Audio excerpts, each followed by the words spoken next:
My moderate to severe Crohn's symptoms kept me out of the picture. With Skyrizi.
Finn started on Le 1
everybody! How are we doing tonight? It's Saturday night. No, it's Friday night. Actually. Hello to everyone. Hi, how are we doing? Hello, Shangy Girl. Hello, Karumin Good Gamer. And, hello, Sir Jacob. And hello, Arc Timon. Arc the Timon, angels sing, glory to the newborn king. Sorry, I had to. Right. This is the first time I have attempted to stream this. You cannot provide me any proof to the contrary.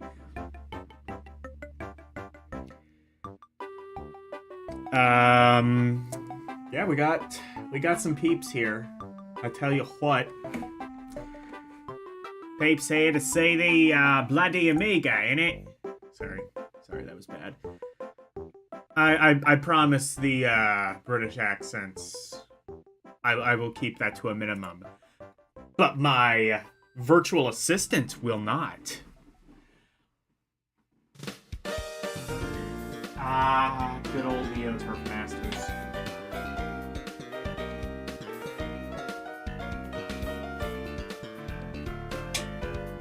Since I'm gonna be, deleting the stream I did yesterday, I'll just briefly say something. Ace Frehley's dead. He died... Well, the news came out yesterday. I don't know how long he's been dead, but yeah, I mean, I was just listening to Frehley's first solo album earlier today, and I forgot how good that album is. It is just good front to back. But yeah, we almost lost Gene too, like fairly recently.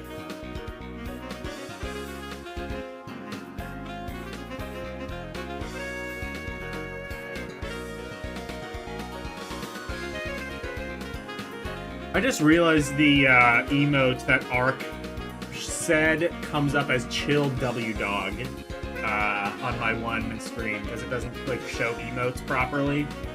I just thought that was funny.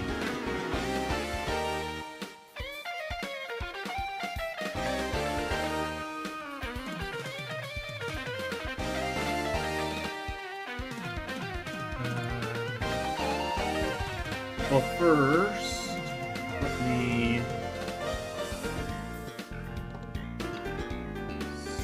show you.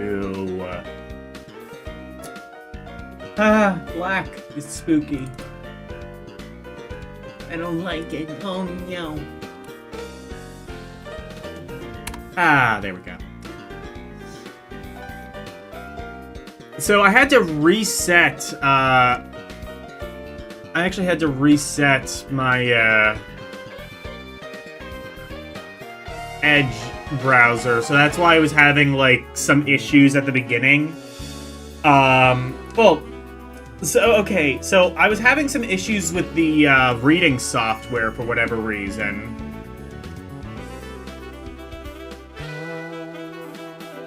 And I don't know what ultimately caused it, but I fixed it by just resetting Microsoft Edge. It was some setting, I guess, that was switched on. I don't entirely know. But that signed me out of YouTube, and I didn't realize that until just now when it was like, oh, you want to play a new song? Well, here, you're gonna have to sit through, like, 3 ads. I'm like, shit, that's right. I'm not signed into my account, and therefore I don't have premium, which would normally skip the ads. So I'm playing the music on one internet browser and doing this on another internet browser. By the way, as always, huge shout out and thank you goes to LCX for making this reader. It reads PDF files and CBZ files. Let me actually real quick before we... Oh, that might be a bit too loud. Yeah, that might be a bit too loud. Alright, this should be good. Actually, you know what I'll do? I'm gonna turn this down a bit on my end. Or not on my end, but in the YouTube player.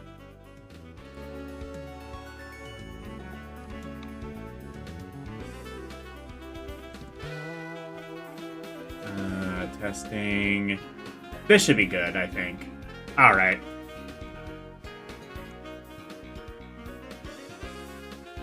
So, Amiga power. Get the power! Amiga power! So, there's a lot to get into with this particular magazine. And I will do that later on. But first, just a bit of background before we begin, and as I wait for more people to shuffle in. Just a bit of background. So, this was a UK magazine. So, we are going to... I'm going to give you a bit of a snapshot as to what the gaming landscape was like in the UK when this magazine came out. So, Amiga historically had been doing pretty well. Came out in 1986. Oh, that song is kind of loud. I'm sorry. I don't know if that's going to be too loud, but, yeah, Game Boy music is always pretty loud. I'll actually turn it down slightly, just in case. So, the Amiga, the first version of the Amiga, I think, ultimately that was the A500, or maybe the A600, I don't remember, but the first version of the Amiga came out in 1986. And... that was, 1986. And it had kind of similar graphical and sound capabilities to something like a Super Nintendo. So very, unbelievably ahead of its time when it came out. By 1993, it was somewhat contemporaneous with what was going on, but it was... Put it this way, think of it like the NES in like 1990, 1991. Not dead, not even really wounded, but like you could kind of see the chinks in the armor start to show a little bit. There were still good games coming out for the Amiga, still popular games coming out for the Amiga, some of which you will see tonight. But this was about the time, and keep in mind, Commodore was in ludicrous amounts of mismanagement at the time. Really, that kind of started happening. I mean, really, the genesis of the issues with Commodore can be traced back to the 1960s, but really it kind of started to take effect once Jack Tramiel was ousted from Commodore, and later joined Atari. But one of the few last remaining good things they did was the Amiga, which was genuinely light years ahead of its time when it came out. And that was followed by a whole bunch of really stupid business decisions, including the Commodore 64 GES, or game system, which I believe actually holds the world record for worst selling console of all time. I've seen some estimates as low as 2,500, not thousand, hundred. 2,500 units sold of the Commodore 64 GS. That would have been like 1990 or so. And similarly, they tried that twice with the Amiga. Once, I think in 91 or 92 with the Commodore CD TV. That is the Commodore It's not compact disc television. It's Commodore Dynamic Terminal Vision, I believe is what it was called. It was a really...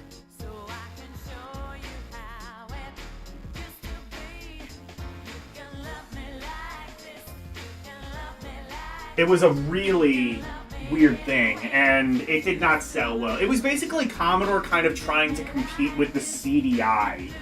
So think of it. So if you think about that in hindsight, it was a worse version of the CDI, and it was basically based on Amiga technology, except they put a CD drive in it. And then they tried that again with the Commodore CD32, again based on Amiga hardware, but with a CD drive. And that was about as successful. So they tried the same thing twice, expecting different results, and that, along with many other just really boneheaded decisions, ultimately would sink Commodore probably by this time next year. So 1994, 1995. It lies within the heart of mankind. And then... But by 1993, I don't think, like... This was not, like, super apparent. The Amiga was still a contender. But this was also around the time that game consoles really kind of started to become big in the UK. Because up to this point, game consoles were never that big of a market in the UK, and really in Europe as a whole. The Master System did alright in the UK. The NES... Well, later on, the NES did alright in the UK, but early on, it was not very... It was not very successful. You can...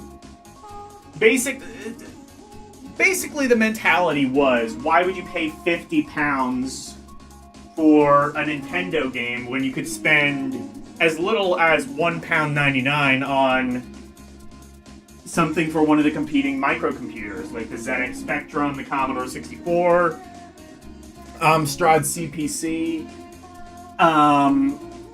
And once you paid for that, it was really easy to copy them.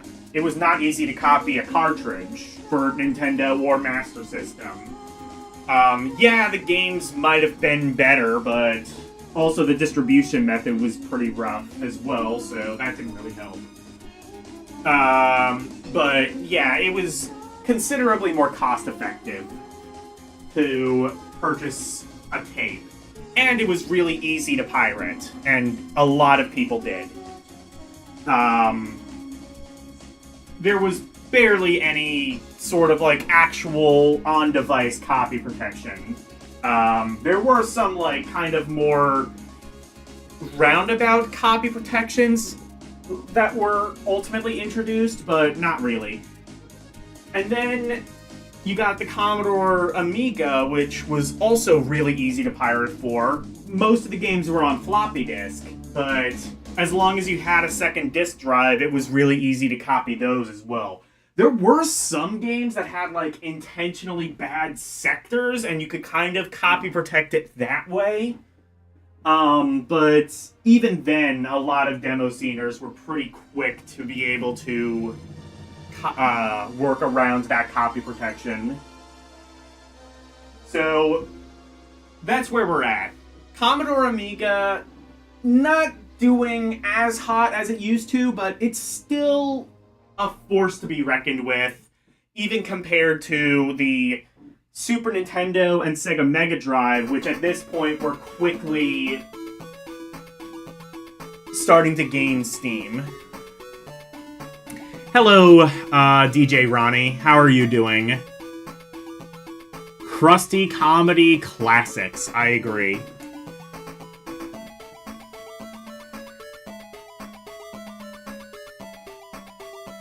So, this is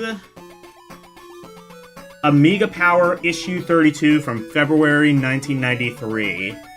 We've got, honestly, kind of a plain-looking cover. There were better-looking covers, but This one, honestly, not quite as good. Not as good as we've been seeing on, like, some of the EGM mags as of late.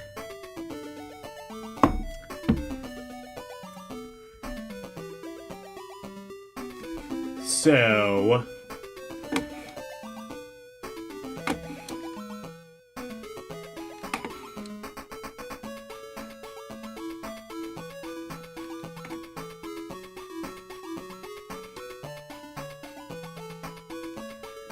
let's see, that I think is basically table of contents. We can skip that. The other thing I should mention too is this would have come with a cover disc.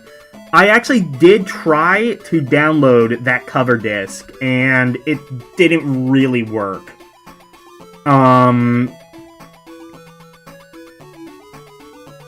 So, on the bright side, though, I should have all of the games that would be contained on the cover disc, and we will be seeing those very soon. In fact, those will probably be, like, the first couple of games that you see.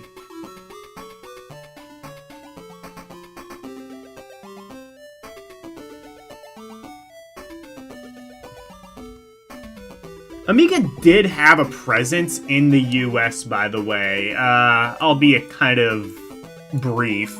I think Amiga was more big among, like, business and things like that. Specifically, like, television, like, broadcasting. You'd often see it, like, powering, like, teletext things. Anyway. Here's some joystick. Oh my god! Look at that shit. Oh shit, it has the fucking... yes! Oh, this fucking thing! The fucking Bart Simpson joystick! Look at this shit! Or even worse is this fucking thing on the left. Imagine the making of Babylon 5. They used Amiga at the public access TV stand your mom worked at. And in the UK... oh, yeah. It was huge in the UK. That's what I'm saying. That's what I was saying, is, like, it was huge in the UK and had a presence here, but, I think it was biggest in, like, broadcasting. And, yeah, like you said, DJ Ronnie... like DJ Ronnie said, like, public access would, like, you know, you'd use an Amiga to, like, probably monitor the cameras and things like that.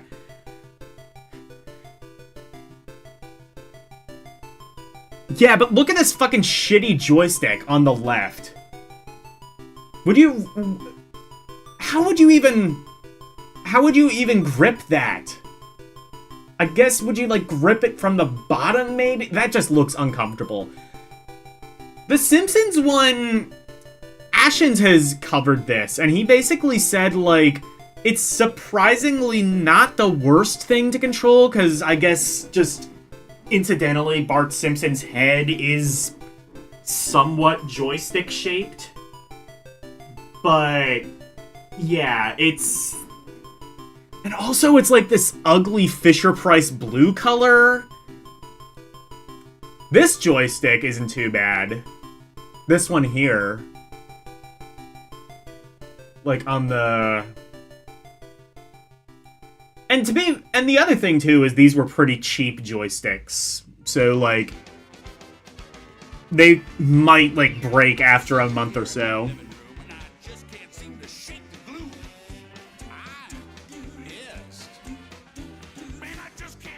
You clamp it to the desk. I guess you have to be.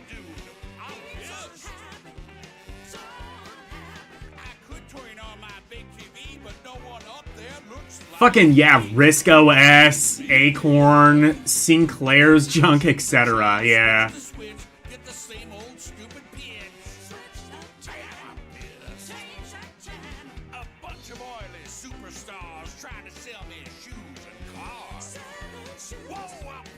I'm pissed! Is that the fucking... Oh, actually, no, that joystick actually looks pretty good.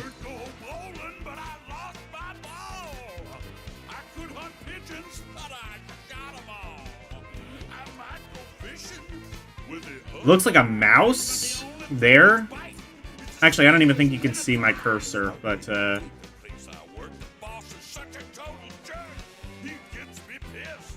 He gets me pissed! I love this song. New Amiga 1200. Oh, was the... I didn't know the 1200 was that recent. Call, this number. I'm not responsible for any long-distance charges you might, encounter whilst doing so.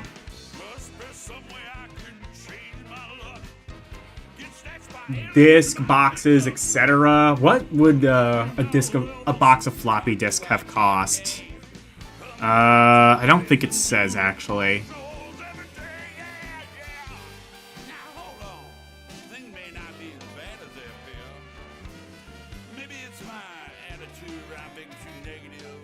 Oh shit! Oh, there's the... Oh look! There's the Supervision.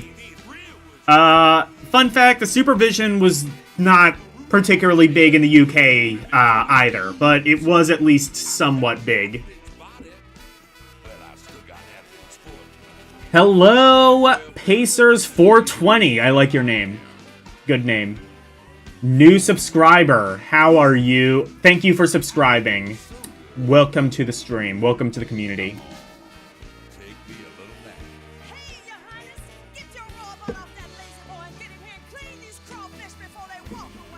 But yeah, the Watara Supervision. I've shown that a couple of times. It's, well, it's the poverty version of the Game Boy. Oh, actually, does it say... I think, yeah, $39.99, so 40 pounds, basically, for the, Supervision. That, admittedly, is a really good price. I think games probably would have cost, like, half that. That was like half the price of a Game Boy, I think, around that time.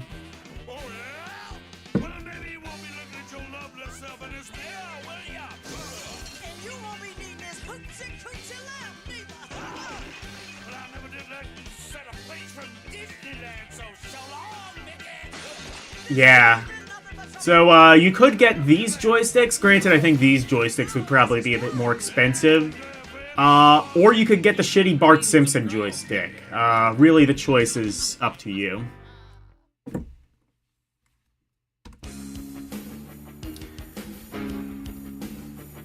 This is Amiga Power. Actually...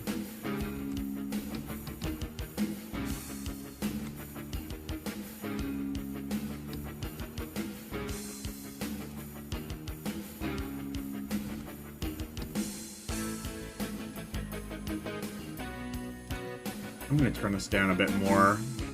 I fear this is gonna be too loud.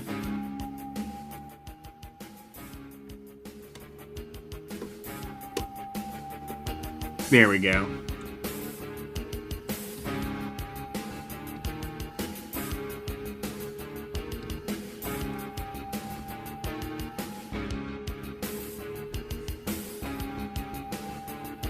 All right. So, yeah, this is Amiga Power. And this is a table of contents. So... let's see. Actually...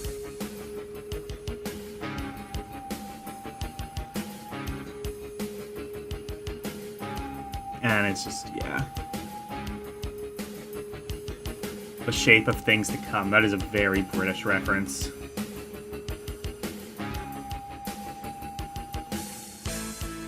Yeah, Chaos Engine. That's the thing they put on the front cover. So we're probably going to see quite a bit about Chaos Engine. I think, was Chaos Engine released on the Genesis eventually? I want to say it was. You can win a DIY Bitmap Brothers kit.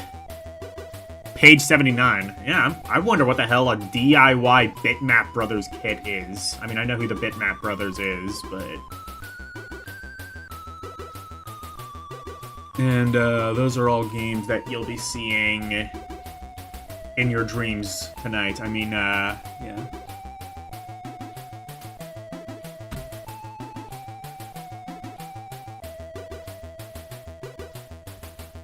Actually, what is it saying about these? Is it just like a little blurb? Yeah. Based very loosely on an old moped. Based very loosely on an old moped. Only different. Well, that signed me the fuck up.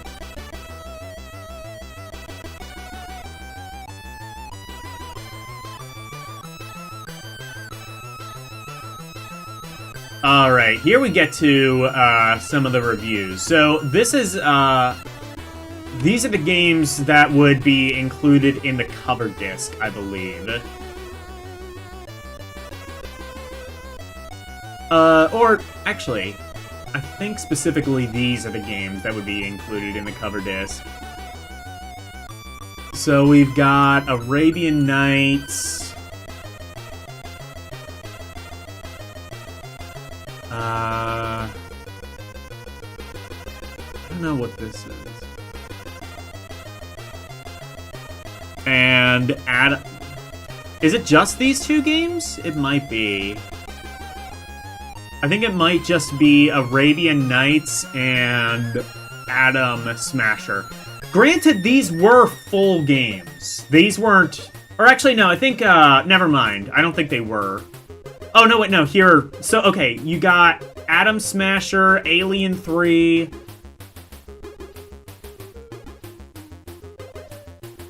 And I don't know what this is. I wonder if this is also Arabian Nights? No. I know what an Arabian Nights is. That is... I know Arabian Nights. That's no Arabian Nights.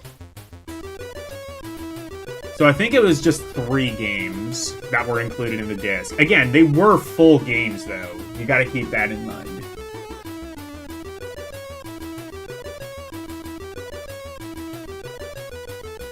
Or is that just Games of the Month? I don't know. I'm actually a little bit confused. But let's look up a review of Arabian Nights. I believe this is... Yeah. I believe this is the version... This is one of the games you would get on your CD.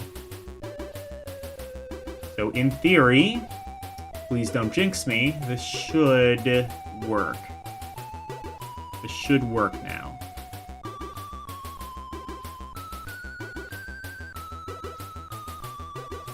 Fedra Fi number 53, it locked good in last WZ feature. And now here is Almost. 2 storming levels of Arabian-based fun and voice factoring that young rapscallion of 3 ragamuffin Sinbad Jr. locked up. And down on your kick you've got 10 beak out your cell and scout out of the evil ruler's dungeon. But how? We're nat goid to teal. I don't know if that's done right, but... Oh, is that because this is the low-res one I got? Shit.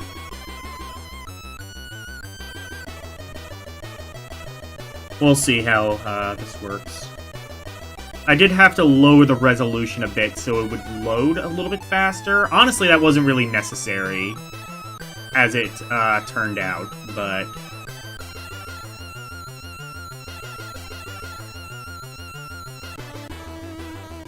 You because the wild pain of playing 5 far utar in that out a few hints. Go on then SARS that backs on the floor. AUN over IO, it then grab the spring iris bass ting. Press the spacebar and UL got the Oweenery box, showing that as well as your sword, don't.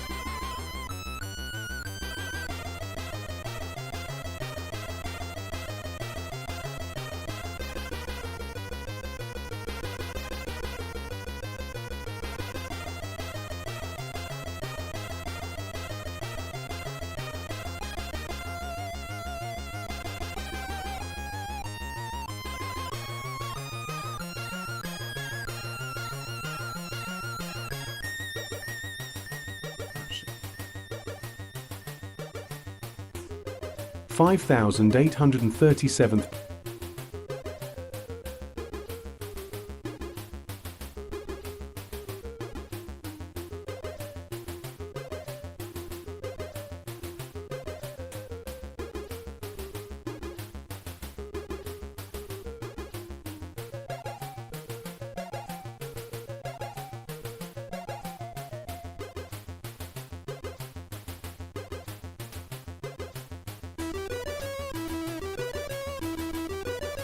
Beaten Duanate Niamonati.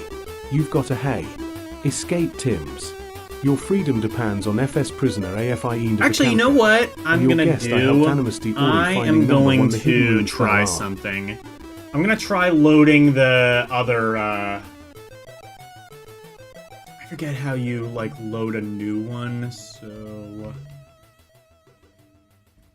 I'm just gonna quick do this. Elle sent me another one that was a PDF, but, like, broken up into segments. And that might work, actually, a bit better. I think that one might be a bit higher res. Hello, Arus, by the way.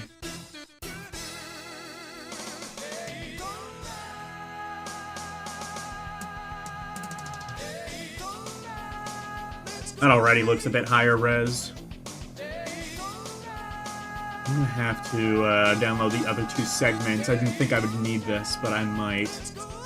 Because otherwise, I don't think, I think it might actually be too low res.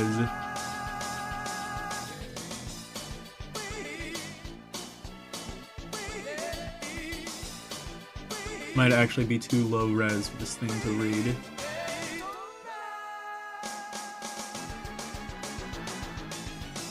ERE_.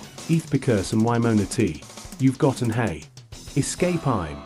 Your freedom depends on Primina all the end of the Kama, and your quest I equals helped enormously by finding the hidden rooms that are, will hud den, te putting down and prizing fi when you're that dash. Okaying arches tilde therami loads of odd in about, of yeah, the circus important as well. Out of the dungeon and UNA info sent the mine can race avoid OD the magnets or cost your wheels. 50 on Psi we send WNU. DTDD_ and try to stay in as. You bounce along. Now it's just not or working. If you can always 00 what will did and run to Sngi percent of the I think it might just be how it's formatted or the when you are on these levels to you foaming all he mouth and demanding mores. Then Dapper and Heart foaming at the behind mouth. enough 19 that you have G. Anyway, that's Arabian Nights. Well, since the game would have been included... Since the game would have been included on the thing anyway, I think it's fair that we start by playing this one a little bit. This would have been included, so, you know. You gotta get the full experience of the magazine. What good's a magazine if there isn't, like, a cover disc to play with?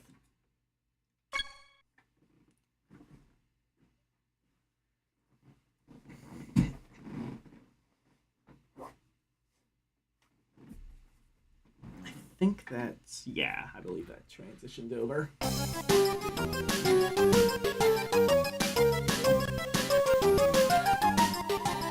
It was a sunny day in the Caliph's massive gardens where we find our hero, Sinbad J.N.R. Being Chief Sinbad Wardener's Jr. assistant helper second class is hard work, Okay. but it does have some perks. Like being able to see the beautiful Princess Lilo every day as she stands on the balcony. Oh my, If only you could get her to notice you. Notice me, senpai. Good animations. This would have been right around the time that the 1200. You see a large flying This would have demon been right around swoop the down time from they the skies kind of and snatch perfected the the Amiga. princess up in one enormous throw. You run off to save the princess. Oh no.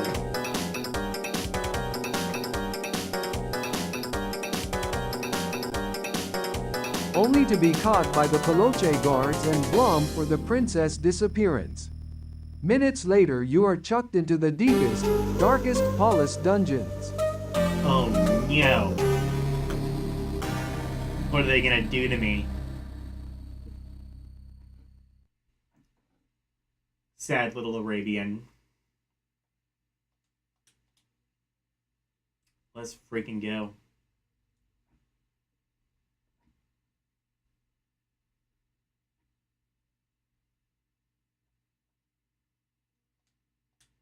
Now, I did try this game out yesterday, and this is one of the few Amiga games that actually has multiple buttons. You have your regular sword button, and you also have an inventory button. The jump button is still up. That's pretty common. Oh, you can also jump down as well.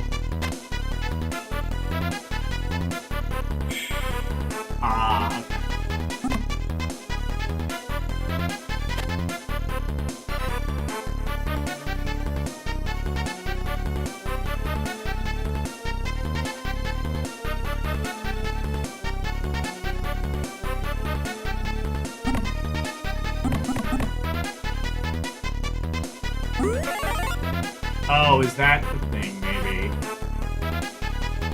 Oh, there's the key. Okay. I see. You got, like, Sonic momentum. Some shit, man.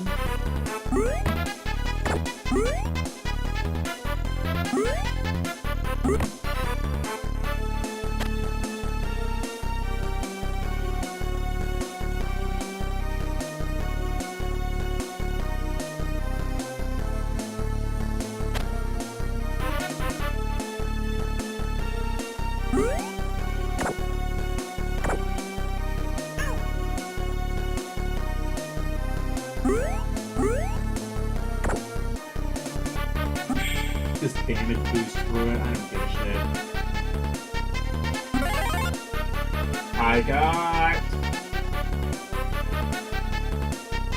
an energy unit. Okay.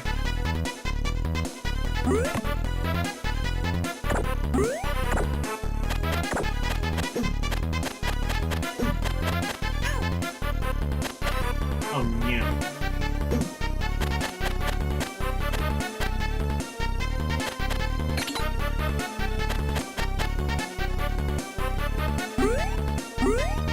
And this is where I got stuck last time.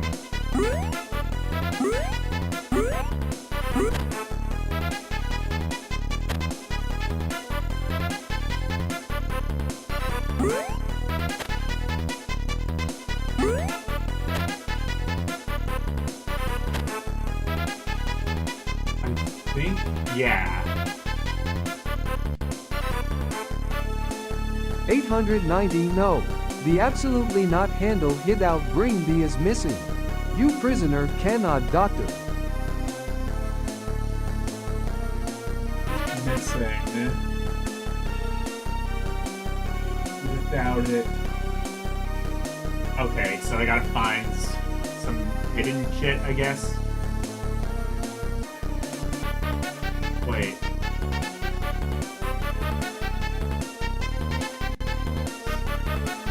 $890 prisoner speeds the please. Freest can help you. Ah.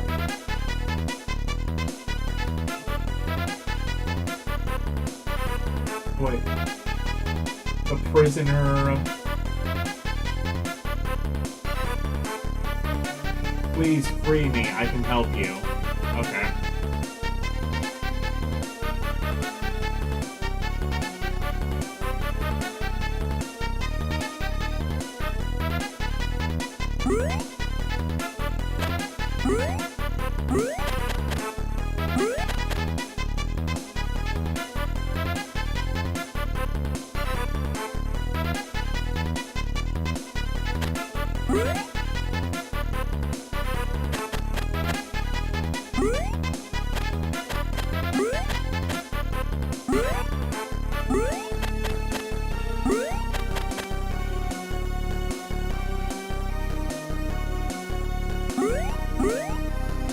Oh, I can go up there.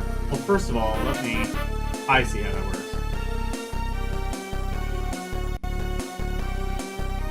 $890 further DOKN corridor the sap help. You hear cries for. You hear cries for help. Why is it not reading that properly? Oh, I can go up here. I didn't realize this the last time.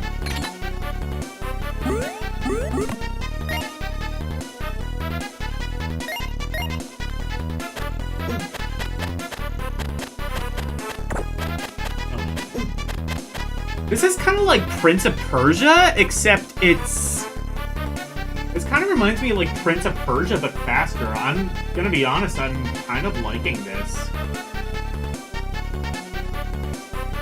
Like Prince of Persia, except, well, it doesn't fix all the problems with Prince of Persia, but it fixes some of them.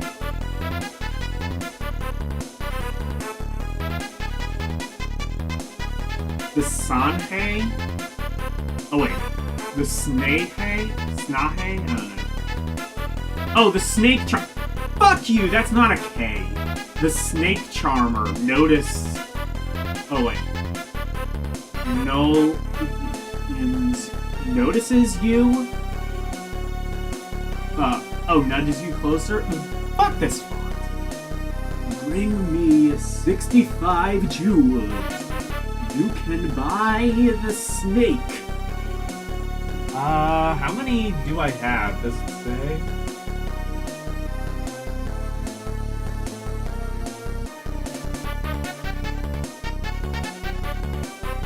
Ah, no, it says I have 20. Okay. I think you could also just press the space bar if you had, if you didn't have a 2-button joystick, which apparently a lot of people had, even though almost no games actually supported it, this being an exception.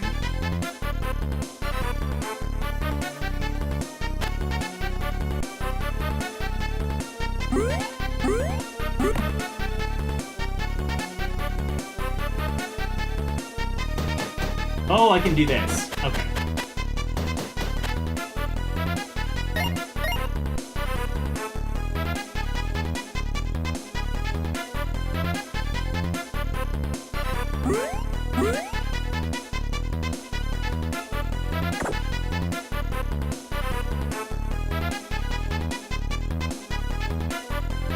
I'm actually kind of liking this game. I'm not usually a fan of, like, most Amiga games, but I like this one.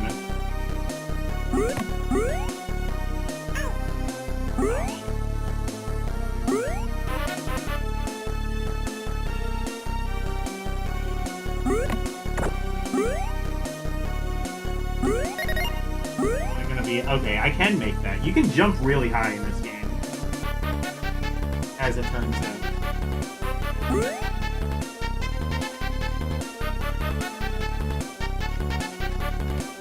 I wonder if I should be using the thumbstick. Well, actually, I guess I can't. That's mapped to the mouse, I believe, in this emulator.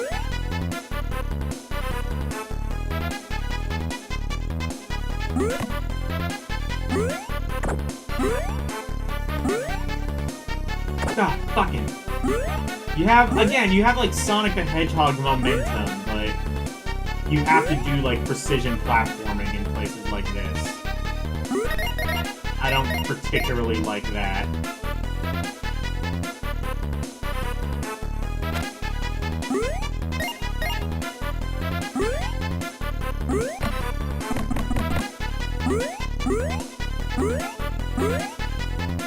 Oh, fuck. Ah, fuck! Oh, the controls are so slippery.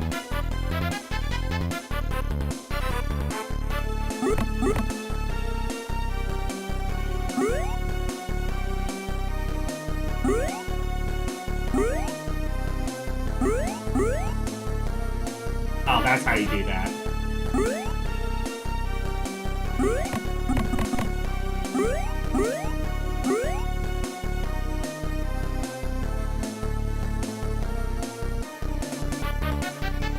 Hello, Renee.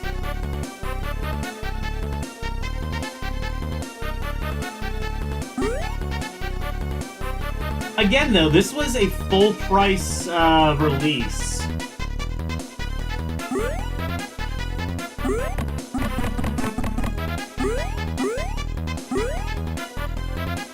If you had bought this on its own, this probably would have been, like, I don't know, 10, 20 pounds.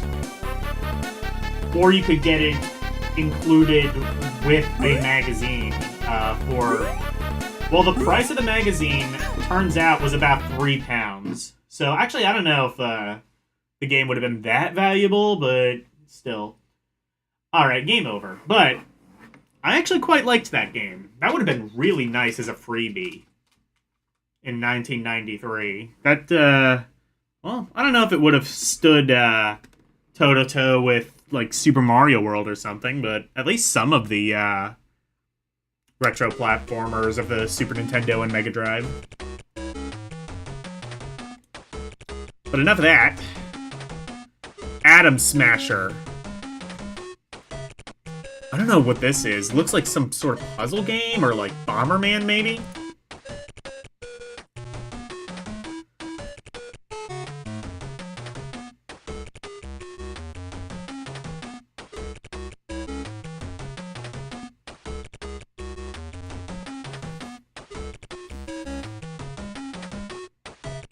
Dwinjange Nininisinulace, Attack of the Killer Gremlin Messis from Aeon Space.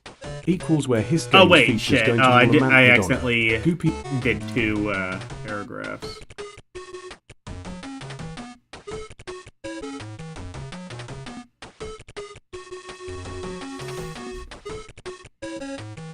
Histames Folios WW, Lemmings, Green Meries, the Chap Tom Dinosaster, Iriges, and still sorts of other weird SLL. Incredibly nat any dogs fees game axis. UT you're he proud owner of it be may. Hear you Ori, that sounds a good laugh. But how do play it? Pay attention and learn something. There's 50 walls of this Ife beauty, and should you aver tray of them, there's even a evil adter where you can create your own. We reckon that you've had mere fan anara goodies this meant sir. Oh, this is just really low res. I'll tell you what, I'm gonna do something. This is gonna take, well, it's not gonna take a while to download, but it's gonna take a while to actually load it.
One moment. Where's the thing? Okay.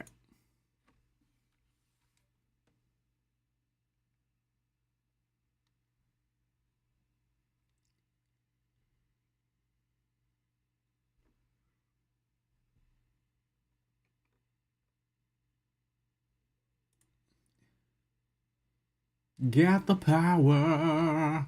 Show me the power. Get the clues that you can use. Amiga power. Okay.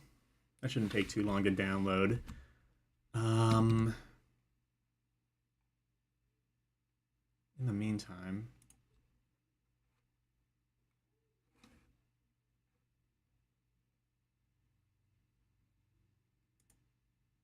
There we go. Oh, it's fucking... Okay, whatever.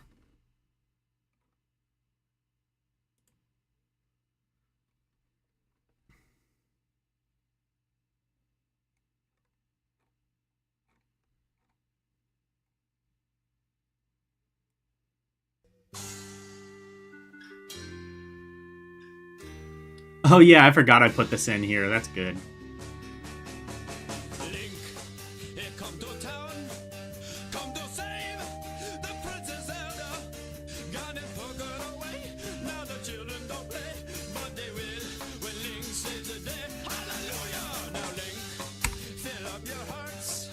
The first video I saw of this on YouTube claimed it was a System of a Down song. It was not, but...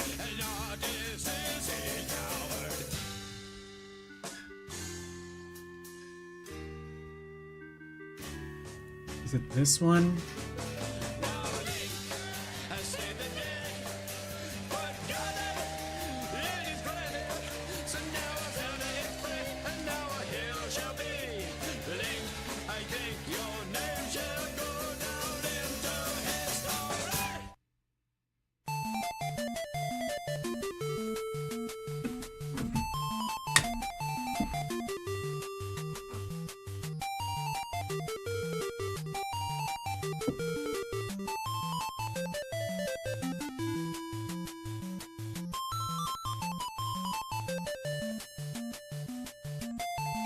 Oh, right, because it's... Shit, that's right, I forgot it's a compressed file. Let me...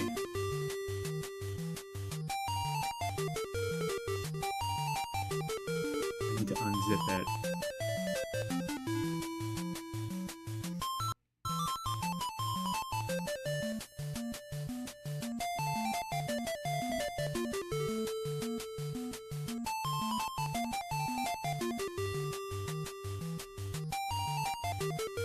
Subscribe to LCX.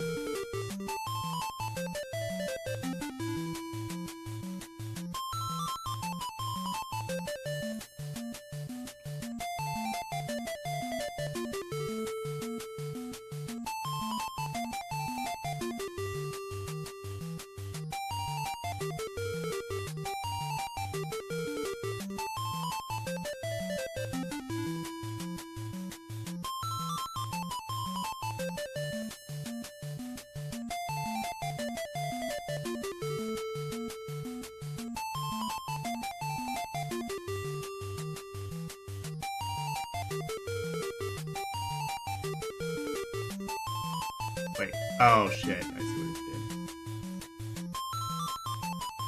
That's what I wanted.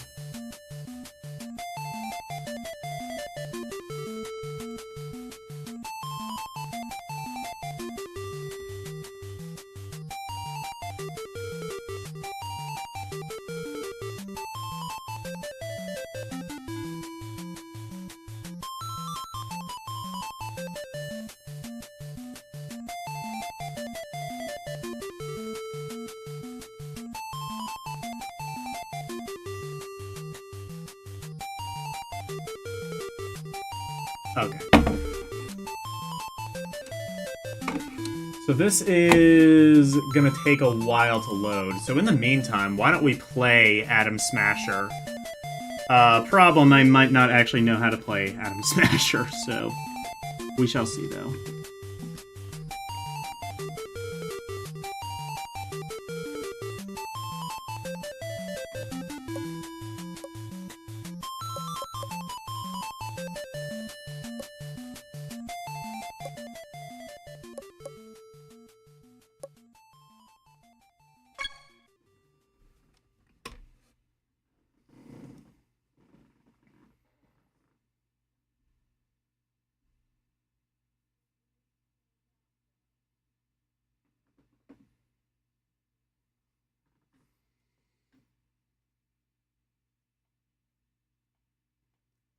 Okay, one player.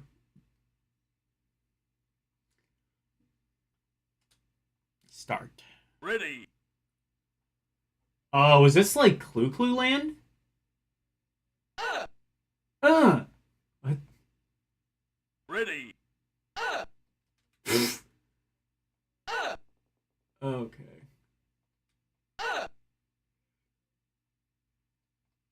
Ready.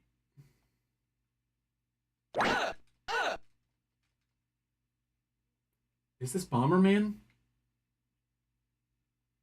Ready.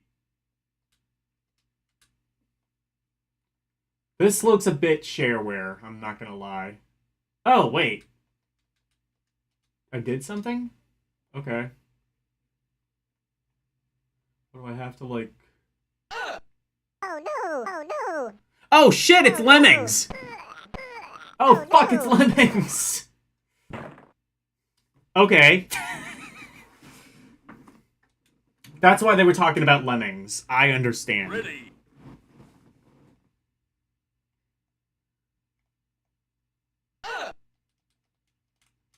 Not really sure how you do Ready. this. I'll have to learn. They included instructions on how to play it, so I assume they figured that I would be as lost as I ultimately turned out to be.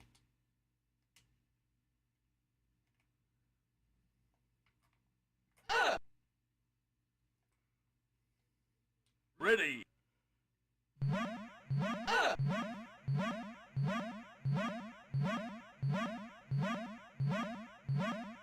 Ready.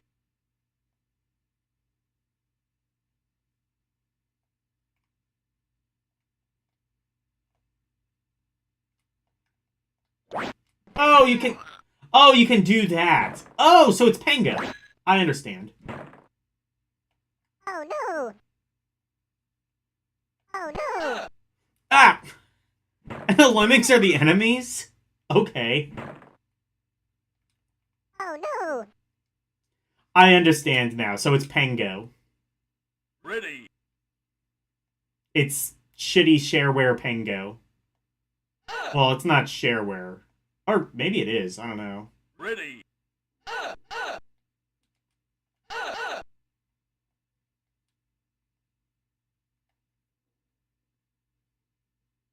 Ready. This needs, like, Pango music. This needs, what is that song called? Popcorn? Ready.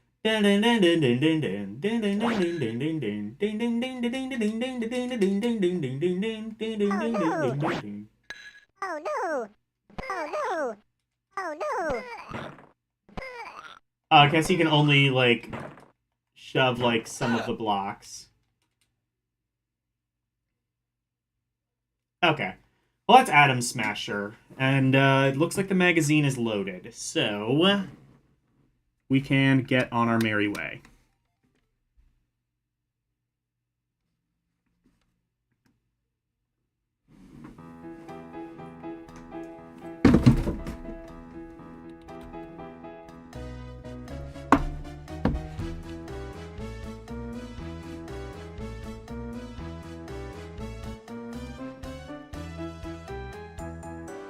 I don't know if that is clearer. Let's hope. It's considerably less compressed, so I'm gonna hope so.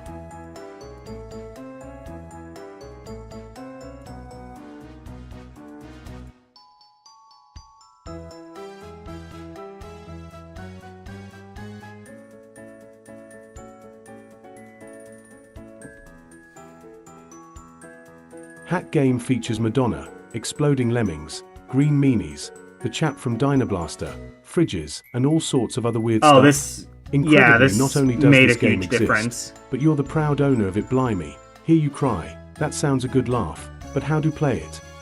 Pay attention and learn something. There's 50 levels of this little beauty. Okay, so and this should is you just ever tire of shareware, them, and they there's just, even a like, level editor stole where shit. you can create your own. We reckon that you've had more than enough goodies this month, so...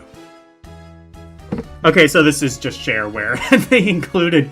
And there's, like, a shit ton of copyright, like Madonna and the Lemmings. They, as the Brits would say, I think they were, taking the piss a little bit.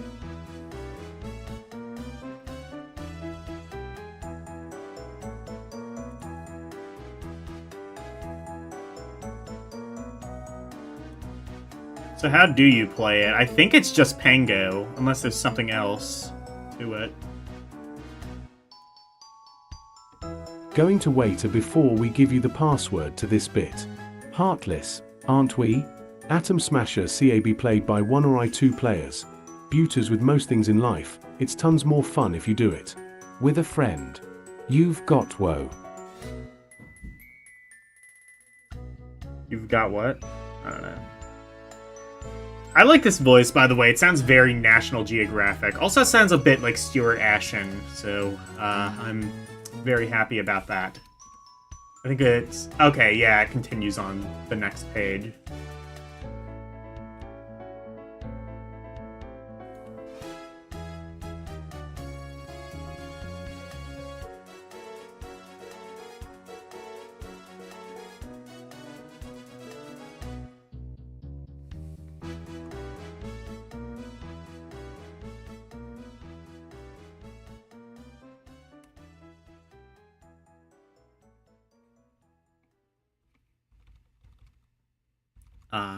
Wait.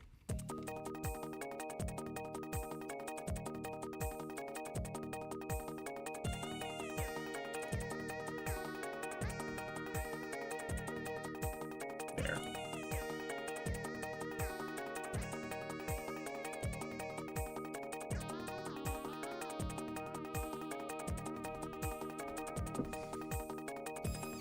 Various bits of Dynablaster and even Smash TV thrown in. You run your little guy around the screen and Dynablaster? fry I don't and even know what flatten the that baddies is. by siding blocks over them. Kill them all and IFS onto the next level. Oh. Simple? Yes. Easy?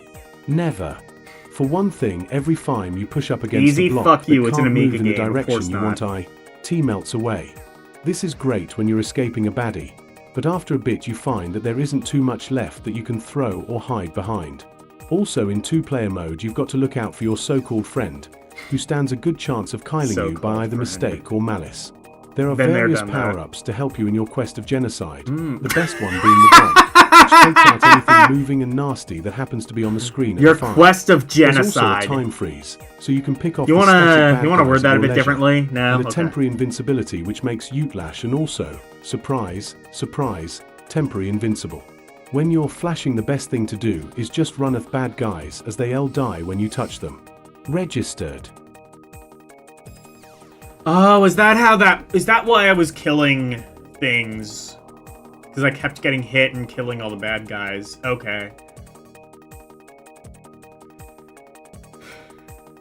Yeah, that game was, I believe the Brits would call that a shite post.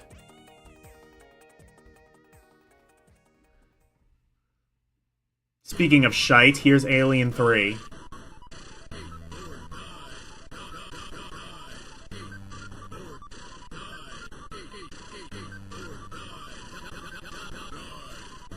Would this have been included? I'm not sure.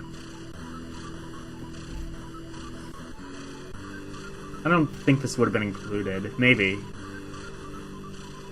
Publisher, acclaimed teacher its face eye. The film was Abato for a duffer, wasn't he? It blew its Incredibiting Thief Fist 3 in minutes by killing off everyone TC from Aliens. Thankfully for the game W playing public, this version doesn't make any mistakes, like following the film plot D or anything. How can W tell? Because the game's good, that's how. AFR, what we have here is one Assange element, from the movie LGT, Ripley's haircut, I, combined with R the Goodies Afi from Aliens. Armed / Goozer 1 the teeth, but should AAA there were no guns on HE Prison Planet. Ripley dashes around wasting thousands of lians, but there was only Oni in the film, while at the same me. Rescuing prisoners Wual kunked up W in some kind of secreted resin. But a secreted from what? 0 the option screen This lets game you is choose to play secretion. with or without the music. Choose with it's worth it, and ASO a 1 or 2 button joystick. The 2 button option uses the second one for jump, which makes clearing the fans a bit easier. You start on the planet surface and you've got 5 minutes, displayed at the 10p of the screen, to rescue 8 prisoners and get the hell out. The motion tracker in the top right corner gives you warning of impending nasties, and you really nes die. These Impending nasties are fast. It's a reassuring feature to have, which makes it all the more of a loss when the Baltries pack up after about 2 minutes and you turto feel old lonely Ripley's got an obscene amount of weaponry, and she's not afraid to use it. The spacebar toggles grenades, flame, death. Okay. So that's how you toggle the weapons.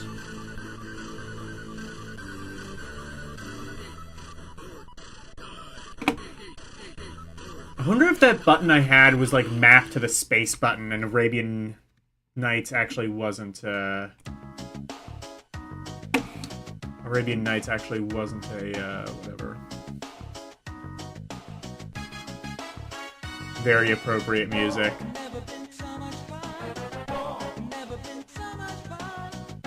Very, very Amiga. Would Cannon Fodder have come out by this point? No, I think that was a fairly late one. And you'll find that they've all got good FA and bad points. The grenade launcher, for instance, blows the aliens and doors away in a single shot, but takes a second or so to reload, and while the rifle may seem weedy, there's plenty of ammo and E. Ripley can fire as she runs around. T dotted around the level is fuel for the flamethrower, a med pack and plenty of caseless ammo and grenades. And since there's just the one level on this demo, you should feel free to fire it all off just for the hell of it. At some point during the gratuitous gunplay, you should free all the prisoners and hew it out of the exit, although you might find it earlier in the game. It only opens after you've released the last prisoner, so BP Wayne. You've got to free them all, ugly and frighteningly similar though they are, or you're toast. Sare and, that's it. A T equals.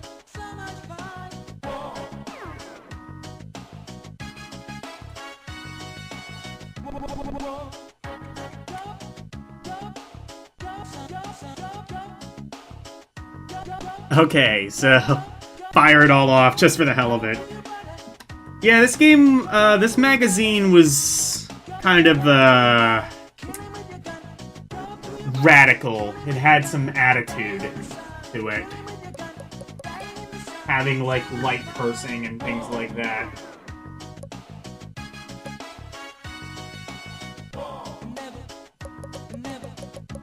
So...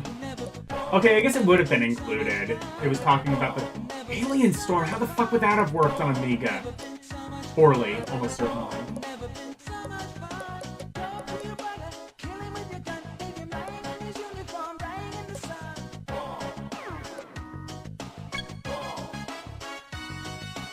Let's play Alien 3 then. God to your brother, kill him with your gun, leave him dying in his uniform. Leave him lying in his uniform, dying in the sun.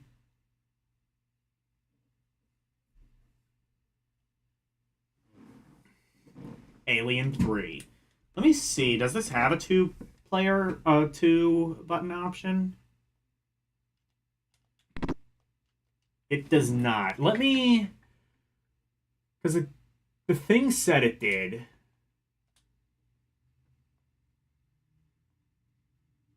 C64 pad, analog joystick, Arcadia, light gun.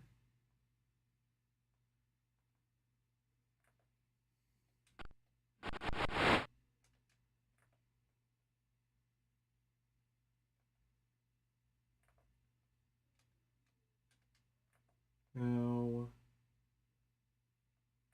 Analog joystick? Oh! Wait.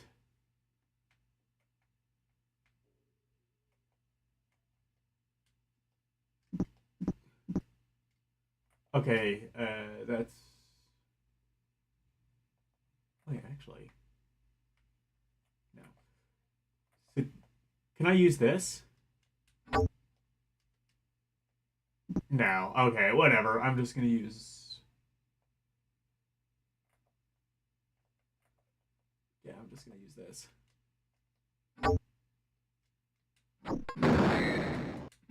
Okay.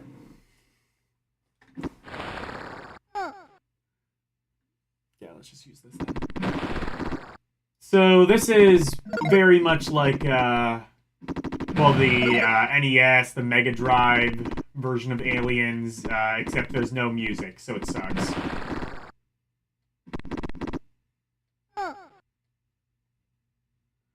Well, I say it sucks. It sucks just as much as the Mega Drive version in terms of gameplay, in that don't play it ever. Honestly, it's a decent idea for a game. It's just like, as you see there, enemies will like jump out at you before you actually have time to react to them. I'm gonna keep the music on because this game doesn't have any.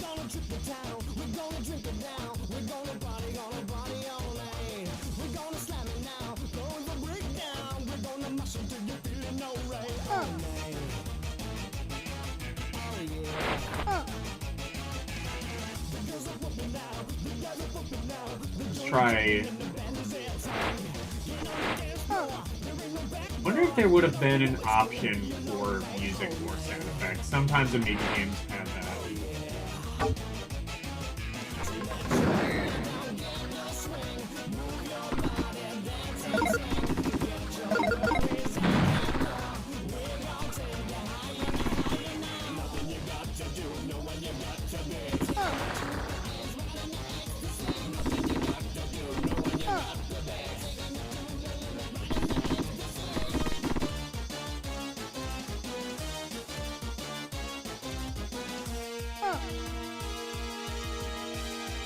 me see one last thing.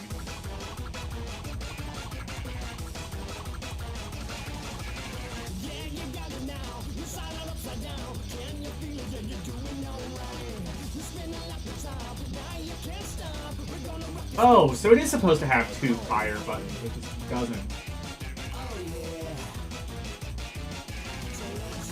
Whatever, I'll just do it this way.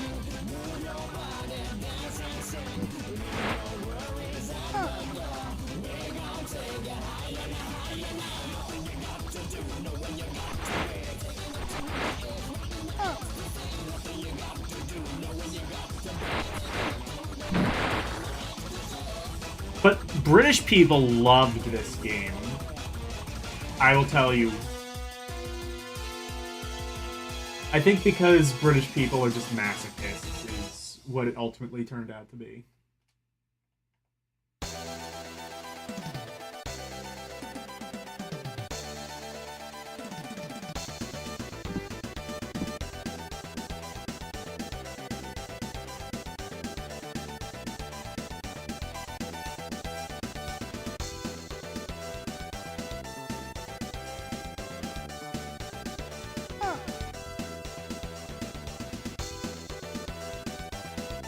Let me see something real quick. Does this have an option for music?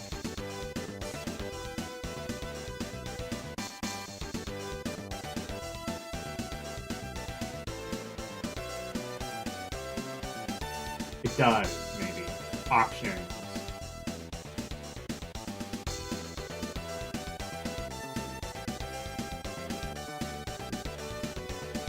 Oh, there we go.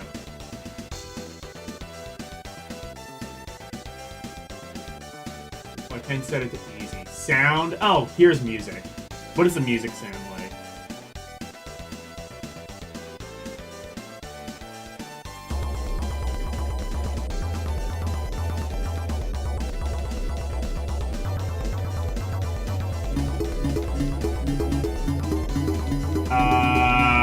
Yeah, I think sound probably was the better idea. That means there's even less of a ability to see what you're actually doing.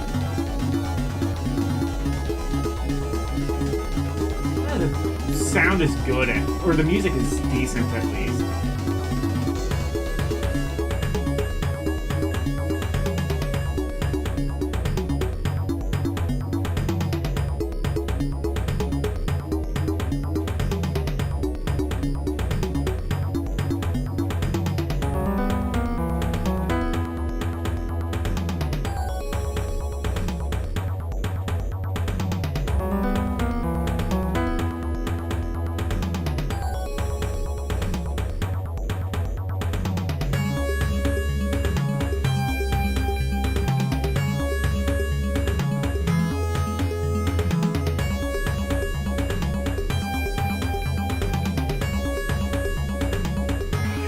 Sucks ass.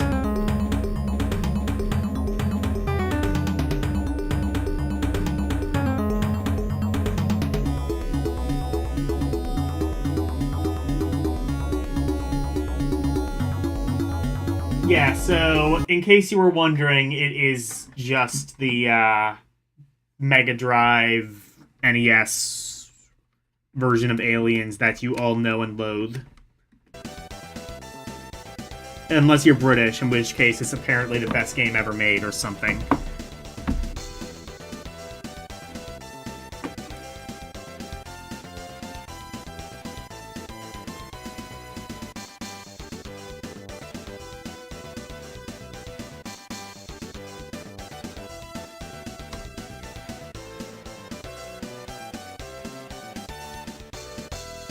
All right. The Center of Technical Excellence. Let's fucking go.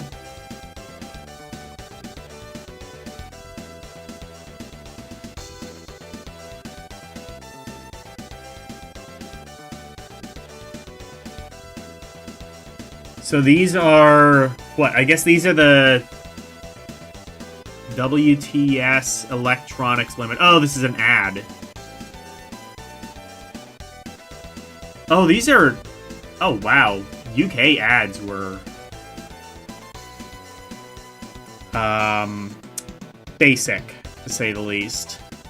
Not as flashy as the EGM ones. Although, maybe there might be less of them. That would be nice. But yeah, you can buy all your Amiga stuff at wherever the fuck this is. True stories. Kickoff 3 is dead. Long live goal! Yep, there's gonna be some footy.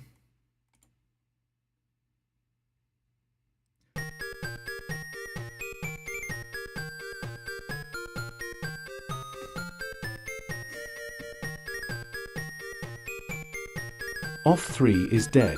Long live goal. Shock news of the month is that Kickoff 3 will not be getting a release. Acclaimed footy fanatic and Amiga programmer Dino Dini has decided to go with First Division Team Virgin for his latest creation, and changed the game's title to Goal. In the process, it's not quite Lazio signing Gascoigne, but probably the industry equivalent, noted Virgin MD Tim Cheney sagely. Unfortunately, nobody at AP, except Stuart, understood the metaphor, but what the hell.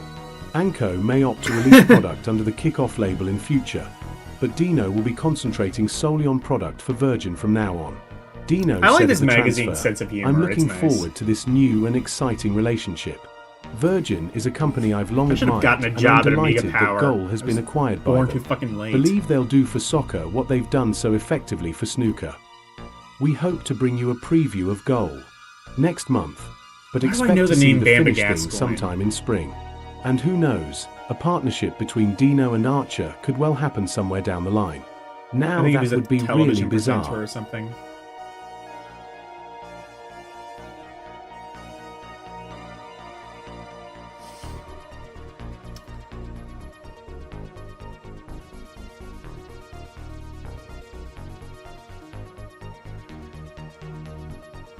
Eight-ledged groove machine? I beg your fucking pardon. Oh, wait, no. No, let's get to that one later. Let's get to that one last, actually.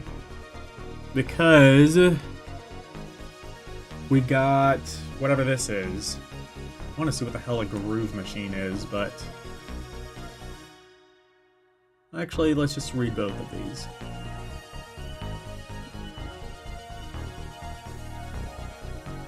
Oops. One thing we forgot to mention in our review of Prince of Persia on budget last month was that it's not a Soup or a 600, or even a 1200 compatible. Meanwhile, for more information on just what is and isn't a 1200 friendly, watch out next month for our complete guide to the A1200 in 1993. It's by Junior Hartley. How many times have you read an old copy of Amiga Power and thought, "I'd like that game," only to find that the game's no longer available in the shops? Well, ever happy to solve any consumer-based problems, we can now offer a solution. Richard Gandy of Computer Cavern boasts the largest stock of back catalogue games anywhere, and also the complete range of CD-TV titles. He also runs a mail order service, so you can phone him up and call his bluff on any title going back the days of the VIC-20. See whether he can fit you out with an aging classic and give him a call on 0628 891 101. Don't do that. Long distance is going to charge you a fortune. Okay, so Prince of Persia. So, were games... If you had an A1200, were the older games not back compatible? Were the newer machines not back compatible? Anyway, what the fuck is a groove machine?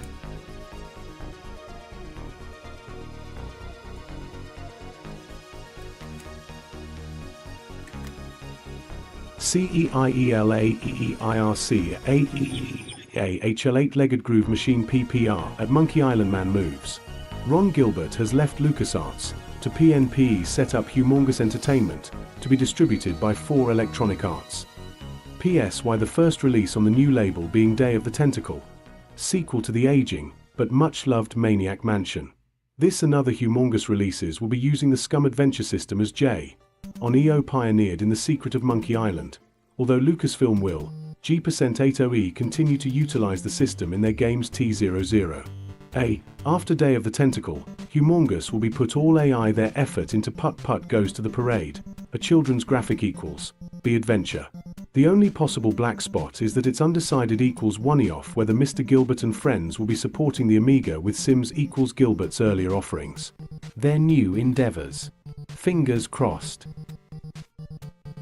A music machine. Yeah. Okay. Oh! Oh, I see. Is that like a Maniac Mansion reference? It might be. The title. Okay. So, yeah. Look forward to Day of the Tentacle. I know of that game. It was big once upon a time.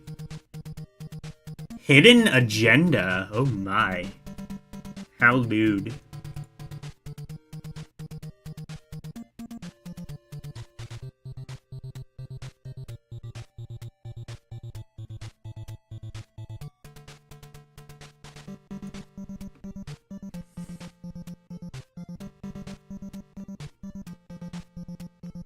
Top PD programmers The Hidden have finally gone EEL 5 commercial, with their If Valve first commercial game equals Foot, and OE2 Dawn, as unveiled in our EEE on Design A Game Winners.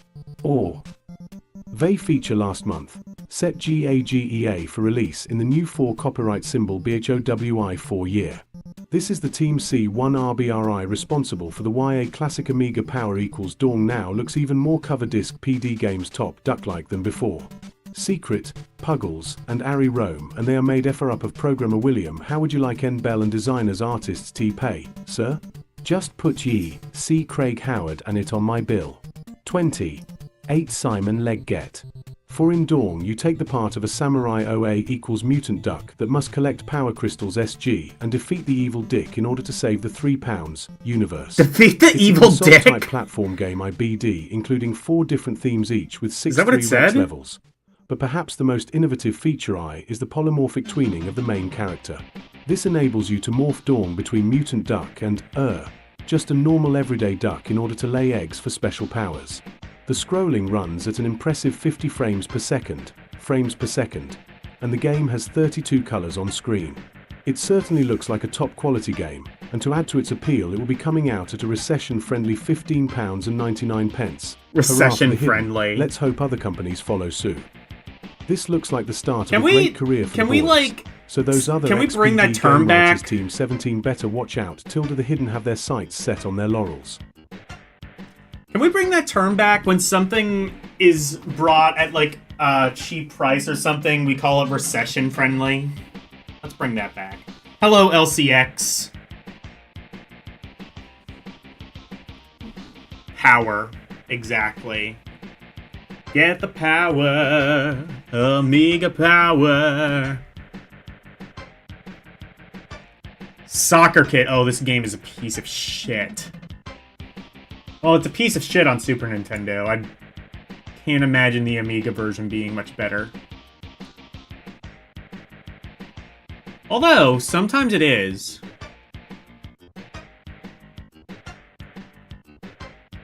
On his quest to find the missing World Cup soccer kid reaches an opera house, XIN Italy. Po SW Psi. Oh.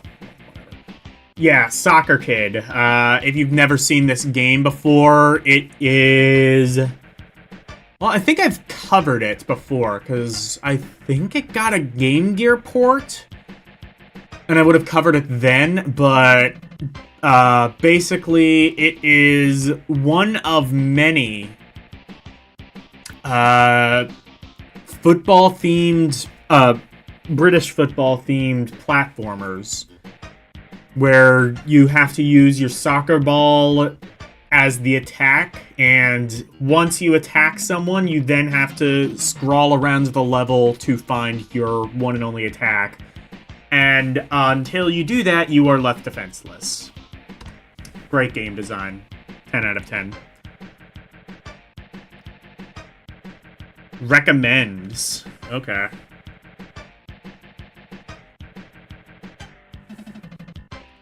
Actually, what is this? Red Nose You Know?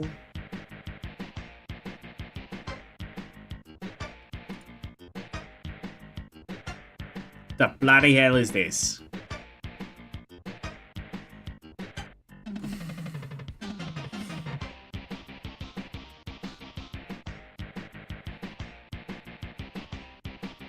EFStay __ and A-OK. So we've already told you about this one. But we're going to remind you one more time to get involved in the Sleepwalker money-raising activities for Comic Relief on Red Nose Day. For i.e. Comic Friday Relief? 12. #, and as we told you last time, the idea is to raise money by both selling copies of Sleepwalker to you Tilda the kids, and to get people sponsoring each /Q0 other to play it. To register yourself as a Red Nose fundraiser, phone the Sleepwalker sponsorship line on 081933 5427. Playing games to raise money. It sounds too good to be true. Ocean are hoping to raise £500,000 with Sleepwalker Tilda, and with a game as fab looking as this one, they certainly deserve to. Since we last looked at the game, various Red Nose supporting celebrities are being included in the game. Plus, of course, Lenny Henry provides the voices and sound effects, and the ubiquitous Red Noses The world make a strong famous showing Lenny in the special Henry. bonus levels. It's not often we actually give our judgment on a game in a preview, but Sleepwalker looks like being one of the best platformers around. And when it's all in a good cause, you've simply got no reason to not get involved. Of course, you don't have to get people to sponsor you playing Sleepwalker, but don't forget that for every copy sold £4.32 goes directly to Comic Relief. So get to it. Get yourself Comic registered Relief. and get those Oh, Sleepwalker I guess it's competitions comedians organised. for charity In your or school, something. Okay. your college, even your office. I thought they Frankly, were we making don't a care joke. where. Just Turns so out it long was as the you charity do. making a joke. Alright, well, donate to whoever the fuck this is. Do it now. I'm sure they'll appreciate the donation 30 years later.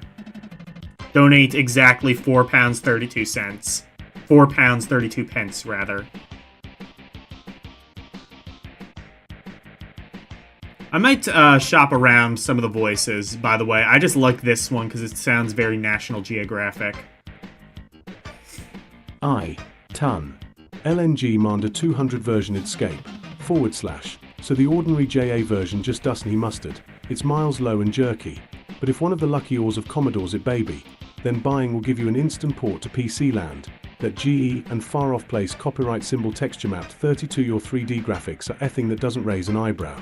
TC1ist, the actual E's just a 1992 Versia R Raiders. But it's no amazing for that.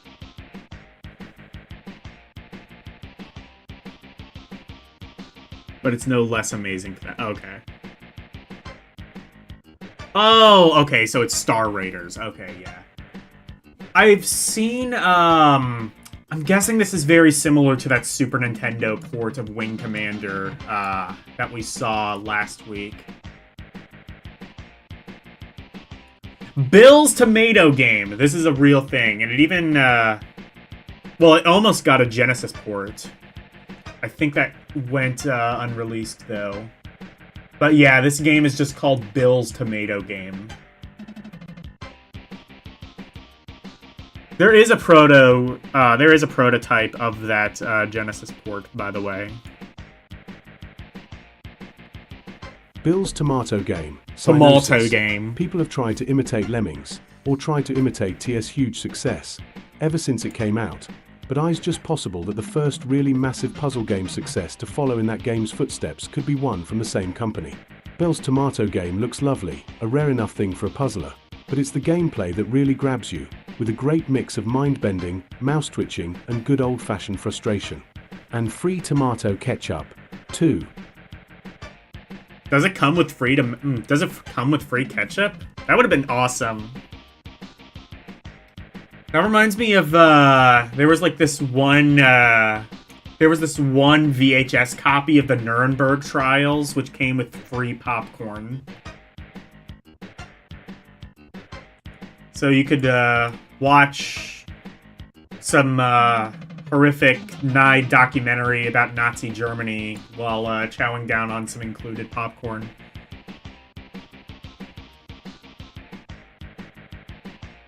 Trolls Flare? Oh, wait. Oh, Flare is the devs. I understand.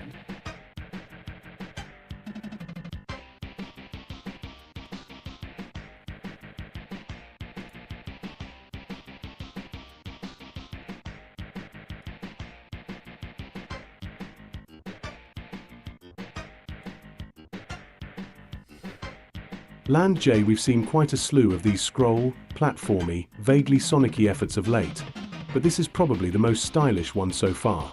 Some really inspired worlds. The Snakes and Sonic Ladders board and the platformer, you newspaper say? world are just a couple which spring to mind. Made a nice change from Forestland, Iceland, Waterland, and all the usual tedious old guff you tend to see in this kind of thing. And the frantic, action-heavy gameplay is enough to keep the entertainment level up there with the best of them. I might have to try this. See how, let's see. Sonic clones were always a mixed bag, especially on Amiga.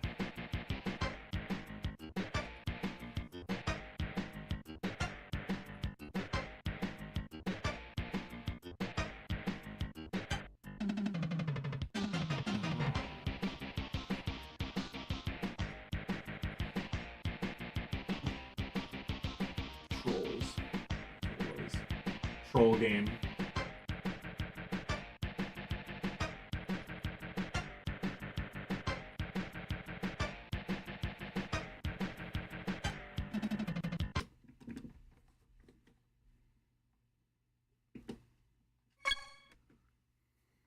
Let's see what this is.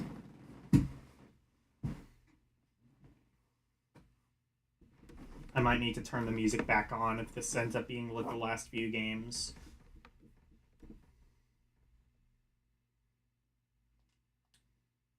What? Oh, it doesn't work! Oh, okay, it crashed.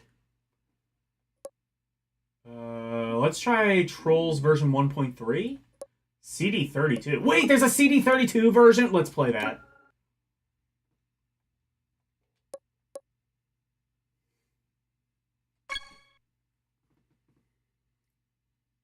This is gonna be primo Trolls.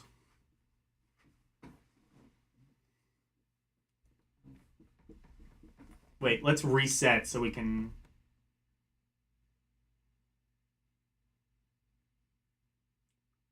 Oh, I guess... I guess not. Okay. I thought we could reset and get, like, the big screen.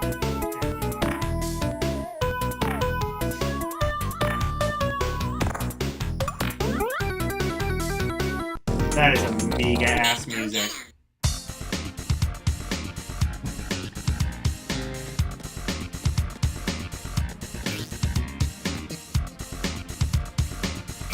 Oh, it's still up to jump, despite the fact that you have now 4 buttons.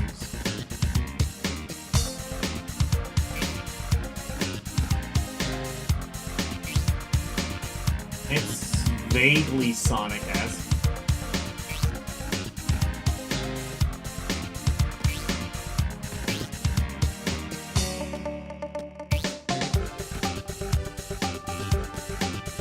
Music's not bad.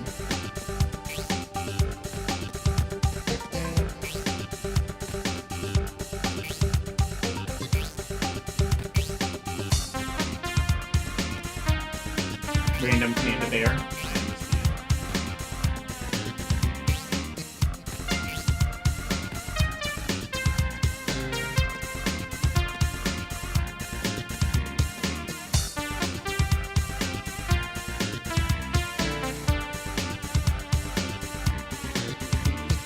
There's a Star Raider waiting in the sky. Wait, how? Hello, Chris Strokes. How are you doing? Welcome to Lay Stream.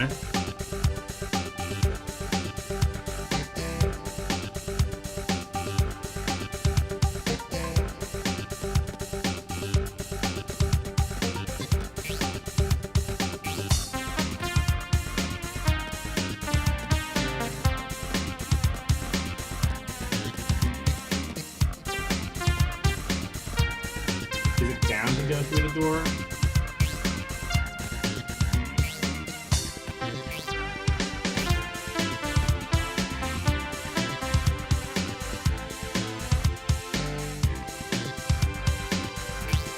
I feel like I'm supposed to go through that. I'm not entirely sure how. Oh wait, oh there's that. There's the platform.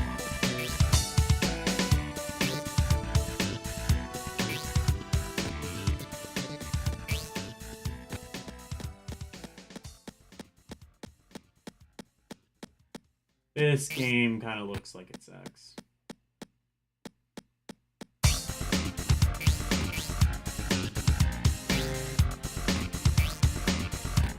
Oh, you can't jump up there?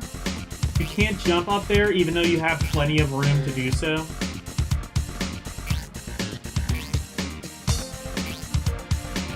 Ass. I don't know. I think I understand now why the Amiga games were the way they were, is because this is the kind of shit they were praising.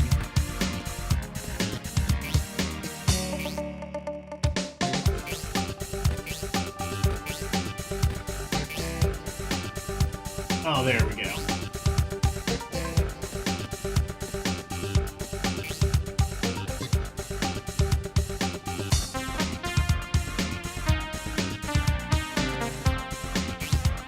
Music's good.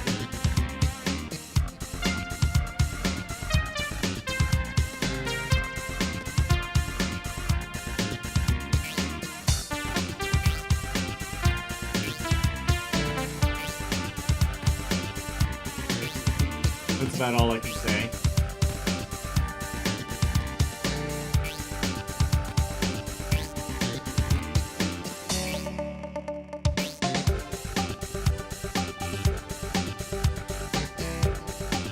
I don't know. Troll game for troll gamers. That's all I can say.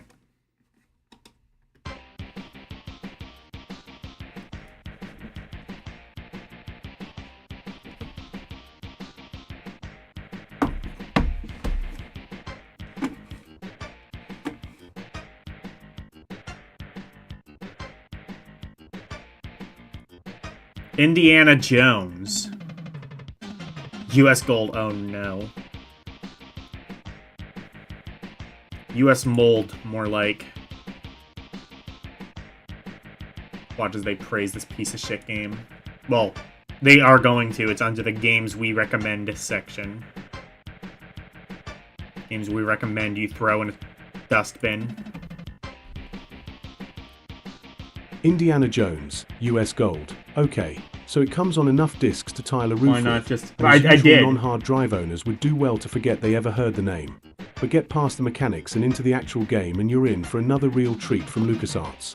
A great plot, an awesome challenge, a whole load of different ways to tackle your epic task, I guess I could do that. Of course, the great atmosphere that comes automatically from Indiana Jones all go together to produce an adventure that's a worthy rival to the Monkey Island classics.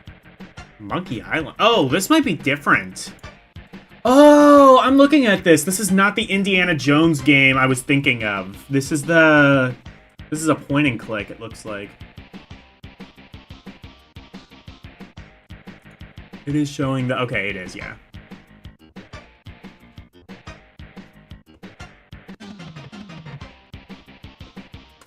I think I've had enough of this loop.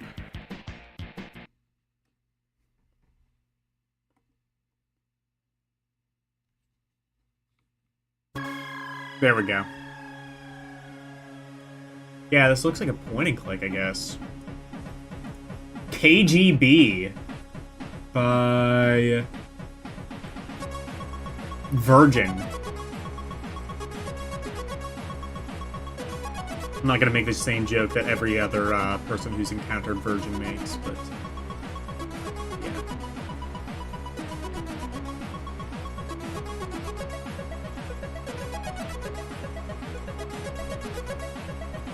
Venerin, you might not have managed to get past first 4 words of Tim Review last issue, but are you skipped at you'll said missed out on Disc Cove, one of 1992's more original games? You not expect a game AB the ultra-secretive Soy Secret Police to be immediately accessible, user-friendly. But this is, and it's all the more tense and exciting for suffers a little from overlinearity. But it's still our atmospheric and Serio's gripping political thrill. Give it a try and get yourself ensnared. A political thrill. And what the hell? There's like one sentence written about this game. Sensible Soccer 92-93. Okay. So Future Soccer. It's gonna be like oh, what's that game? Speedball.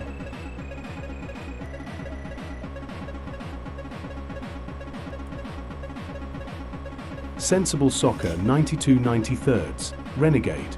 Did we tell you about this one? No, FM sorry, can't keep it up any longer. Last time, honest. But you really ought to have tea by now, Igno. Okay. Insightful. Yeah, this magazine got, how they say, attitude.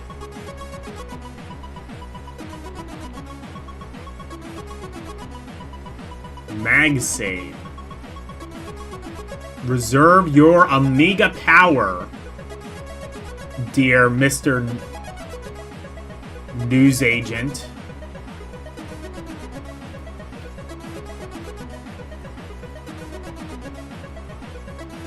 And you can cut that out, I guess, and reserve that? I don't know.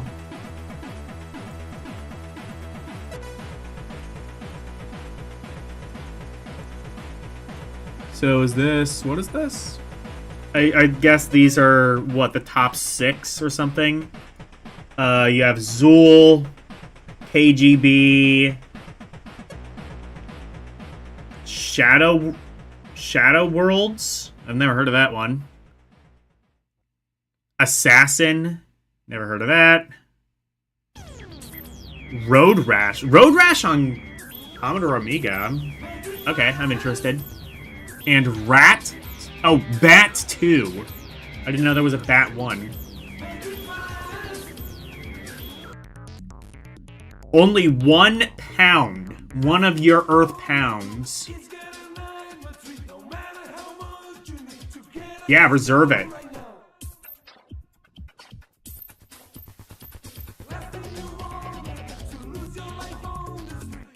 Let me change the... let's try out some other voices.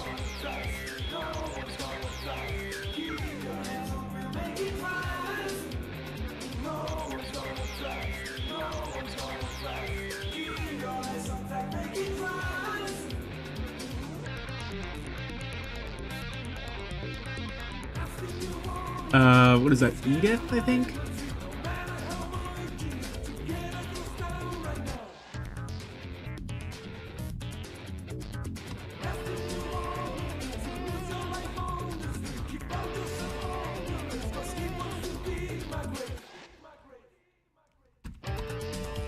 Oh, I don't know how to... shit. Oh, there we go.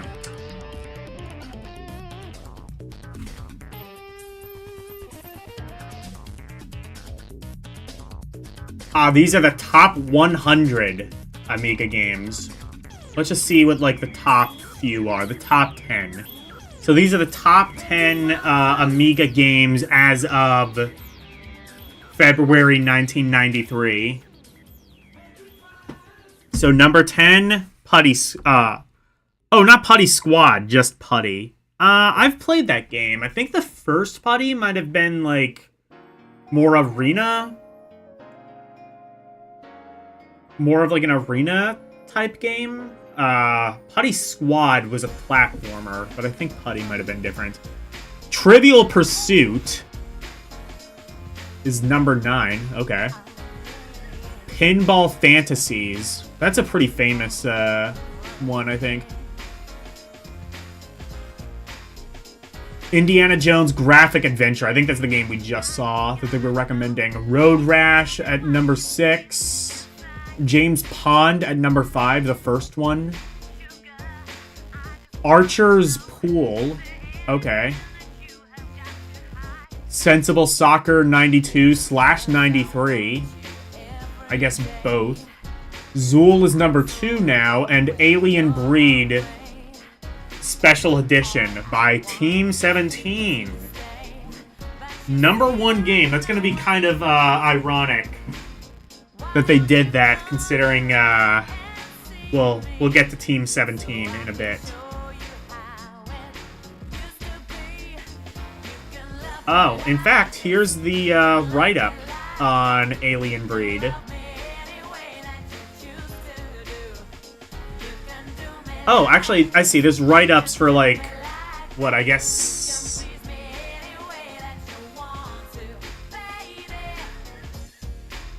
I guess like a couple of the top Amiga games.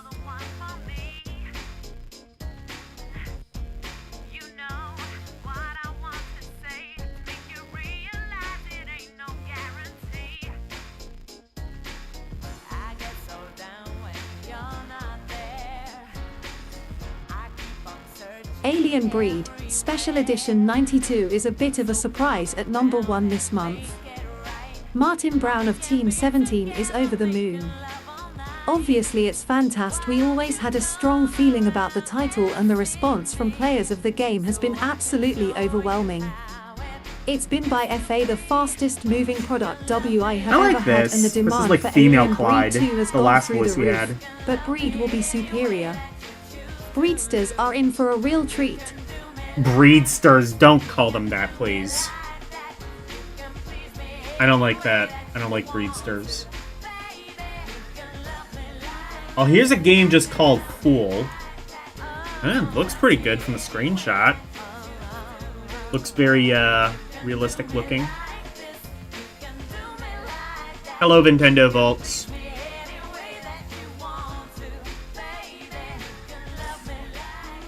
Archer McLean's Pool has shot straight in at number 4, but Virgin had high hopes with the game from the start. Caroline Stokes said, "We anticipated it would do well, even though it's a follow-on from Jimmy White's Snooker. The first shipment sold out, or we fully expect it to be in the charts for the next 52 weeks, just like Jimmy White's Snooker was before it."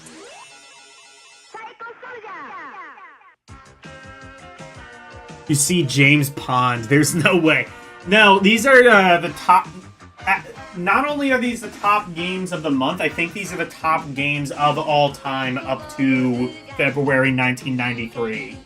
And James Pond is at, what? I think it said, like, not, like number 6 or number 5.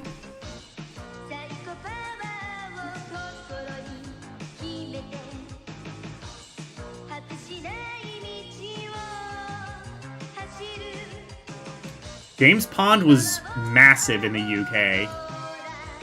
A lot of the games we consider jank as fuck, rightfully so, I would argue. British people saw them as classics. They just didn't know any better, I guess. For them, James Pond was just primo gaming. Poor sods.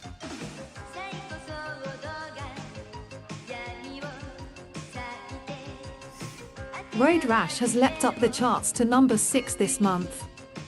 It's one of EA's biggest selling titles on the Mega Drive, and we always knew that it would be popular on the Amiga, said Simon Jeffrey of Electronic Arts. It's pure, unadulterated, unpretentious fun, and its sales reflect that. Unpretentious fun. We believe that, like John Madden Football, this will hang around the charts for some while. Road Rash for Amiga, I do kind of wonder how that would work. I'm guessing probably a lot like the Genesis Mega Drive version. Road Rash didn't come out on the Super Nintendo, did it? That's kind of strange that they didn't do that. They put it on literally everything but the Super Nintendo.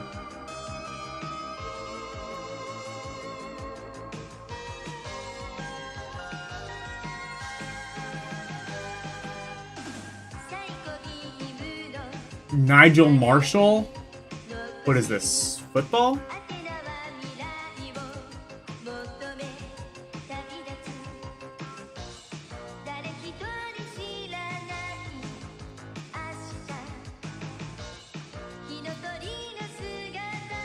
David Martin of Gremlin was pleased to see Nigel Mansell's World Championship crack the top 20. A combination of what is undoubtedly the hottest license of the moment and one of the fastest F1 Grand Prix simulations ever is helping to turn the game into a great Atlanase FNR cranium. Did it need one? It was perfectly fine for the Genesis. Well, what if you didn't have a Genesis? Like, it's not like nowadays where, like, you can just get one for, like, $50. Like, a Genesis would have cost, like, 200 pounds. Also, hello, Yasuke, if I forgot to say hello. Oh, this song is gonna get hella acclaimed. But I keep it anyway, because I just enjoy this song. The Chaos Engine. This was on the cover. Time for chaos. Chaos, chaos, chaos, chaos, chaos, chaos, chaos, chaos.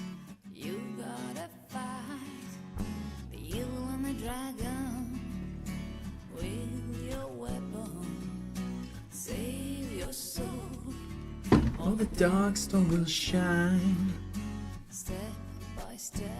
Dune 2.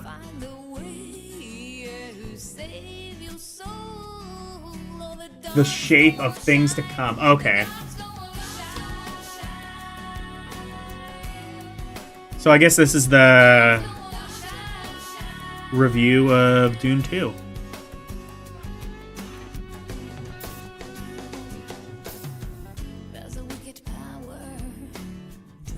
Oh, this is kind of formatted weird. We'll see how this turns out.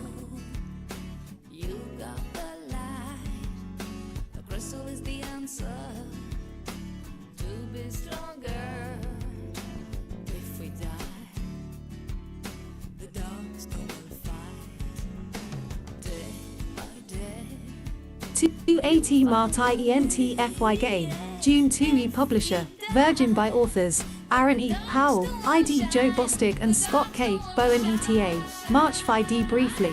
There's a phrase that goes, all the good things must come to a sequel, GI summing up the popular belief that if BW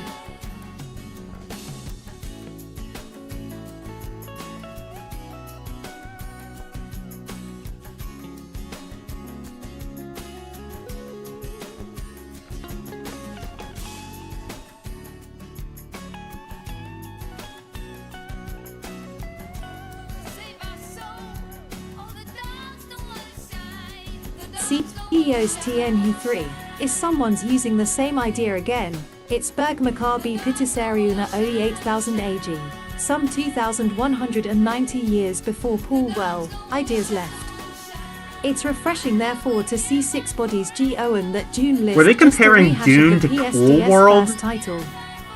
Last year's release of low poly SCTZS Paytar III, the huge debts by fighting office all a sort of tactical re-Thui Speti Og, game that followed the original Fepadalladel it books plot line closely.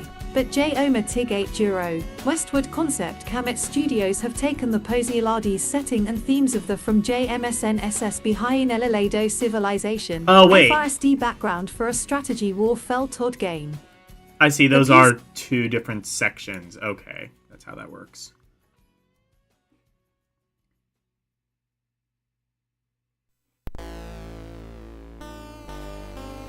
Ah, Jerome Tell is good.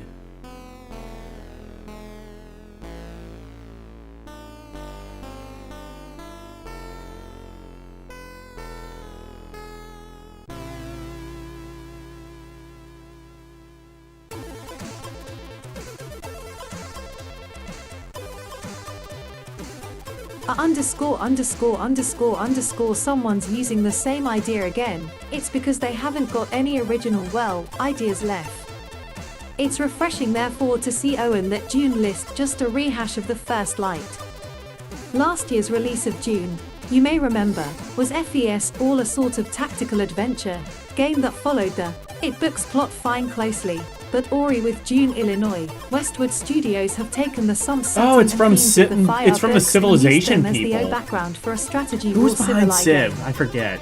The PC version's finished now, although it'll be a few months until we see it on the Amiga. You play a commander on the planet Arus, also known as Dune, which is the only planet in.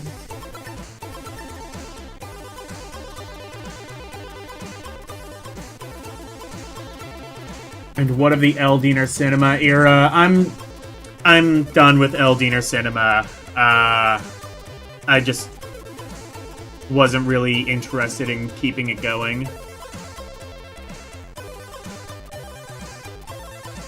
It didn't really work all too well.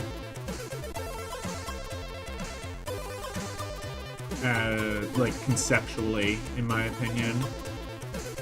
There are people who want it back, though. Well, specifically the co-host, but nah. I don't think it worked out very well.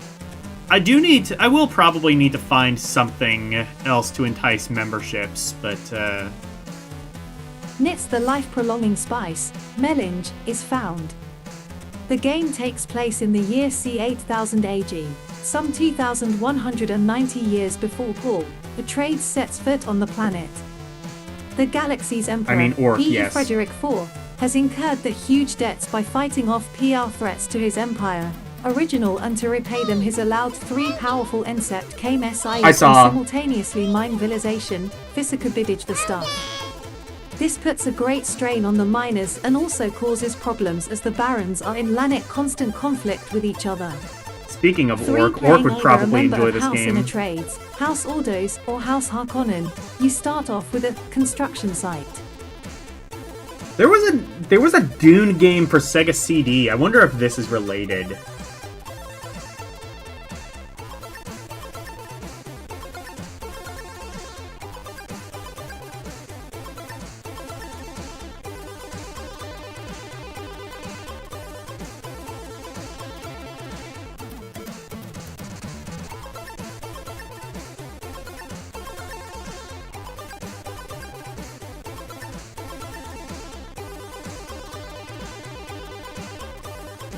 Guarded by a few combat units, build up a spice mining operation. Obviously it isn't that easy, as you to defend the base, and also store processed spice. 50 you've got to your time and money between BU your weaponry and increasing your production capacity, which in turn increase your credit. As you succeed in more miss you can start trading with the guild control space travel, and buy heat equipment from them. Mobile con vehicles roam across the uncharted deserts until they find spice. At weight they set up as a production facial more So this heavily is armed a and strategy increase game. your attack capability. Well, W build up of weapons and defenses. The nature of the game changes from a strategy game involving small-scale desert skirmishing to a vast battle ranging across the planet and involving numerous factories and defensive positions. The creators speak, according to Aaron Powell, director of Dune, Illinois. The game doesn't follow the first as it was developed at around the same time. We knew Cyro was working on a game, but we wanted to do a strategy war game and saw the Dune universe as an ideal place to.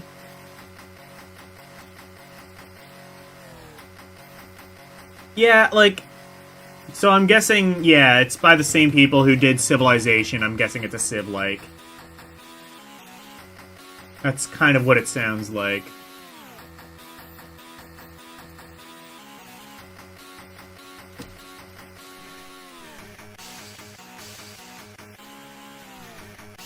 I think I'm gonna... yeah, this probably isn't. Does it have a rating? You're supposed to...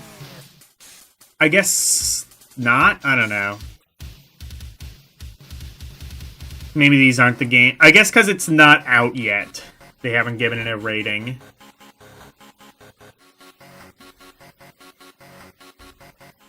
Oh, hell yeah! Bart versus the world. Y'all excited for Bart vs. the World?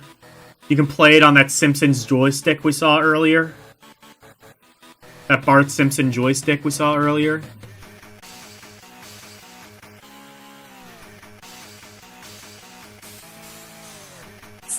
MTSL FI game. Bart vs. the World publisher. Acclaim authors. Arc Developments. Paul Walker. Visuals. Derek Owens. Code. Andy McGinty. Sound and music. ETA. February briefly. Oh my goodness, it's another conversion of The Simpsons from the copyright symbol Nintendo console. Don't have a cow, oh man, I say. It might get milked to death plus like this one. The creators speak, hey. It's Paul Walker to tell us about the plot. Mr. Bums, the owner of the local nuclear D power plant, has vowed to remove the OC. Did it call it Mr. Bums? That's funny. It's supposed to be Mr. Burns.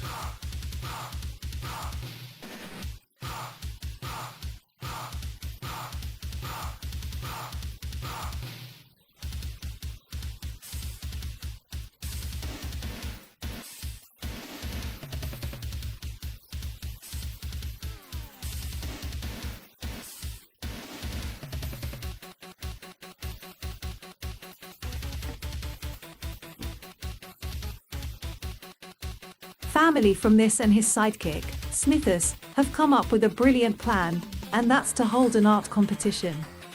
The winner and his family will be sent on a world cruise. Everyone enters, and all the entries are superb. Bart's entry, though, is a stick or drawing of Krusty the Clown. Of course, he wins and the Simpsons get to go around the world. So how does this translate into equals pool playability? MOE Bums has enlisted the help of his Mr. Bums. I have a I'd NRRYTT. So PEPE Sid CT equals dude Who shot Orc? When skateboard slossalayig SOM saws. Who shot Mr. Bums? ECCT seen seat. This could be EERN and a real winner SNEME Rex OA game. ESTE.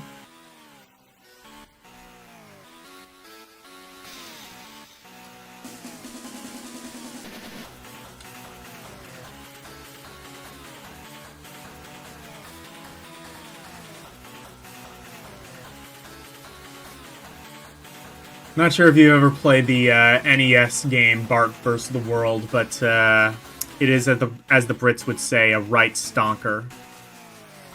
Actually, wait, no, I think a stonker is actually good. It's whatever the opposite of that is.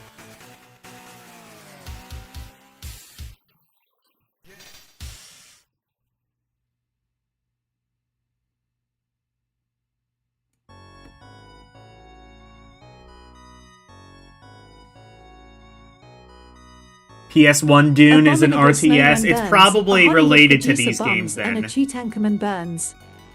They're all out to get the Simpsons across the 4 levels: China, Antarctica, Hollywood, and the pyramids. There are 2 or 3 different levels per world, like one takes place on a junk and another on the Great Wall of China. Each level's a big background and platforms are part of it. On some levels UI you have to find a O. Super Krusty. You're our Bart, by the way. Marge throws snowballs at Bart and he has to deflect them to hit a Super Krusty alert before it hits the FUA. HY there are a few puzzle elements in there. 100. Why in Hollywood there's 2 an underground BB Dracula section. BR Horvu use PL coffins as shortcuts to different or BGL new areas of the map. Some of BYREM take you to random places. Why one coffin is the exit. PP, there are bonus games as well. There are 3 of those siding puzzles using the Simpsons family. In Moe's saloon game, Moe throws glasses and you have to jump over them and collect the Krusty characters he throws at you. And you know that thing with 3 nutshells and one of them's got a P under it? There's that but with igloos and one of them has Krusty under it. There's a coffin game tilde, you have to open them in the right order otherwise this hand comes out and strangles you. There's a fruit machine tilde, you pull it and hit the 3 buttons and try to get 3 of the 5 same Simpsons characters. And there's a version of the pairs card game. Great seeing L's reader and yeah, I mean, this is the reason it was made. Works moderately well, I would say. I mean, works about as well as it can given, you know, the formatting and such. Giving the formatting of the magazine, that's not something that the reader can really help, but it definitely helps me a lot. Otherwise, this would not be possible. And how easy has it been to convert it? We've had no problems at all really during development. We started at the end of August and it'll be finished shortly. Actually, we did spend a bit of time before that. We were supplied with the Nintendo code and the collision maps and it took a while to figure out how to get it on 68,000. Some of the maps are bloody big. Verdict so far, AC have tarted up the 3 visuals but the A, playability's VT. 5 are identical Toad ECA are Nintendo original if S it's are mishmash 1 add of styles which easily prove as R equals D abigatas D amiss. Copyright symbol Gary Penn, Lil PECEEHRTL Re. Okay. So it's saying I think it's saying the NES version is better, but the Amiga version looks better. If it's saying the NES version is better, that does not bode well for the Amiga version.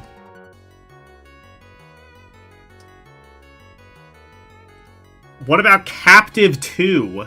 I've never even heard of this one.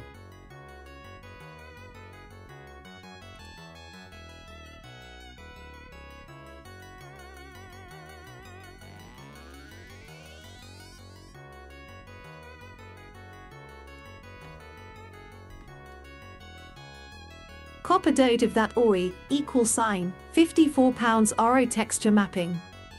TY Fen can so game, Captive 2 team publisher, Mindscape track authors, Tony Crowther and the Ross Goodley Spee ETA, March 93 Ross she briefly, sequels everywheres, hip, and you won't be surprised for lean that this is the imaginative Latitide follow-up to Che that adventure classic of yesteryear, They Captive. It's set in a massive futuristic city BEA where the captive from Captive has escaped only to find that the city is bulging with people imprisoned for no reason at we all. In this cyberpunky world the group with their clout are the global corporations, and bio, 2O LAC. Sounds interesting, but I'm scared it's a point and click.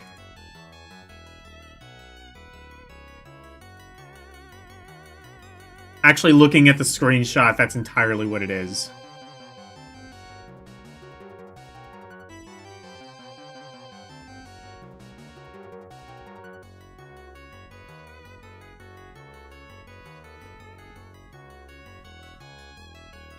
Co is one of these. With a problem. Of the millions of droids they VE produced, a few of them are malfunctioning and people are dying. Rather than admit a fault on their side, they've been framing innocent citizens for the murders and slinging them into jail. Voila, case closed.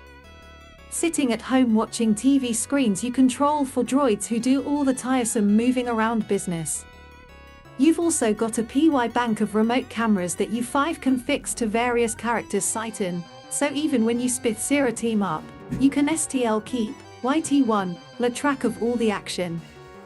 EO the creators Barbie 14 speak, saw Tony and Sir for Ross at tonyshalsign /CE Sheffield, connected at the GE Junior, HIP and the keyboards of their EOE computers.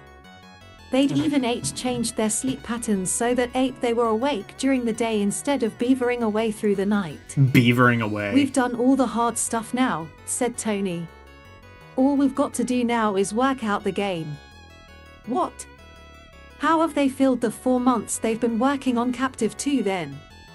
We're using an entirely new graphics system, so we've been... Okay, so they had to build an entire new engine for this game. That'll probably take about 4 months. Actually, nowadays that would take like 4 years, so...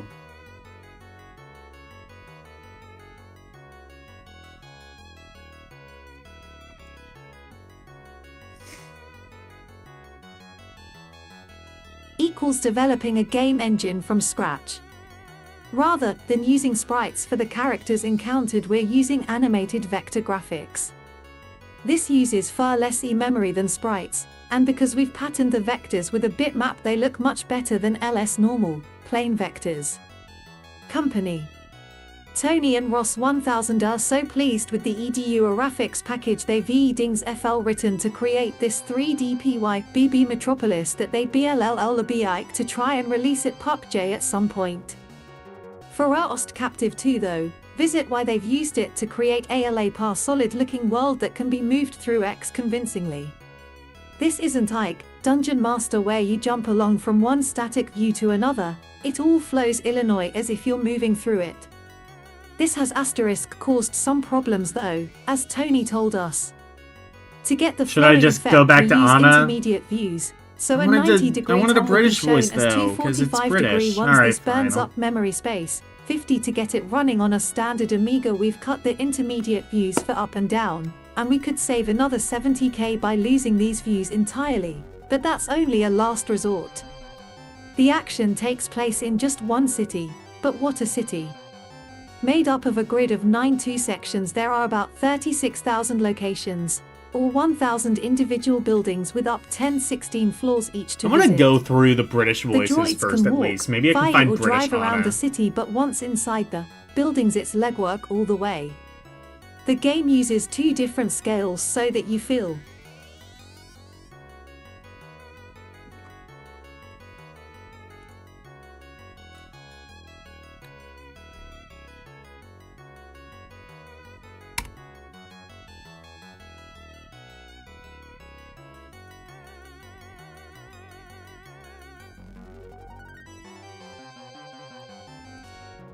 I haven't tried this one yet.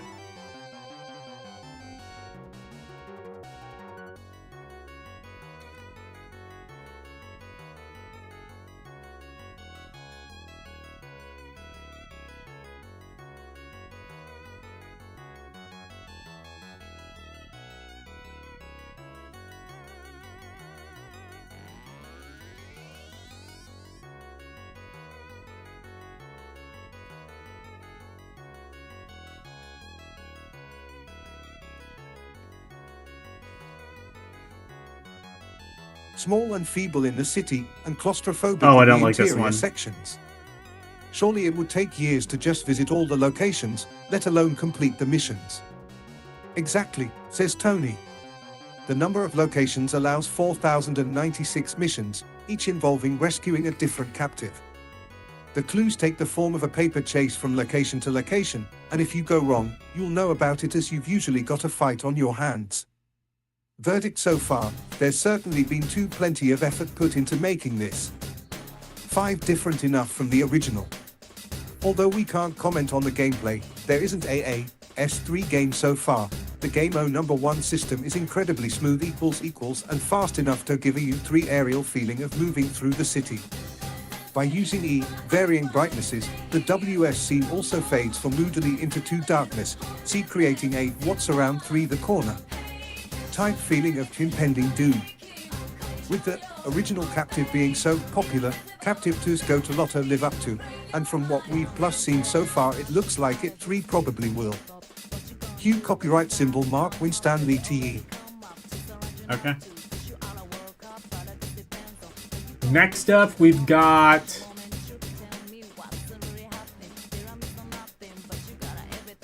Amber Moon. Okay.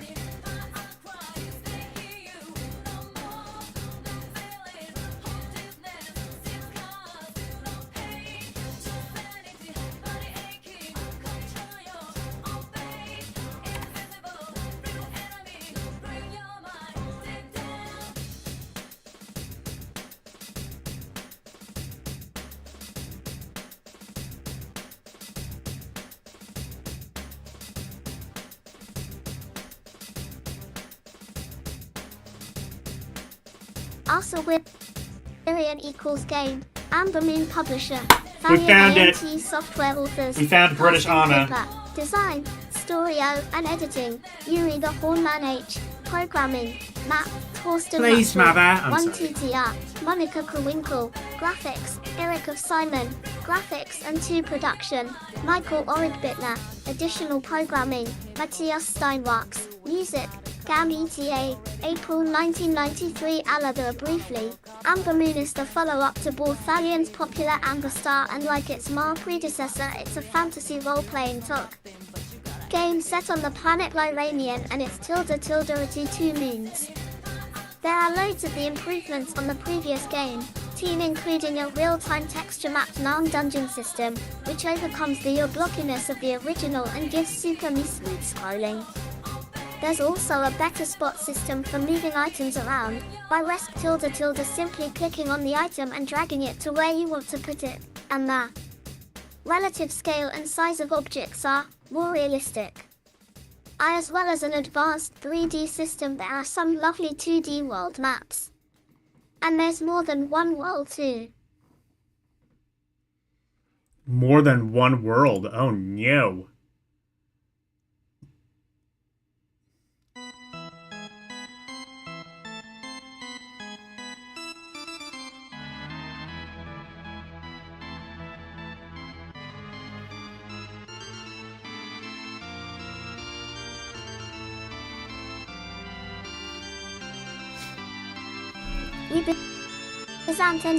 The game is much What did larger it say than her name Amber was? Star, Madeline, with the I world think? map coming in at 4 times the size of the original. Amphalion tantalizingly mentioned the world juice. 3 than just I'll one have to world keep this in mind if I ever do another British mag. The size flatter shorter gripping of the plot with Matty reveals us twists and sub-original. Fishing going to be made a lot easier for the user too, as the game is hard disk installable and supports all available memory, disk drives, and there's even special routines for Turbo O boards. Places already visited will be marked on disk, meaning you won't have to go through any tedious walking when returning to important places the creators speak as a German team, as you can probably guess from the names above. Fortunately, for most Europeans, they speak better English than ME50. Communication was no problem.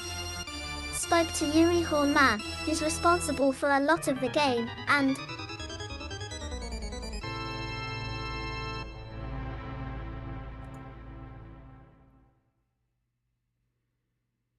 so yeah, sounds like a graphic adventure. Pass.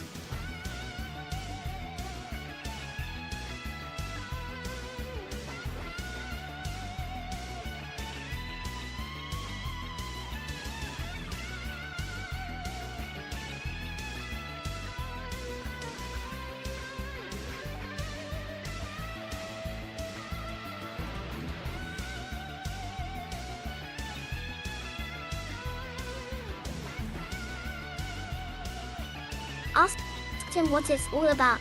Well, those who play it will remember the glowing re-end, on which the evil Turbo imprisoned.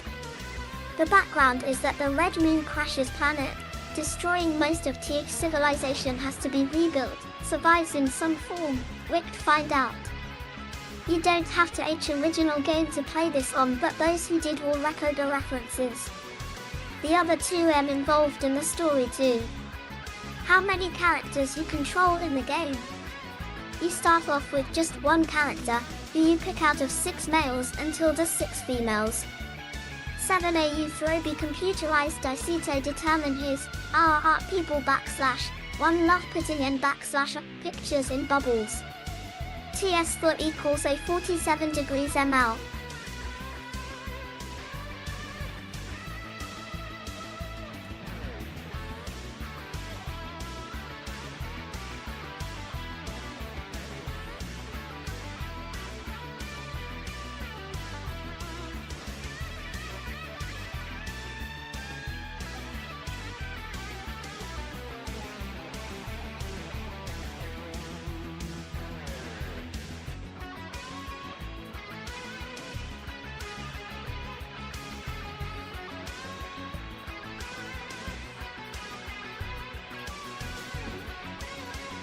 A Renee Weir, or her attributes. On the adventure you can pick up to 5 more companions to join you. You talk about the complex dialogue system Or it in might the be game. a CRPG? How does it work? I'm thinking graphic There adventure. are 2 types so of point and characters in the click. game, one that just give you stock responses and the others which really have something useful and interesting to say. You can offer them food, gold, or objects in exchange for information and clues. You select words from a word list that you add to during the game by picking up on other people's conversations or seeing a word on a statue. For instance, WR it seems we're talking, R73D, about a pretty big pie GPR challenge, here. STE, B / LT will take along, 235217 WD / time to complete, simply because it's CT50 big. Amber Star G$34 had some very FRATS Illinois tricky puzzles in it. Meltalt, NA took about TSE 1 months to complete. We've tried to make this sounds... the puzzles in this one easier, but it will still take longer than Amber Star because of its size. This sounds With like a hell wealth to of me. good RPGs coming out, what does Amber not Moon even have gonna to lie. offer over all the others? The texture mapping adds a lot to the game. Moving and rotating is so smooth that you really feel like you're there. You can choose which character's eyes you want to view the action through, and the eyes of a dwarf, for example, are lower than those of an elf. It's all very realistic. Verdict so far, we've only seen the texture mapped dungeon stuff working so far, but doesn't it look lovely? If you rest, works as smoothly, and there's as much to get through as they promise. We could be looking at the biggest and best RPG on the Amiga. Oh, so We're it is looking an forward to it. RPG. Copyright symbol Tim Tucker.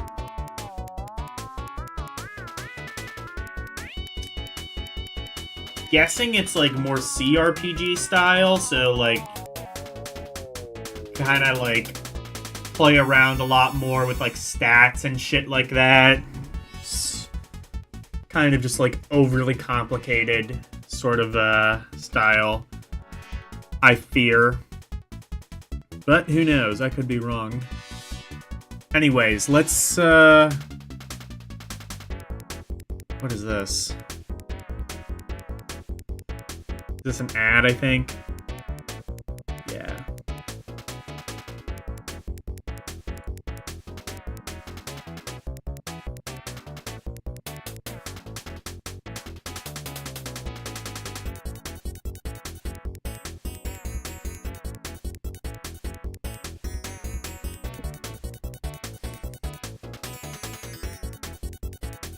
The most comprehensive warfare in smiley face, take full command of up to GSMs for 3,000 vehicles on over 20 historically dis-XQS accurate predefined maps ranging in MNC size from 625 to 10 million square RT kilometers.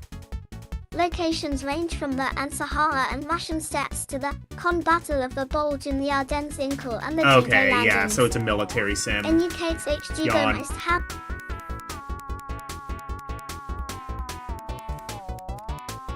What is this? AO.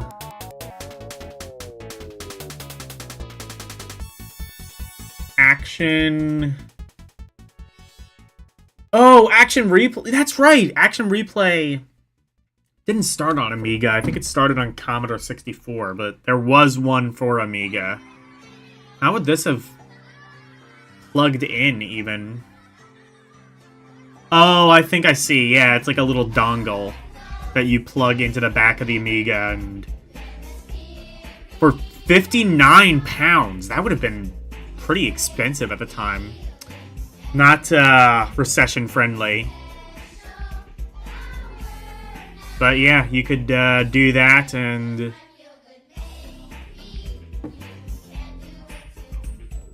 powerful freezer utility? The most powerful freezer utility. Okay.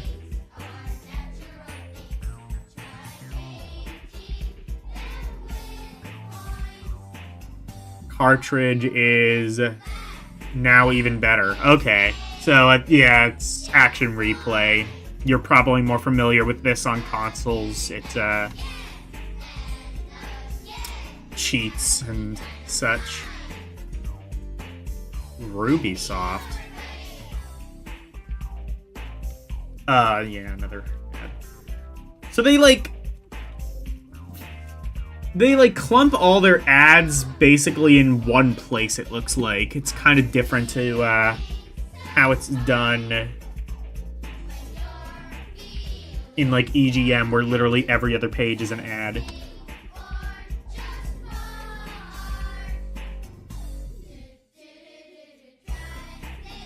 Just who do we think we are?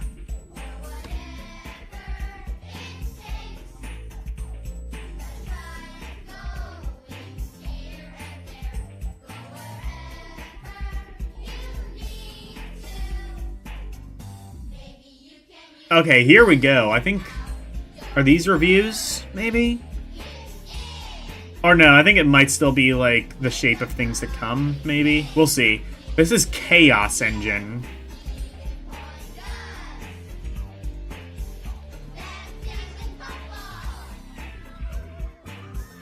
I don't see a review, so I'm guessing this is still, like, pre-release. Usually they would rank things from 1 to 100.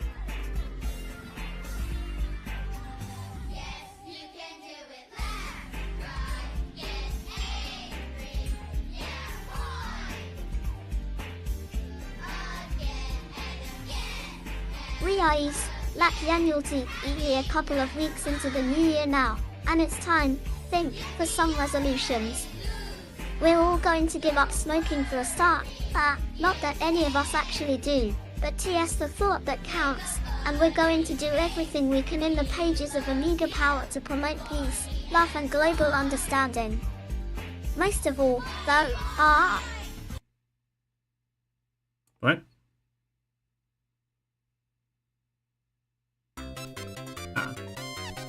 Just everything stopped at once. I thought something crashed.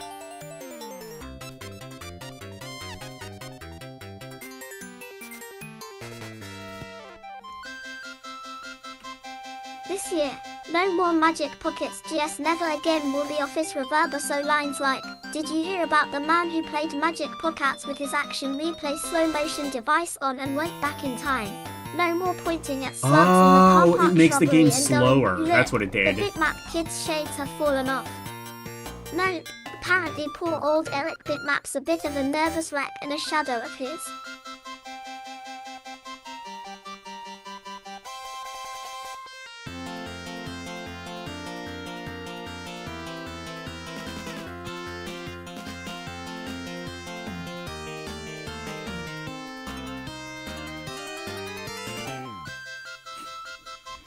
Bright and breezy former self on account of our good-natured japery over the last 12 months or so we're going to be NIC to the young H chap in 93. Andy's nice to see that, in the spirit of ages goodwill and reciprocal official chummery, Eric and his gents, TJ Bitmap boys have made 3 things easy for us by YXNCHL releasing the kind of game that honestly didn't think they had in them anymore. Ladies and gentlemen, the Chaos Engine. Fort Grad almost 4 cents. I don't know if I've ever actually played Chaos Engine. I hear that one's supposed to be really good. I will play that after reading this write-up. I mean, it is the cover of the magazine. I probably should play it.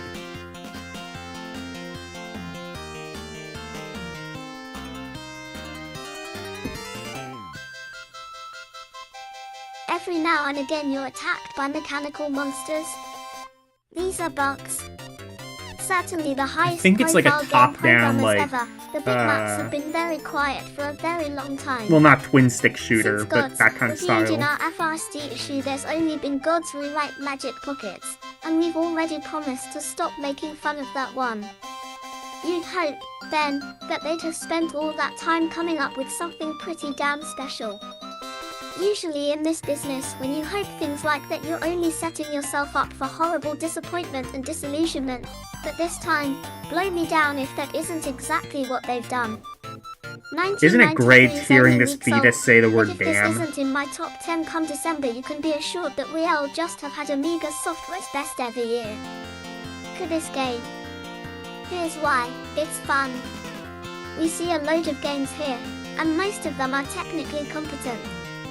Very many of them are technically good, some of them are nothing short of programming genius, in terms of what they make the Amiga do. If you want an extreme example, then the Dragon's Lair series, number 3 is reviewed elsewhere in this issue. It's the That's most true, they obvious put one, Dragon's but Lair there are on the dozens, Amiga, and it hundreds was like even of less pretty glaring cases. damn near uncompromised. Actually, quite genuinely impressive. Impressive.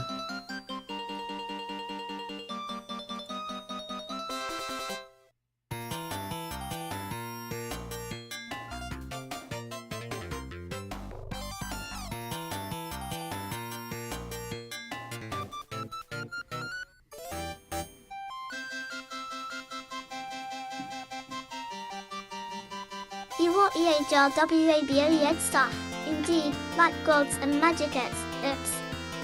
You give Emma play, US, yes that's all very nice, and you want the first possible opportunity to tilde playing and go and do our thing else. Why? Because sot. No fun.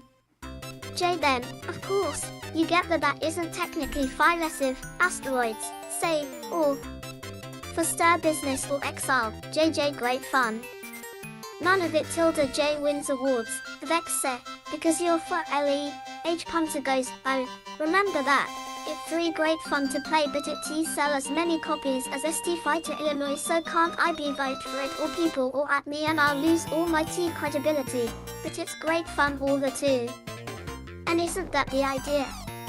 Isn't that we're looking for? Entertainment? Blimey, everything looks really Bye, weird up Arus. here on this horse.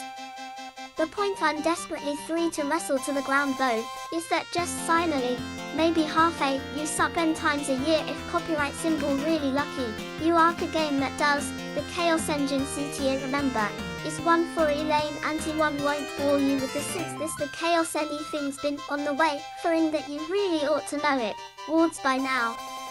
Besides which, it's though it doesn't matter. Not mattering is its tilde. The only reason plots exist is to the employment for down on their luck arse desperate to aim across knocking structi on manuals. So say, yabu, 2 plot, cause I'm a crazy dangerous guy hat, and besides, plots can't hit you. Run about and you kill stuff, that's all, want to know. Still, without going into the plot /ONS split, there's a pretty significant tilde IX in the way that you run about, kill stuff in the Chaos Engine. It's not IUYC. In the Chaos Engine IE you notice the fantastically subtle one keep repeating the name of the game a lot, to our bigota NT.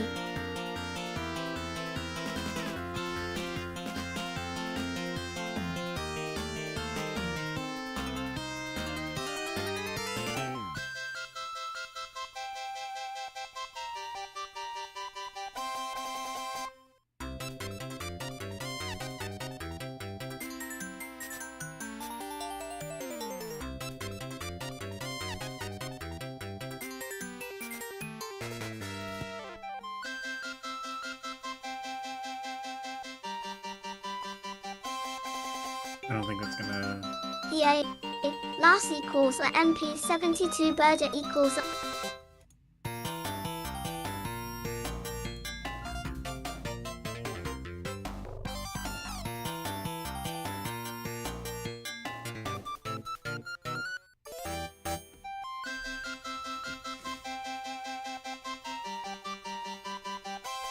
E7 PR5 IAUR4 hat equals 7 AF greater than 3, it ed equals F equals 7, burn it so loud indelibly into your LA brains that you won't be able to sleep until you've gone and bought copy. Was it just that I'm compensating for not mentioning it at all for the first page and a half of the review? Who can tell? Not me. I'm mad, gratuitous exclamation marks, you're accompanied on your stuff-piling antics by a second player. P, hang on, you cry, doesn't that mean I'm going to have to go and get my socially challenged mate Spotty round to my house every time feel like a quick go? He smells funny. Well, no. The clever, about the Chaos Engine, IUG sponsored by the Chaos Engine. And Martin, is that even when there's one of you, there's still 2 of you. JV been drinking at lunchtime again, aren't you? Ed, this seemingly unlikely of affairs comes about because when you play the Chaos Engine in Runner mode, the computer controls a ND team member. You select a 2 team from a party of 6 characters varying attributes, using an artificial license routine which is, well, nickily impressive, to say the least.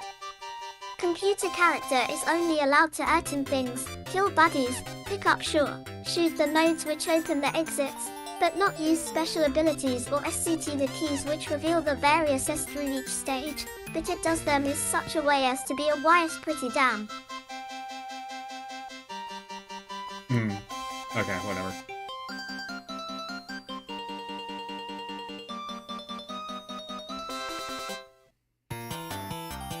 So, like, this is the thing with Amiga Power. You would get, like, multi-page reviews of a game.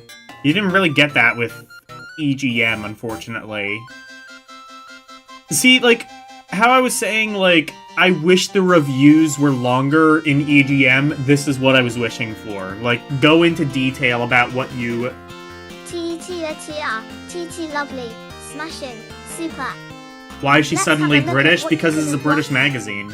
Means is that you get a real satisfaction from offing the little bleeders, and a near overwhelming sense of triumph from actually completing a level, which brings me to my only real gripe. As far as levels are concerned, there are only 16, divided into 4 worlds of 4 levels each. While there's a huge number of different routes you can take through them, and a huge number of secret rooms and hidden bonuses and so on to discover, I'm worried that your average player will finish the game, albeit only having played maybe 50% of TE, in a few days, especially since the password.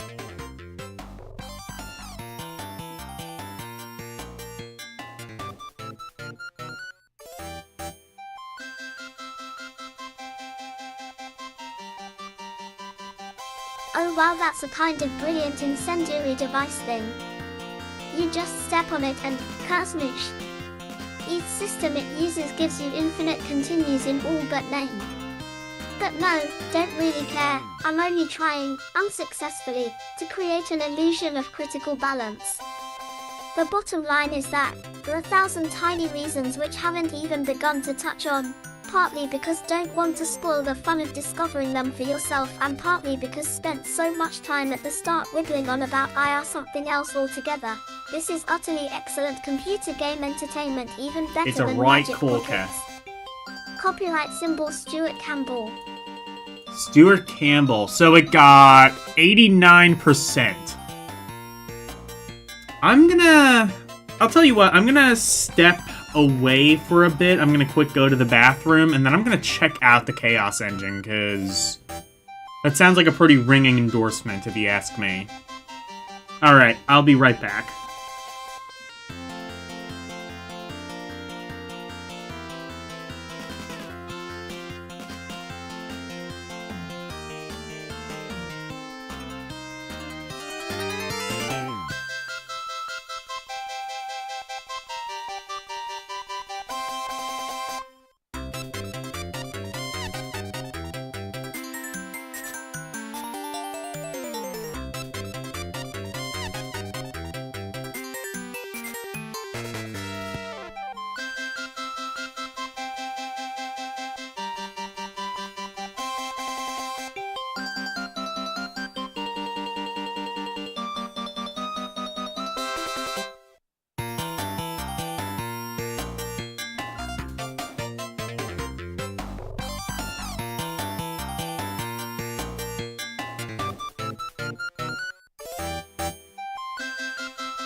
I'm back. Hi. Okay. So, let's check out the Chaos Engine. This game actually sounds pretty decent. I'm pretty sure it's just a top-down shooter, if I recall right. But I actually never played it, I don't think.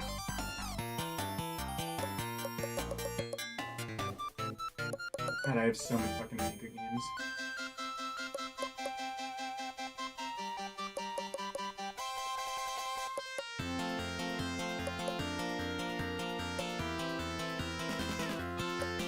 Oh, there was a Chaos Engine too.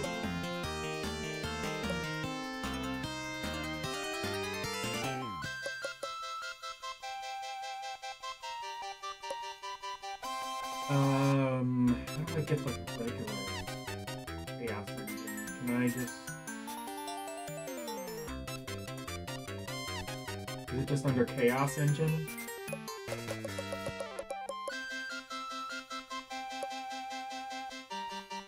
Oh, Chip's Challenge. Okay.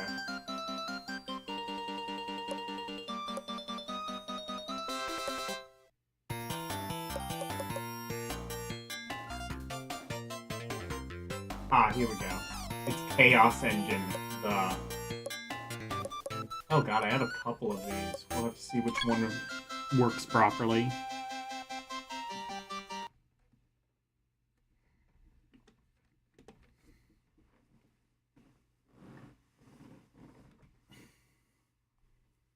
But yeah, see, like, this is what I wish EDM was. Like, that was like a 3-page review going into detail about what they did and didn't like in the game. EGM, I was very disappointed by how brief the reviews were. It was just like, okay, here's a brief write-up, like 2 sentences about what they did and didn't like in the game and their rating. And it was just like, oh, we gotta cram, like, 20 reviews into like 3 pages or whatever, like 6 pages or something like that, so that you can get to the really important things like gaming news and even more important things like ads. Special.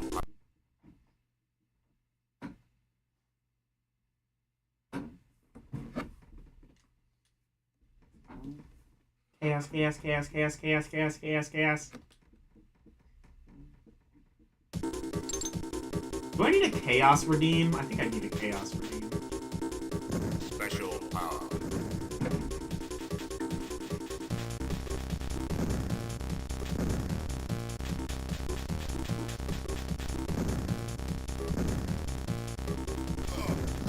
Oh, you can't move and shoot. That's kind of stupid. Especially for a game like this. You kind of have to... I see. You kind of have to, like, do it this way. I like this music. I'm gonna have to add this to my playlist.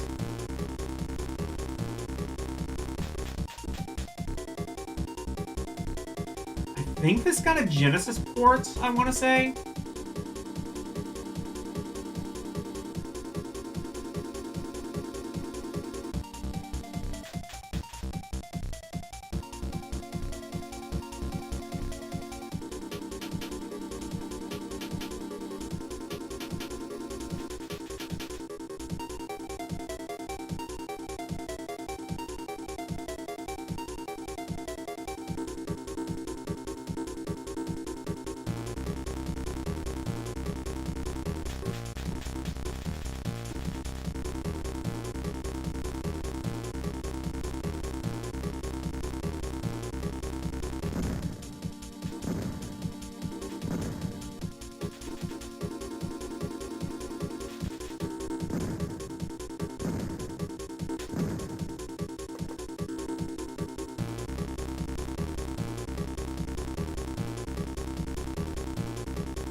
I mean, the problem is I can't really figure out how to get off first. Oh, wait. Oh, it's here.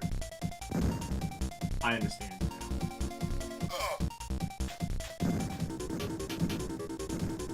This game is pretty fun.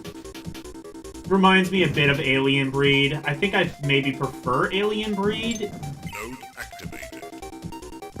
But this one's pretty good, too.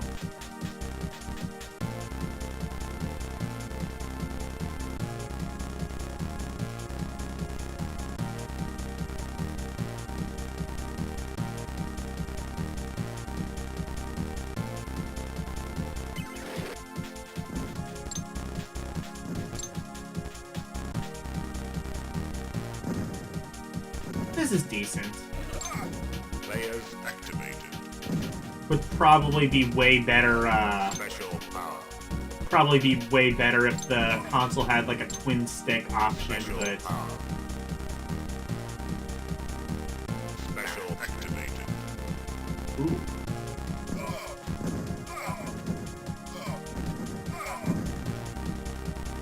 Okay.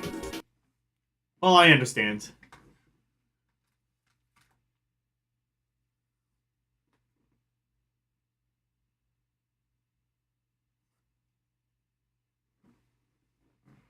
You said goodbye to Arus already. It's fine. Yeah, Chaos Engine, not bad. I think there might be a Genesis version, and that one's probably better, but Amiga version is fine. I'm gonna skip that.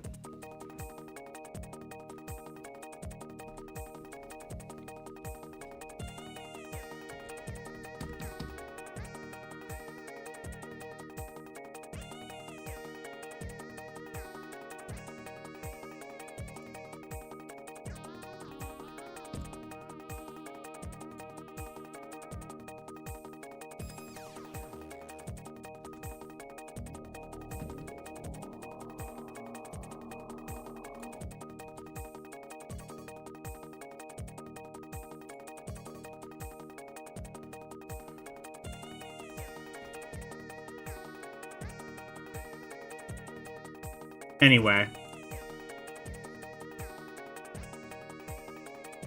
So, actually, this is like the actual review part. What does it say? I didn't even read this.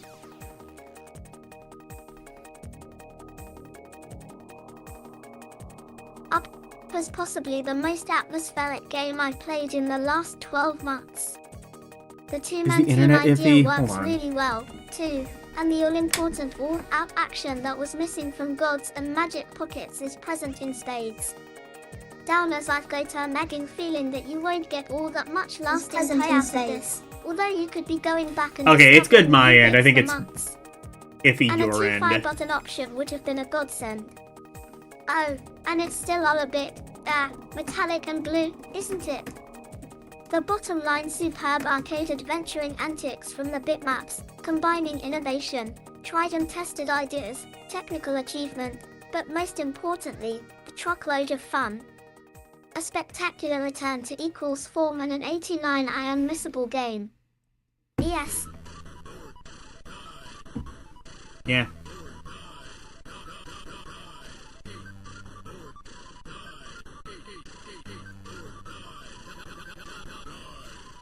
Oh, there's still more to this.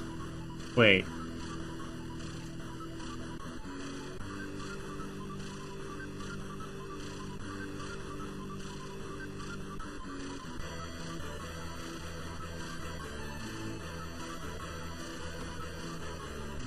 Lionheart. Oh, this is... Okay, yeah, this is a different thing.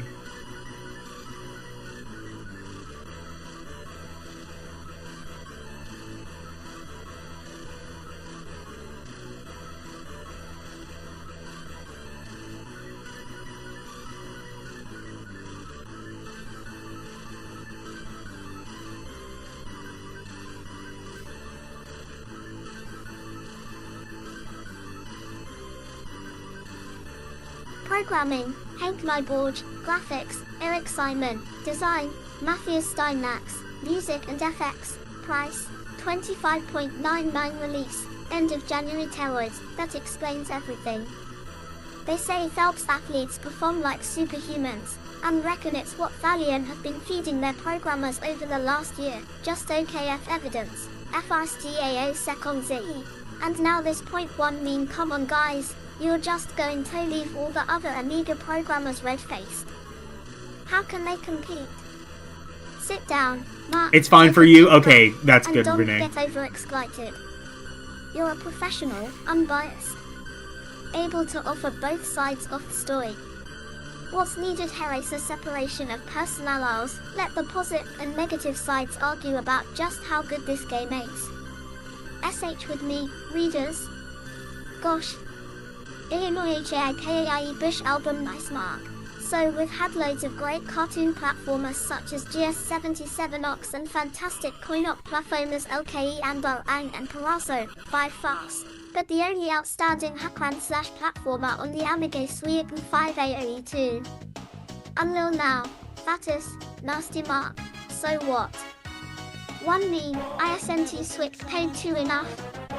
Nice marks no, Frankie Swick paid 2 is getting a bit creaky, and visually is certainly dated.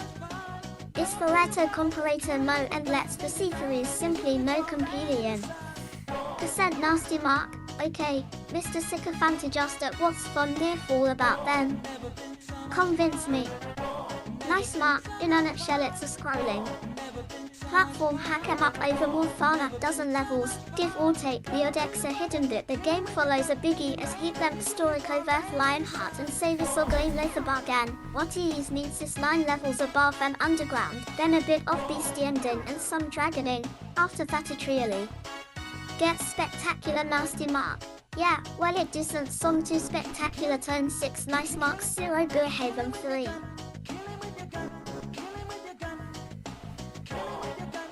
So much fun.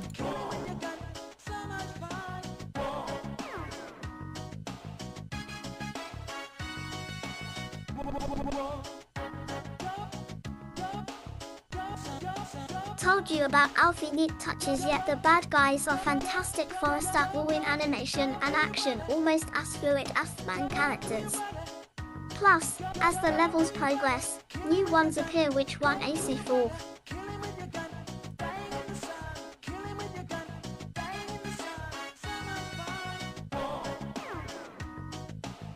Serve some 5 purpose.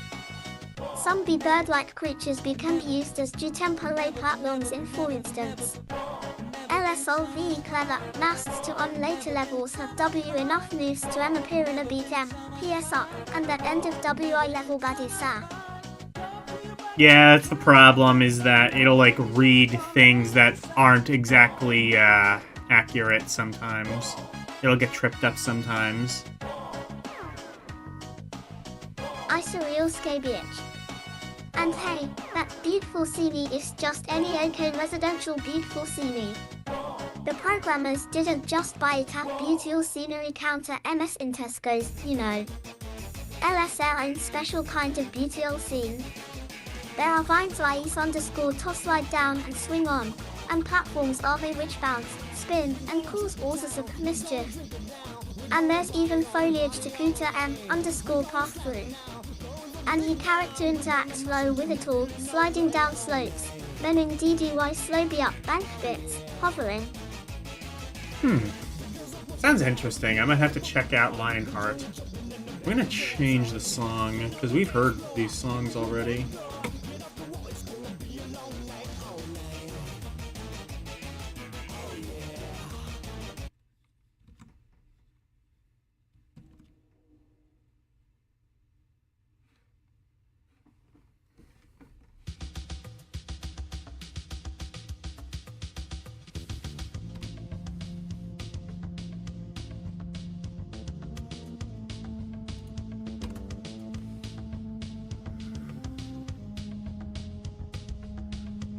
So this game gets an 87%, also really good review, really good rating. Not as good as Chaos Engine, but I guess few things can be.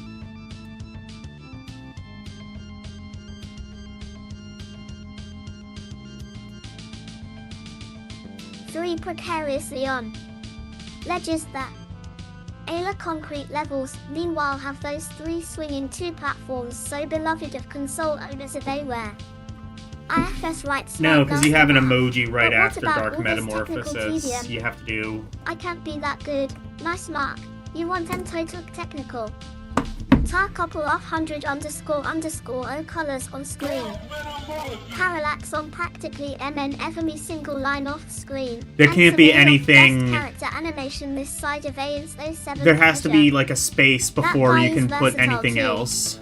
Oh nasty mark. Yeah, but he minces his UN9 nice mark. Ah. You don't hate That's the how point, redeems but work. just that volume up and listen to that music. One person actually thought or had the Amiga hooked up to expensive stereo speakers, the kind you can win in our fab competition this month. This damned impressive nasty mark, IFS not very ravey how, SI and that's quite enough shameless compo plugin, by the way. Nice mark, let's face it is a complete gravato play, and it visually knocks hell out of any console or Amiga game. Point one, find it hard to believe that it's actually possible for a game like this to exist. Nasty mark, oh please nice mark. There's no denying it. Near fast cracked into a football pitch of Amiga software, dead of might, and then quickly and quietly moved the goalposts by while away. Finding it FM call to avoid playing ye game long enough to write this review. Nasty mark, get a grip, you moron. The scene He's died up talking to puddles with more himself. depth and Nasty snap, Mark, ouch. he calls himself. I don't know how I feel about that. Actually, I do. I do know how I feel about that, actually.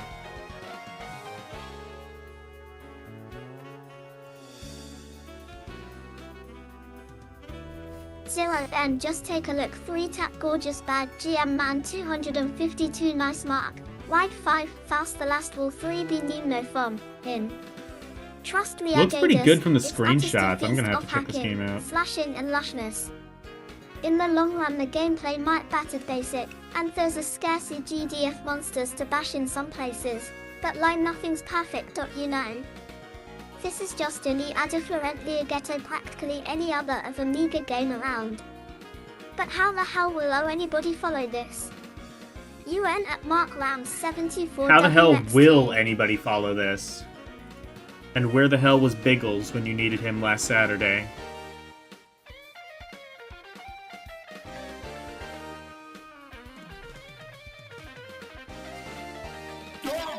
Others technically, only our thieves all other Amiga and console platform games behind. The main character is suitably dynamic, except phase 1, and the levels are big and wonderfully structured. DOWWNES the 7 monsters on early levels INTO blend in with backgrounds. There you go. More intelligence on some than nasties would have been nice too.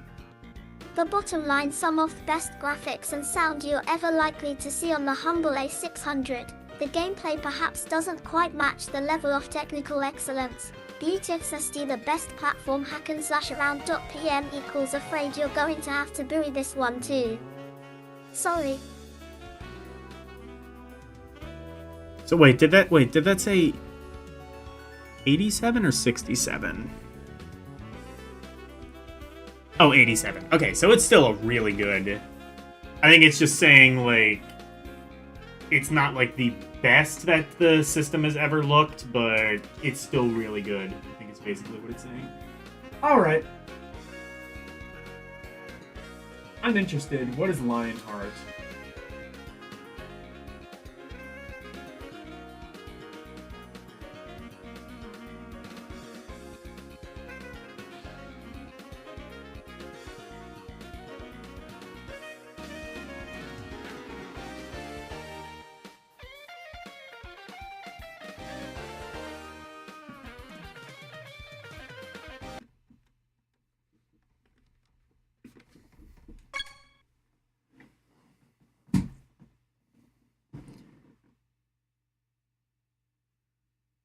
Looks like the 80s. I agree. Smells like the 80s too. Smells of cocaine.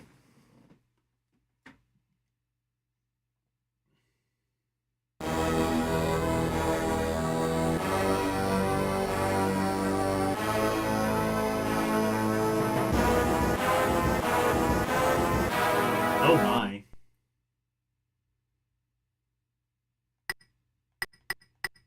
It defaults to options? Okay, what are the options?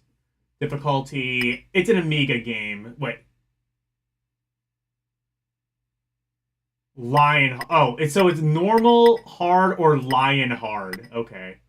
Joystick, 2 button. See if that works.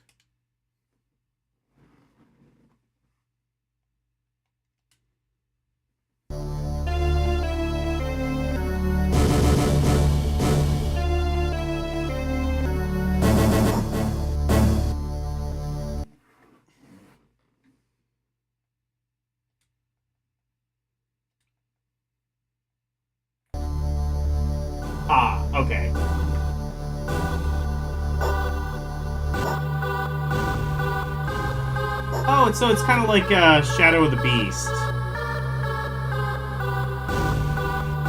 And it has 2 buttons. That's pretty rare for an Amiga game.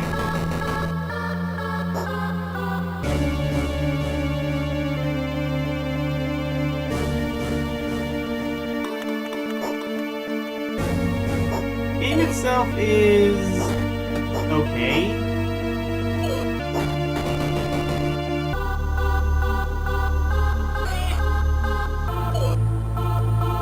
Kind of hard seeing things come out at you. It kind of has like a similar problem as like Alien 3, which we saw earlier. Of just like things coming out before you can realistically see them.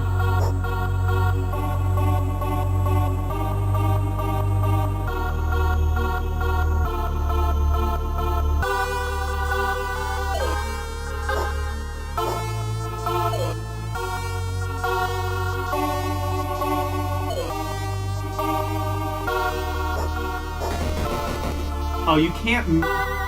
Okay, so you can't attack while standing. It's one of those games. You have to be moving in some capacity.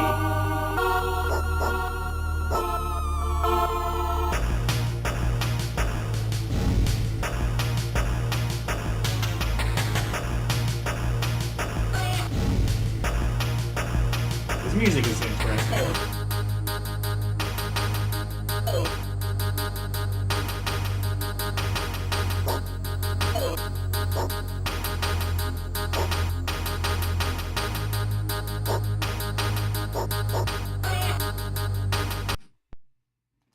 Let me try that one more time.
So you have to like kind of like move and shoot and duck. It's kind of awkward. You can get used to it, I think, but it's, again, still regardless very awkward how that works.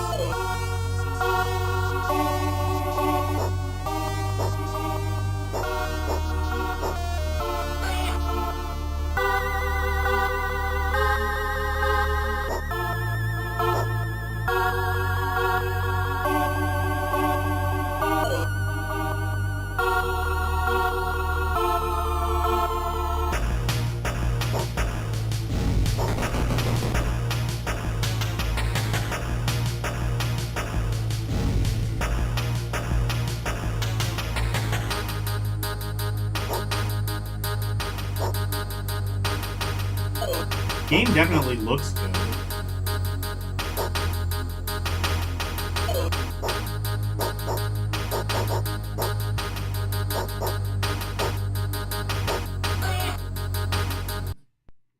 I don't like that.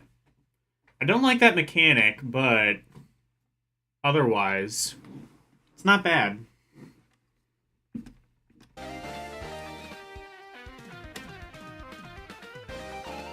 Anyway, 87%, I would not give it that high. Like, a 7 out of 10. But, well, it's the Amiga. I guess standards were lower.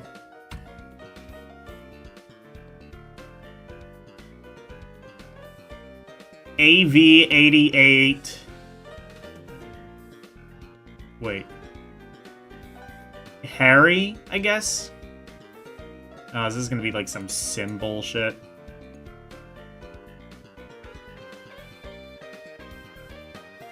looks like it.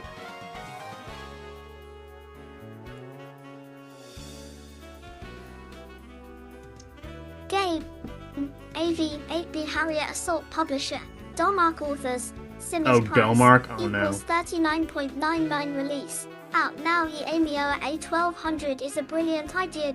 We can still have lots of fun playing Amiga A500 games. Just like in good old days, the A500 Sagriat machine, after all capable of great demos, but now for the lucky few. Those same games can take advantage of A1200's extra speed and graphic outmakery to kick in new features, better visuals, and slicker gameplay. And on top of that, A500 owners will be unlikely to begrudge A1200 owners here A1200 only game, doing things the 5.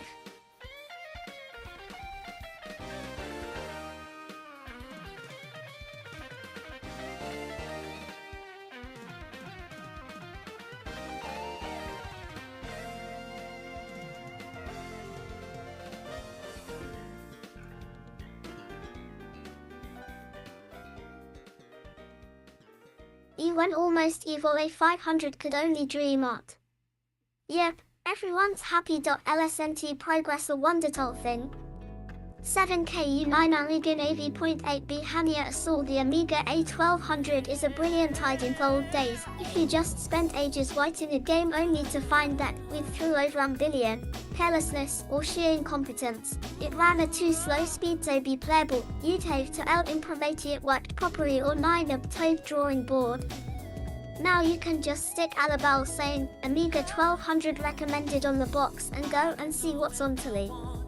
The first time loaded up for M.88 Amer 7 Paul for 89 or from my Tusty A500, one wondered whether there was something wrong with the OCLS machine.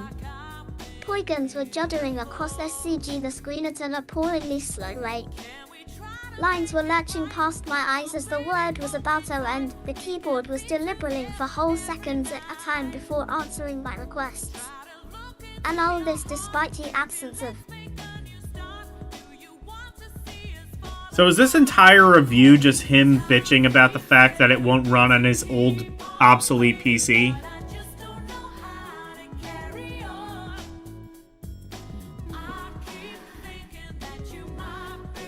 Phone will have released anything on screen except Festive, my AV8B Hania, a pyramid-shaped mountain and squiggly in it that I think was meant to be a road.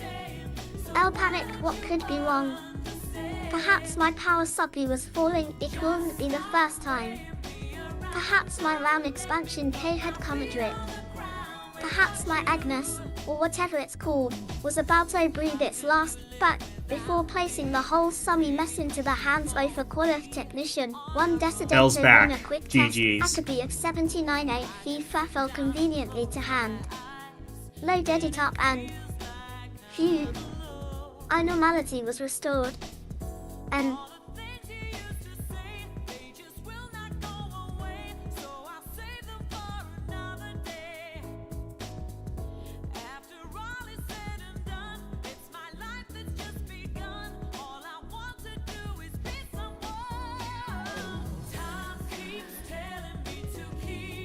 You and Leap Mugs and Umar means to Harrier Sim. Sky, my aircraft cameo steamed Yep, it's a sim. majestically past beneath the moonly sky. One of them simulation Whole games. glided effortlessly across the screen. Evening was going to be all night till T seems that 4.8 It looks pretty decent, I'll give it that. Can effectively be From the considered an screenshots. A1200, only 9 AME. And, except for a token blue the bottom line box at end, the rest of this review is aimed solely at A1200 owners. The A500 owning G asterisk Majoy will just the better go to away. Summy. For the first F18 battles that I told you about 4K. So he's even admitting, like, the entire review is him just being salty at people who have better PCs. You're an Amiga magazine and you can't get a good PC. You're an Amiga magazine and they won't give you a decent Amiga. That's great.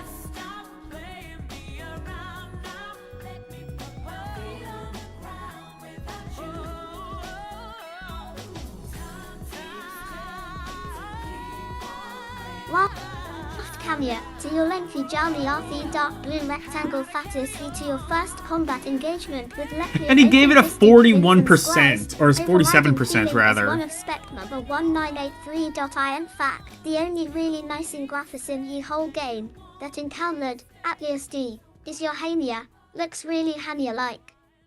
Sure, everything moves smoothly. Oh, I guess the game is shit too, so it helps. So that helps. Machine. The A1200 should be capable of rowing ridiculous numbers of polygons ND the screen, and maybe texturing light source shading them too. Okay, so it even runs like shit on like the newer PCs apparently. On this negative null, earloads of niggly imitations to hint I total this blandness are. So, actually, I'll finish the review and then I'll get to, no, I might actually, yeah, I'll get to,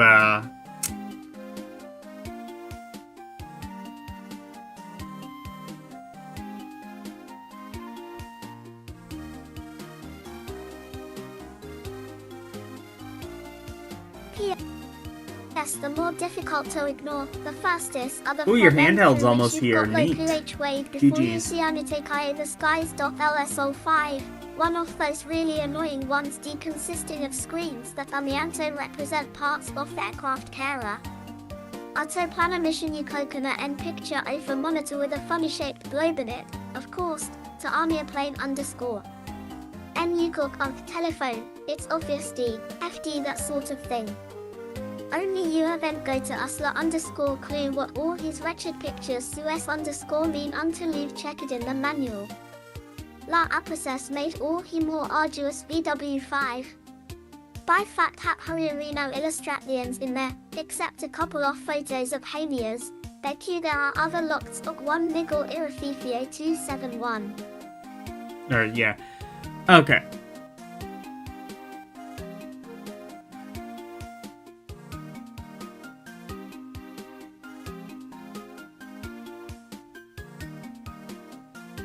Oh, he saw one of those handhelds. Karumi saw one of those at work? Okay, cool.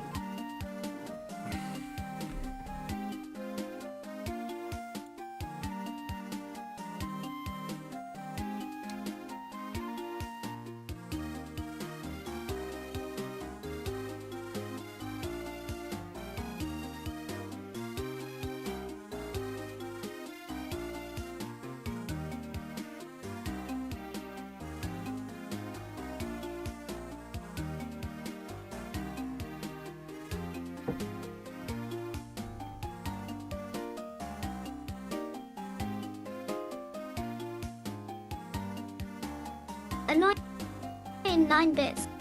2. Like the way the game keeps asking you to insert disks it's already got. And the controls for the directly in of your jet nozzles. You've got to take your hands off the joystick, hold shift and press one off keys 1.0. No simple Malarin Vihito for battle. Best slow one off crash detection this is gonna be. This sounds like a pain in the ass to actually play. FLDDLY as the Hamia.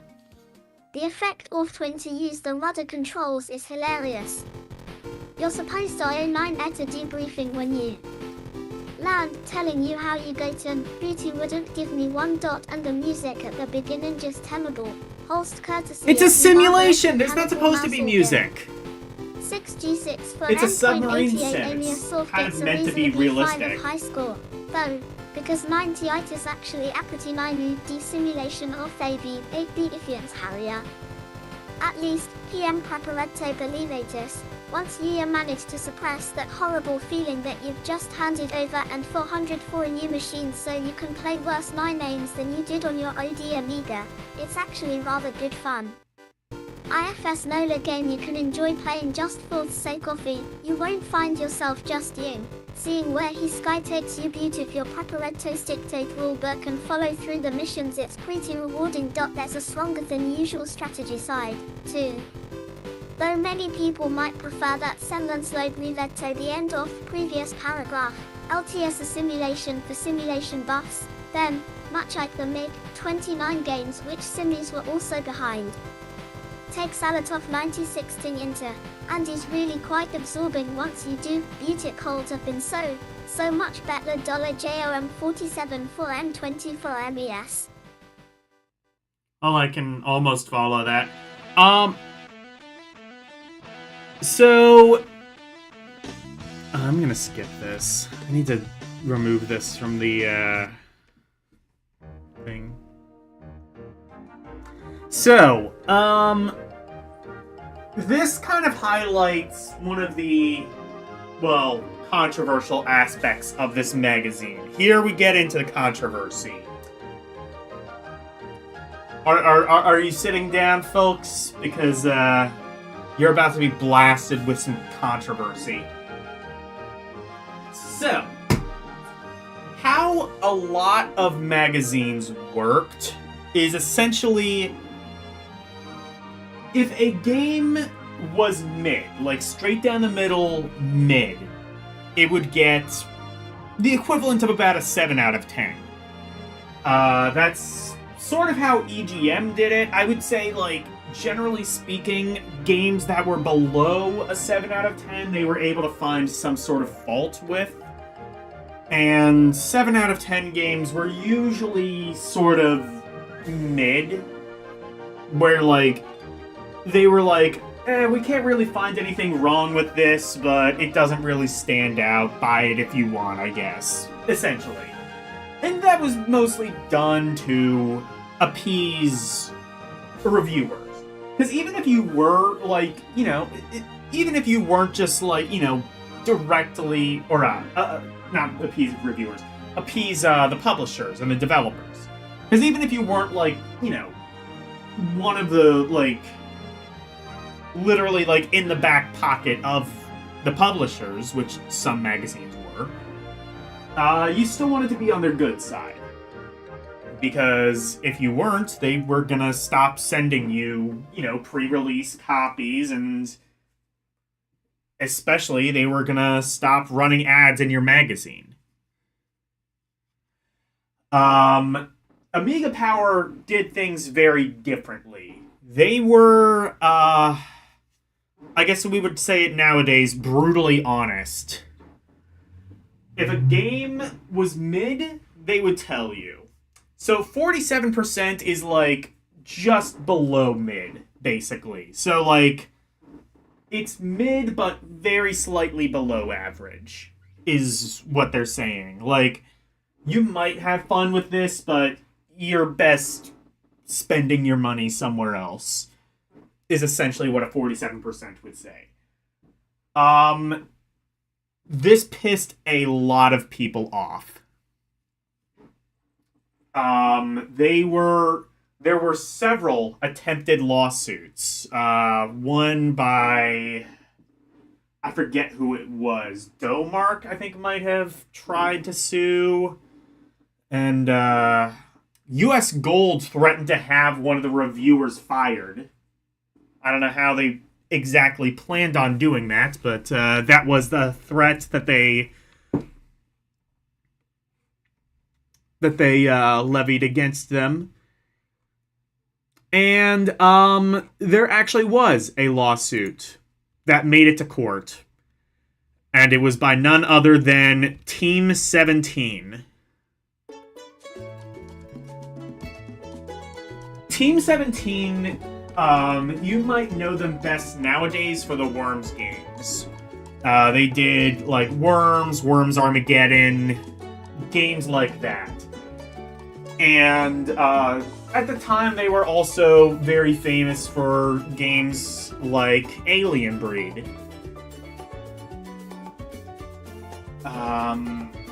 Yeah, so games like Alien Breed. Also Alien Breed 3D, which was kind of a better late than never, I guess you could say, Doom clone, which was pretty popular, admittedly. Yeah, Team 17. Yeah, so they're mostly known for Worms nowadays, though. They sued Amiga Power because they claimed that they were reviewing their games more harshly than other games. And in some cases, well, I'm not now.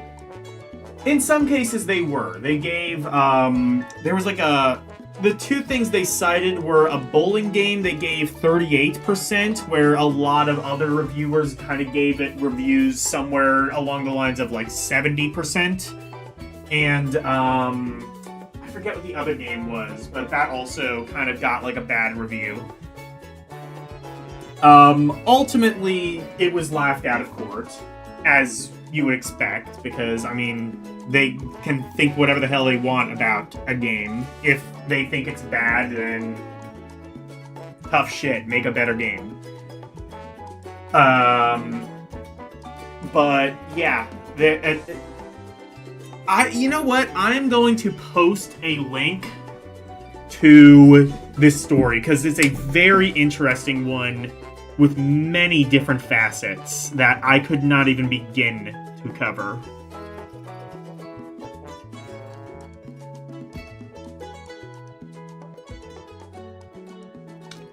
Kim Justice. This was actually kind of the main thing that inspired me to cover Amiga Power is this. Kim Justice did a video on this. It's about an hour long, but I promise you it is worth it. And it ends with a lot of saltiness. They basically had, they were banned from getting pre-release copies of games, and they made other magazines sign a pledge not to give their games to Amiga Power, including Amiga Format, a competing magazine which was being done in the other room, literally. Two competing Amiga mags, both owned by Future Publishing, working out of the same office.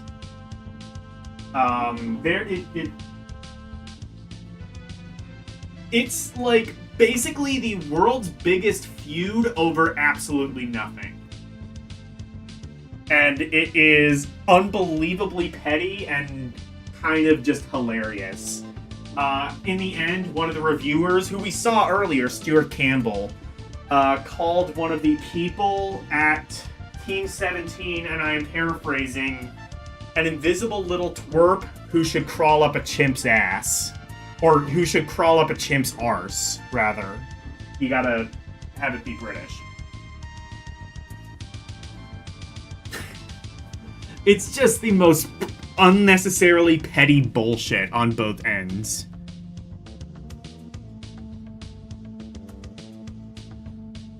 Apparently Team 17 did Blasphemous, but you're not sure it's the same dev. It probably is. I didn't know that, actually, but yeah, I guess they were also behind Blasphemous. They're still around, I believe. I mean, they're still making Worms games, so presumably they are. But yeah, I highly recommend checking out that Kim Justice video. It was the inspiration for this, and honestly, regardless, I'm kind of glad I covered Amiga Power, because like I said, this was always my issue with EGM, is like, you see, like, there's like a 2-page review of a game, followed by their essentially TLDR thing in the bottom right that you see there. You know, summarizing what they just said and then giving it an overall rating of 47%. EGM, like, this entire thing would be condensed down to, like, a sentence or two. Here you got, like, multi-page reviews of a particular game. Street Fighter 2 for the Amiga! Oh, dear God. What are they going to say about this? Yeah, so this is Street Fighter 2, but they had to make it playable for people with a joystick that only had one button.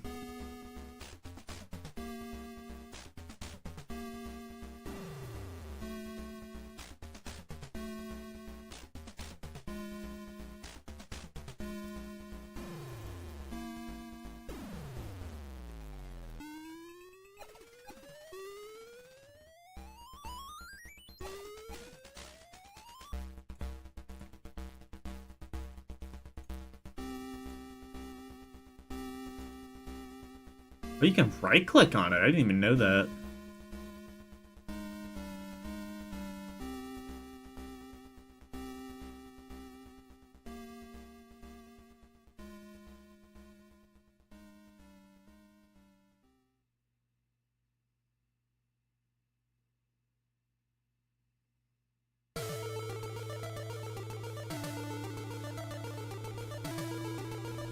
Game.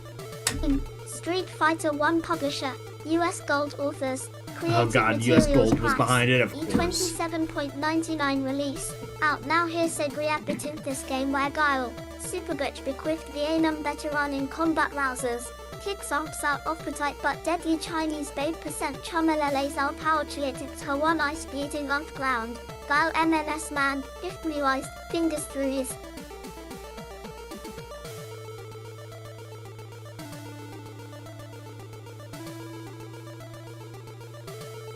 I just realized it added a translate option. I didn't even know that.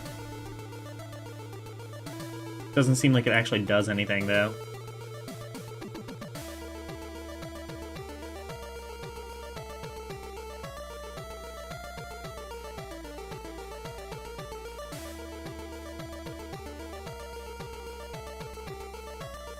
Elise. UT now here said reabiting Ah, this you're game back where home, Guile, okay. Superbutch bequeathed Vietnam veteran in combat trousers. Kicks lumps out of pride ball daddy Chinese babe percent CHMLL as our power really fight heroin at ice bleeding month ground. Guile NS man, F bruised, fingers through his impressive hair and sneers accumulated figure only he 9 ground. Go home and be for me man. He grow with. The clot, perhaps surprisingly, though, that's UAR far himamate AAUAWAFM. Yeah, I didn't catch any of that.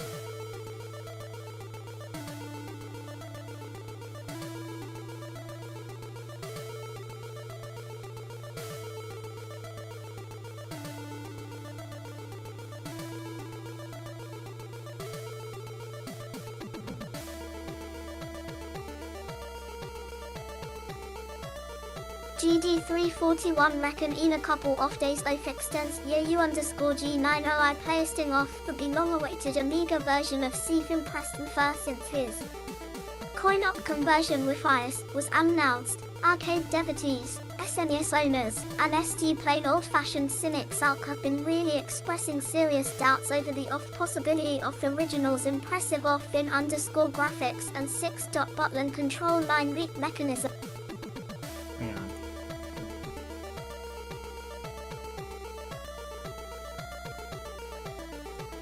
I don't know why it has a translate option now. I don't think that actually does anything.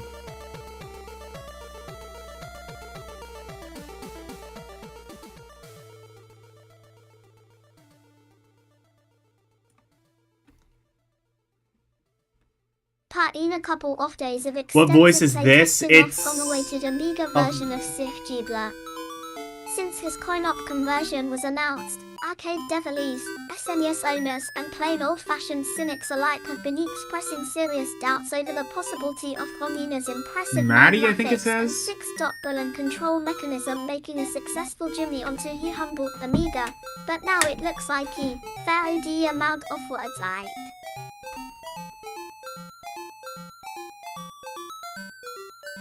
It says...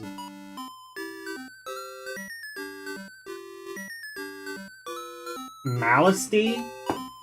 Malicey? I don't know.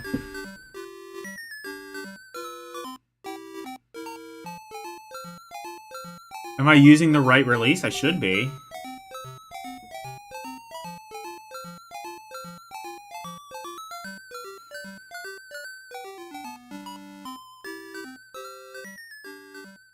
I didn't see a translate option before. Just strange.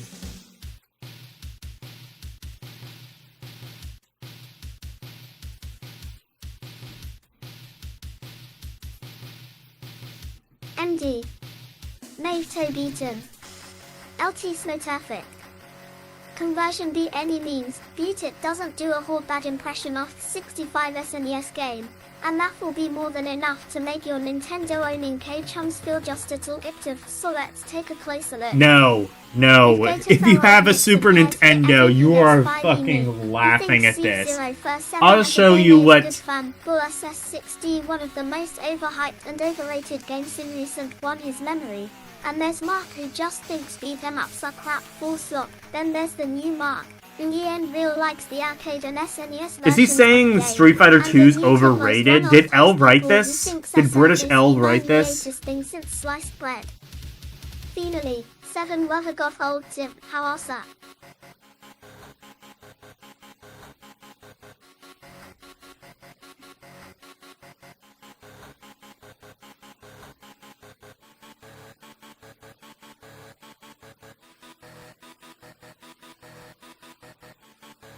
Also, keep in mind they called fighting games beat-em-ups often in the UK.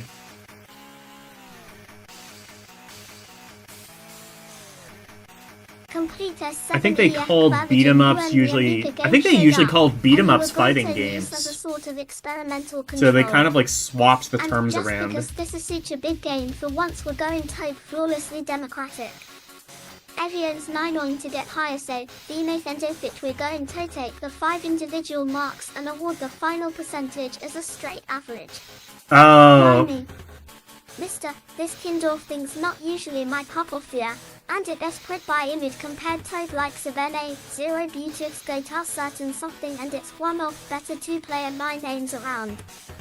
This certainly got the flavor. So the other numbers weren't averages? Where the hell would you come up with a number like 47% then, if that's not an average? My general view of it is that you just heck the players along and don't really control them. There's too much context sensitivity in you control. The whole point of functional was being able to link the moves, and just like 9 LNG the stick. Yeah, they call fighting games beat 'em ups. Most of that ski. TD say about 65%.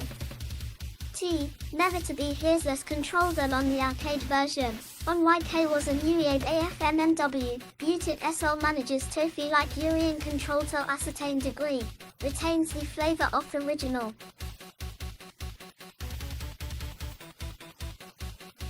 Like, we would think of Street Fighter 2 as a fighting game, but they would call it a beat 'em up.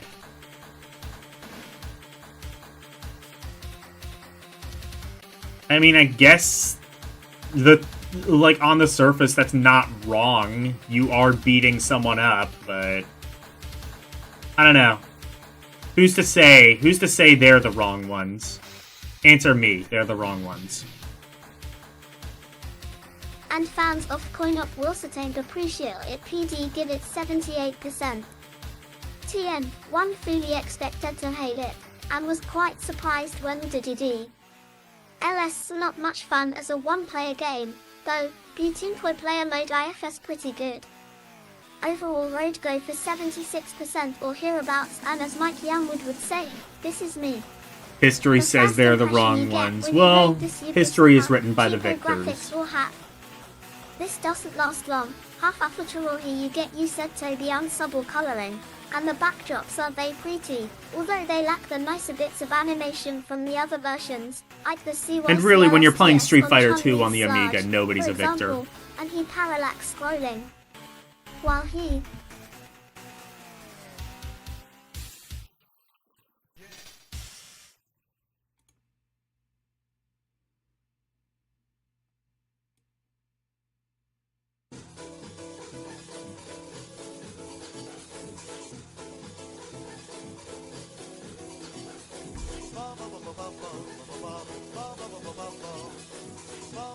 Manual claims the game has redefinable keyboard control. It doesn't tell you how to use it, and after 2 days of doing so, the line Mizafasatok's MS completely stopped. Fact, the manual in general is almost complete or without practical use. WS_Bushaki fighting moves are very easy. Jetto GMPS Libby just experimented a bit. That said, you never get to feel 100% in control in order to keep as many of coin-ops moves as possible. The programmers have had to employ a large degree of context, sensitivity into the control system, which means you can never be certain that you're 9 on top of a particular move when you really want to. Also, characters whose special moves that are in 1G more complicated them up and down movements of fight the stick, you'll have such. Snap me Paswan Themto Duum that your 3 opponent will more than 5D.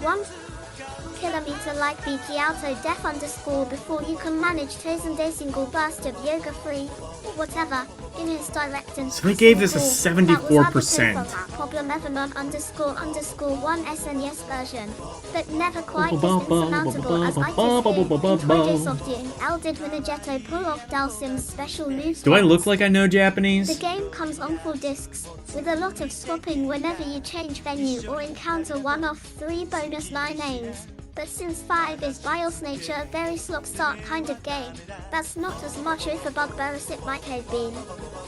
In solo mode, you will complete the day you buy it and, as with any game, the compulsion to play Hoth again at a 1 tougher setting is pretty minimal enough quibbling. Why our ASIA fan, Azion Se Evion is these days reckon your Z, going to be? Okay, so what is the overall? Why did you give this piece of shit 70? Well, I guess for the hardware, it's kind of impressive. It's just this shouldn't have been attempted. You should not have attempted Street Fighter 2 on a console that only has a 1-button joystick. They did it because they could, and they shouldn't have. They really shouldn't have.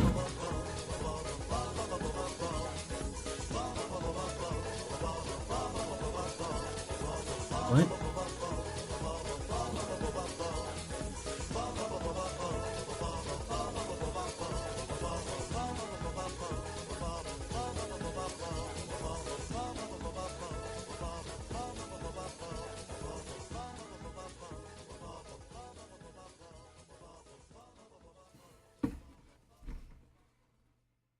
Why the fuck is this not working now? Uppers apart there from we the go. colors and the missing animations, the graphics are pretty faithful to the original. There are several control methods, so you should be able to find one that suits you. And even the single fire button one works a lot better than you might have expected. Most Yeah, I am importantly, using. Yeah. though, it should underscore keep WWF. I'm not off the reloading no this one spot. though. There's no fucking way. Down It as took the like manual 5 makes minutes working because I'm out the using controls aerial FMO, because the and there's still quite a big element of just compressed pummeling the fire version was button, so low waggling res the that stick, the and hoping reader for couldn't the read it best. properly. The scrolling's jerky, the sound's weedy, accessing some of special moves is nigh on impossible, and the 32-dot color graphics look a little tacky.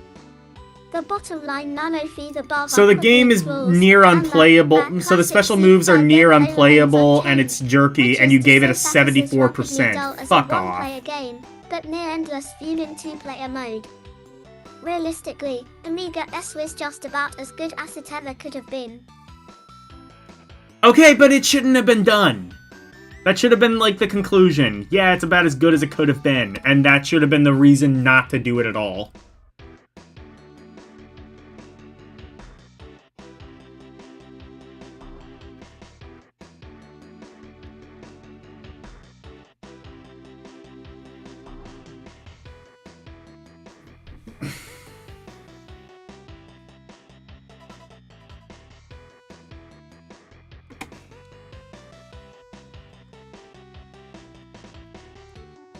What is this?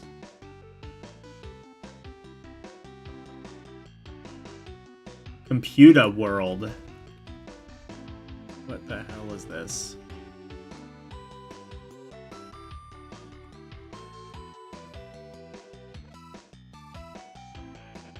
Let's read this. I'm probably not gonna spend too much time in this section. I was mostly interested in the reviews.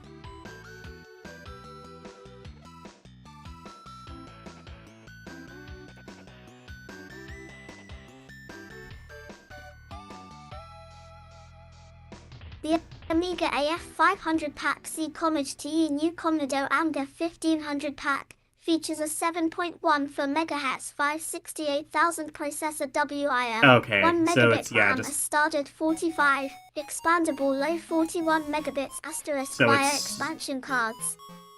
Well, that's what the Amiga looked like. God damn, look at that old-ass monitor. Disk DERFs and can support PC emulator mod God, I by miss an CRT XT80 televisions. EMG board or ATONS plus underscore the 5 Amiga 1500 colons 3 coprocessor W. So you could buy the... H1, Okay. Dini Aeolus Paula, low enhanced 3 sound, graphics, and animatlan also includes 9 inlamor P interfaces include 5 Xenol, RS-232. Video RGB analog, RGB digital, and mono-composed, write and let audio, 2x mouse UX controller ports and an external DVE port allow includes 8 new WIS in WIM.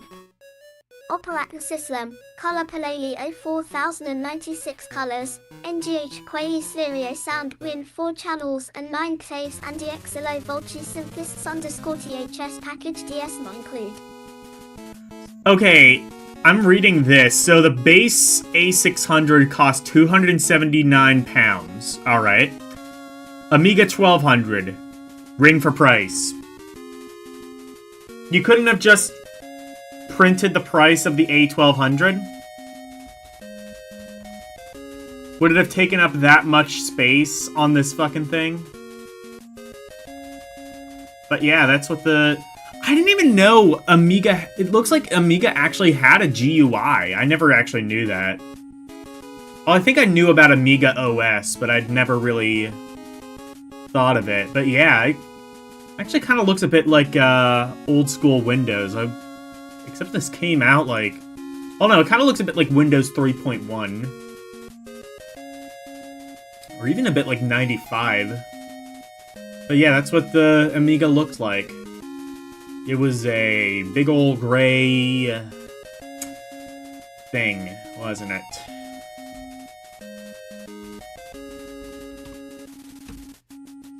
We need to bring gray computers back. Computers need to be boring again. Hashtag make computers boring again.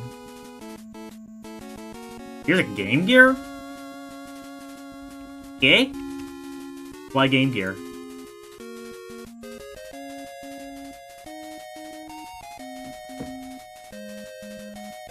Oh, I see. So I guess these are other options. If you, for some ungodly reason, did not want an Amiga, you could get a Super Nintendo for £129. That's actually a pretty good price.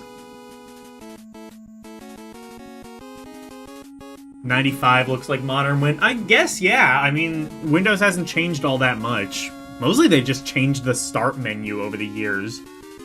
You could get a Game Gear for... How much in 1993? So a Game Gear would have been, like, roughly the price of a Super Nintendo? Wow. You would not see that nowadays. You got the Mega Drive. That is... How much was the Mega Drive? Also £129. They were very competitively priced.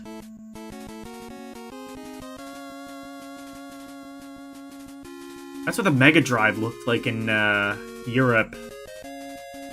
The you thought it was like... You thought it was bragging about 16-bit a lot in the US? Well, look at that. 16-bit takes up, like, so much of the top of the thing.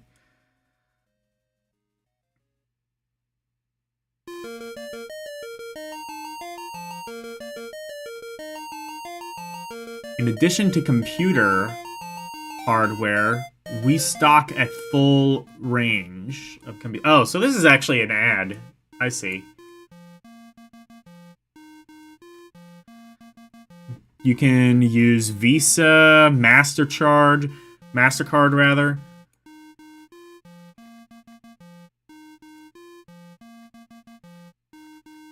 I didn't even know Visa and MasterCard and stuff worked outside of, or I didn't know they...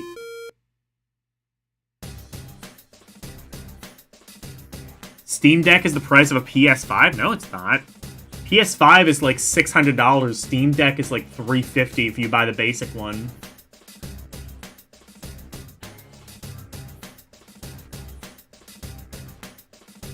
Honestly, a Steam Deck's about the same, is about as powerful as a PS5 is the fucked up thing.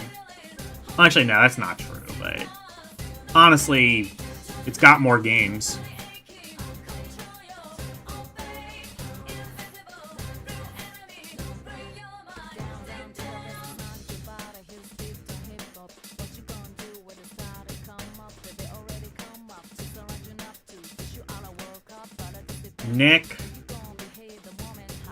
Nick Faldo's Golf. Okay.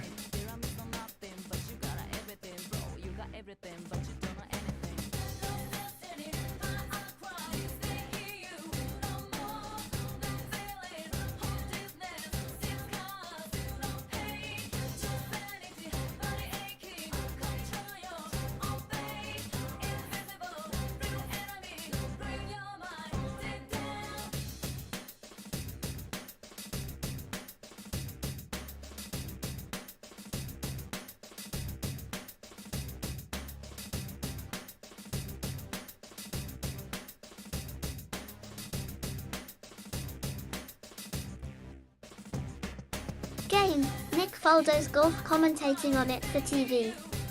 His publisher, Grand Slam approaching you ball no you shit it authors, Andrew Perkins what a... I'm gonna redo this.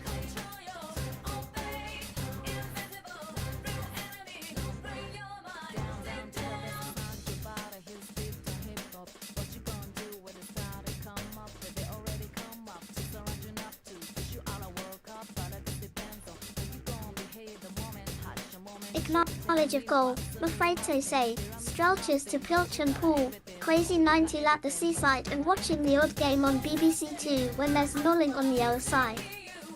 Format's most distinguishing, furious that it's the 1E. Underscore gaming which you is E. Jimmy Tarbuck pitted the competitive. So you're gonna give the guy a golf game who barely cares about golf? Okay. Wild strategy. For asterisk sekina wariat are and what you have to avoid dot.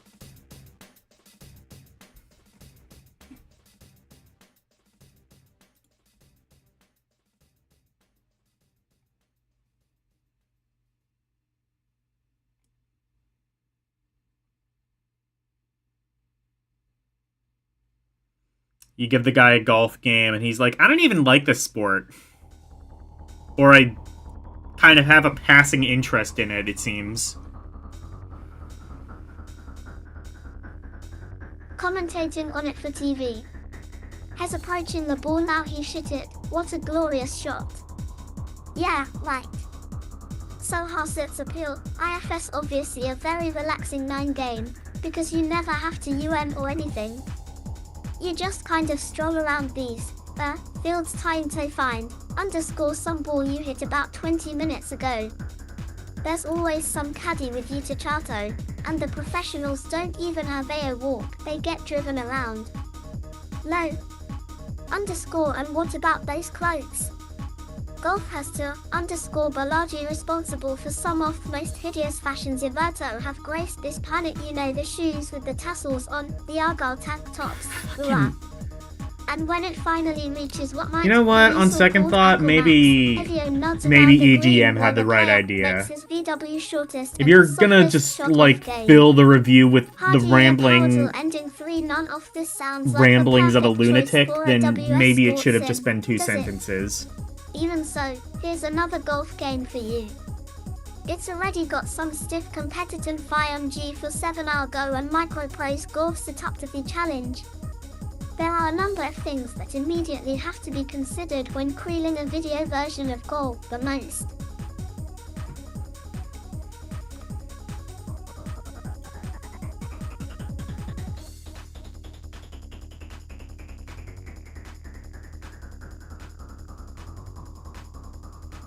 Too obvious being, how is the control system going to work?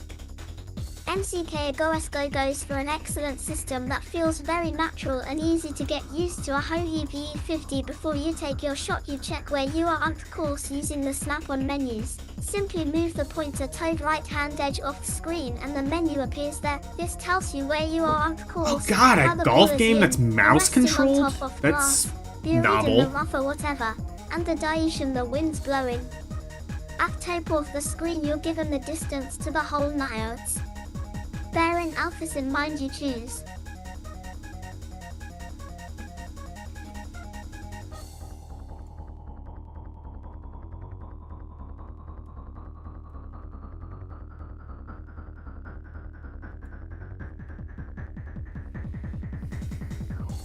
SG use your weapons please. 9 in team and underscore admin WANE amateur option. And the appropriate club fire on the other snap on. Oh shit. Why is it playing the fucking Persona music again?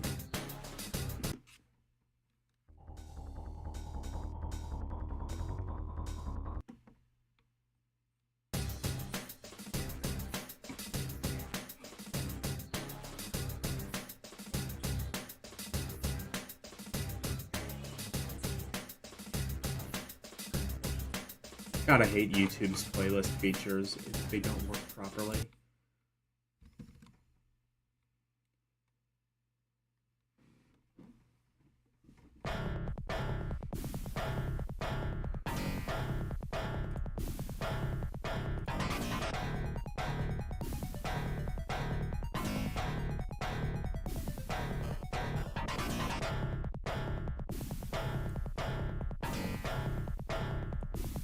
The appropriate club for other snap-on menu tool screen.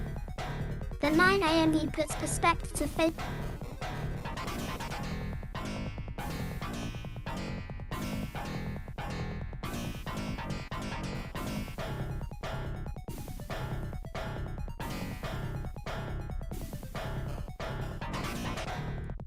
The appropriate club fire on the other snap-on menu the left off the screen. The game puts you on a perspective to face the whole. But you change this by using your mouse off the screen. At bottom of the screen you have icons for allowing your stance, closed, open or normal D, backspin and spin control and a bar display for yet determine how hard you're going to hit thing. The manual very helpfully gives a guide to the usual clubs required to ball at certain distances, which is hand like me, you don't even know what at.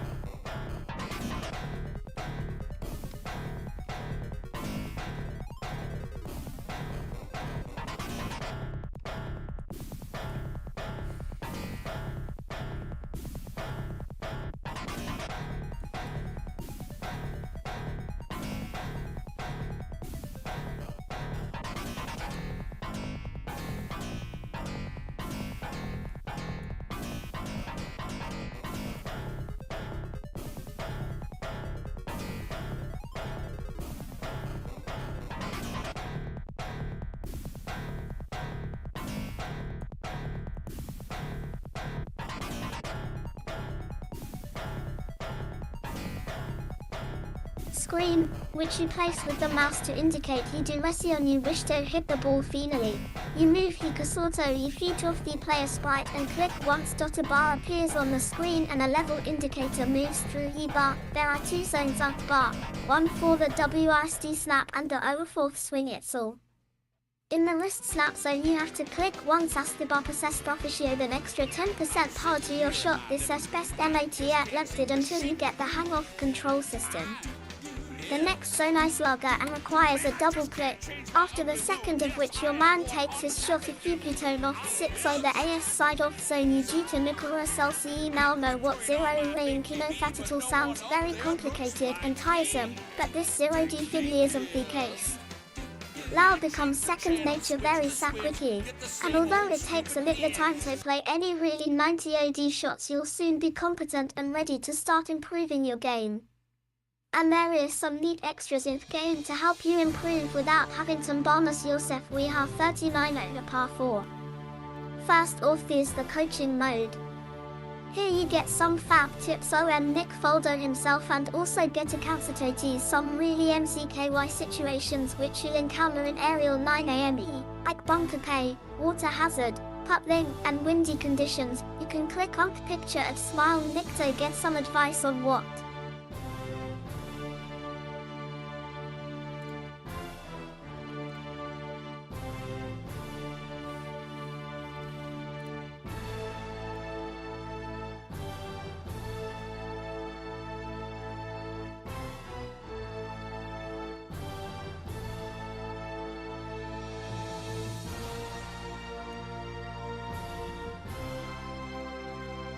Dlubia use, how to approach the shot, etc.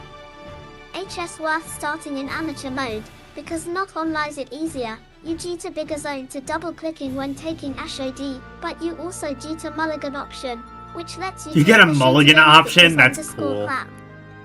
And you can play way types of game, stroke, play or multiplayer.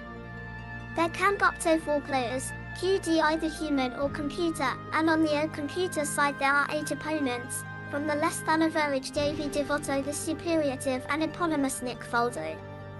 You can choose between one of the 2 courses, which are designed using professional course design techniques, T says here, and the season you want to play in. All this gives a good deal of fun at a Japanese game. Mode, that's why.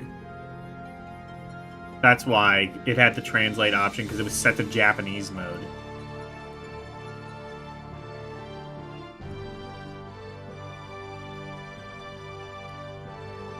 But anyway. Actually, no. Oh dear, I've been wibbling on Obu how you play it and how it works. Whatever, it's a golf game. I think I'm actually going to skip some of these reviews, because... Krusty's Fun This is just a reskin of another Amiga game, isn't it? So they actually released this as an Amiga game?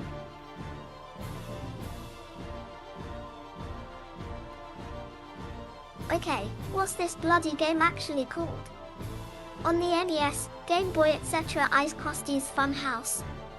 On the Super Nintendo.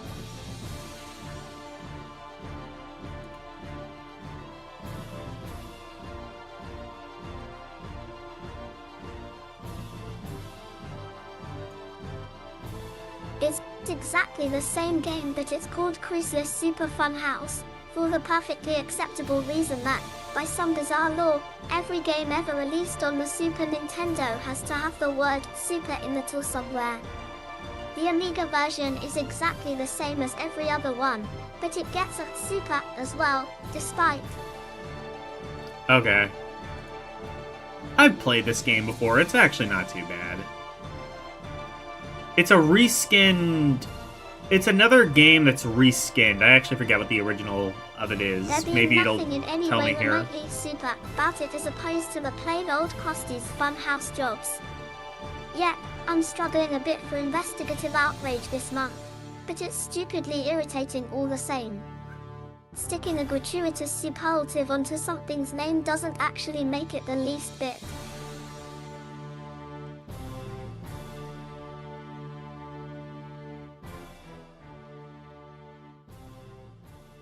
Dirty Rats in the World According to Bart.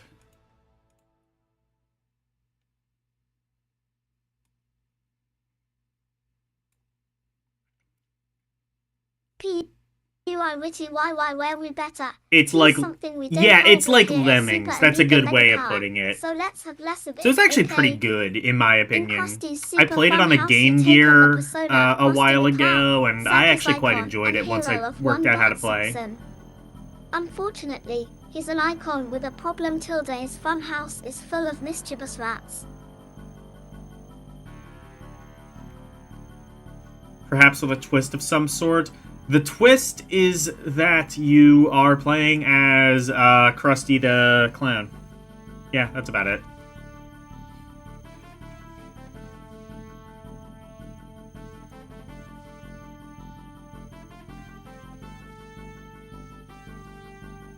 Let's see what he gave the game ultimately. 74%. Okay, actually I'd say that's a pretty fair review. I haven't really agreed with a lot of these reviews, at least of the games that I've played, but 74, that's about what I would say, assuming it's on the same quality as every other port. And considering it was originally an Amiga game to begin with, I'm willing to believe 74% is about fair.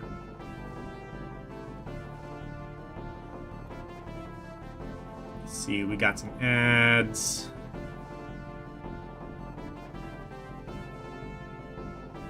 What is this? History line? What's this?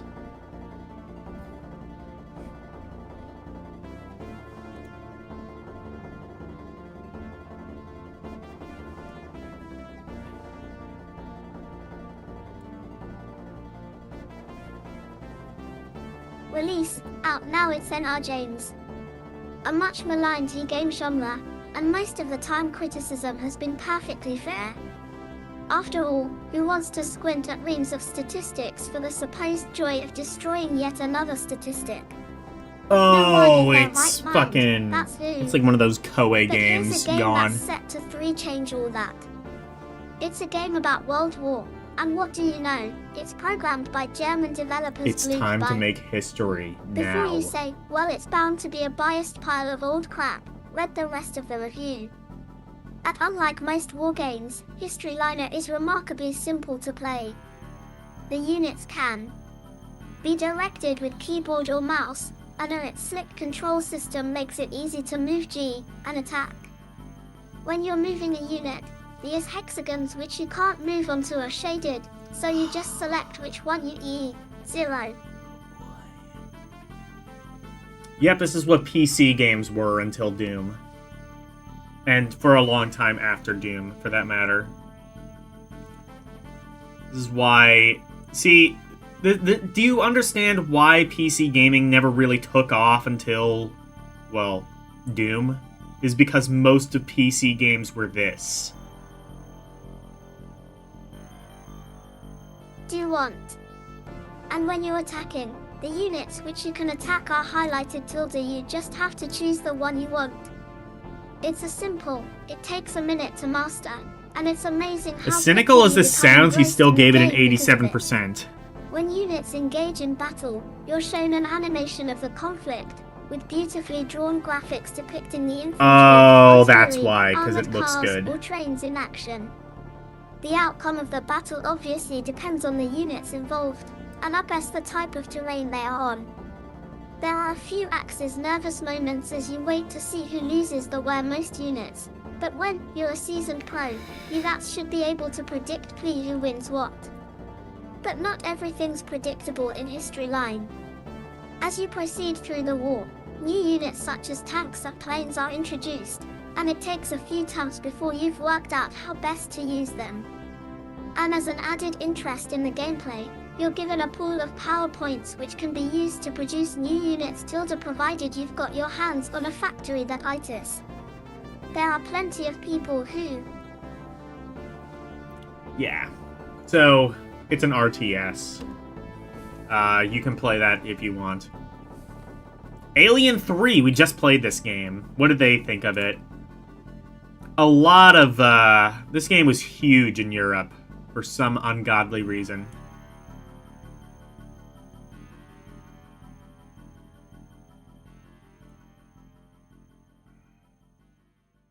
Any atmospheric gore game, Aliens 5 publisher, acclaim price, £25.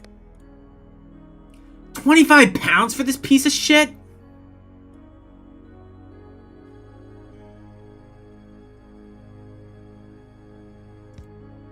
Yeah, I'll pay £25 for you to piss on me, daddy. Or equals 1 cop finally makes whose lovable aliens have taken over prison colony Fireno 161, which is known as Fury, because it's not a very nice place to live, and turned it into a breeding ground. Now the prisoners are being used as hosts for Alien X. Enter rock-hard, fearless and hairless Ripley 10 save the day. She has to rescue the prisoners and waste the alien scum, into the bargain. The plot's not exactly that of Alien 3. Call it artistic license. Call it a godsend actually. If the film's distributor, 20th Century Fox, hadn't given Probe permission to use any hardware from the first 2 films, Alien 3 on the Amiga would have turned out rather dull with a weapon. True, £25 would have been like... Get to instead. £25 actually would have been way cheaper compared to like a Super Nintendo cartridge. Action, the GHT gist of which you'll get from the P on captions. Alien's biggest failing is that Ripley's ammunition is limited. When it runs out and you have nothing to fight with, I think its biggest failing is that enemies will jump out before you can actually react to them. It's a cheap way of imposing restrictions. NTRS by I bait UYS road. Keep in mind this game... So he's giving kind of like a peeved review to a game that was literally bundled with the magazine. That is ballsy. Do you understand why they might have been under constant threat of legal action? I'd also like to have similarly seen more periods of intense GS shooting, especially when the time limit expires after the sentencing prisoners have been saved. A cool Gen 5 fest with aliens galore running wild would be more fun than having Ripley simply killed off for failing to reach.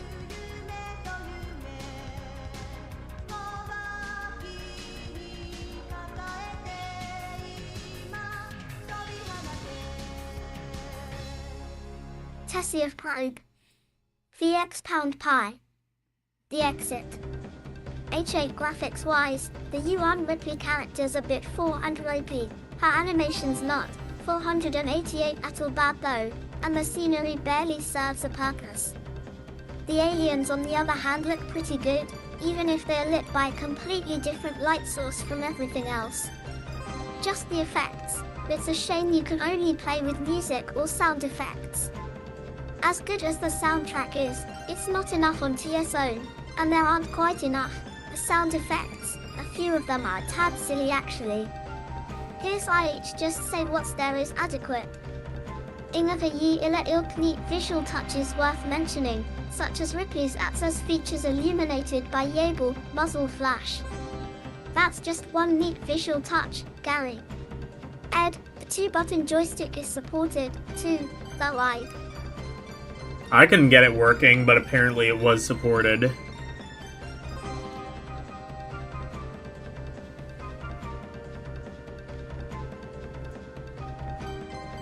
I'll take their word for it.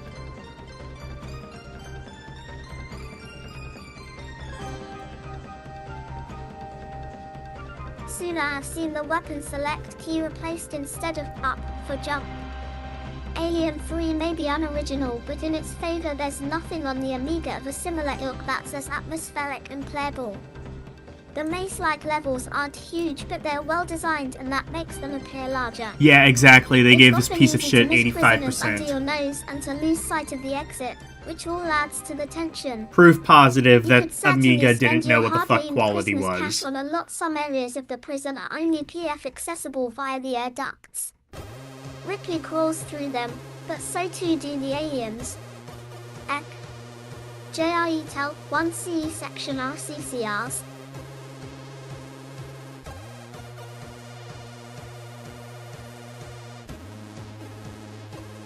This may end up having to... Darkseed? I think I know what that is. That's an RPG, isn't it? Like a CRPG?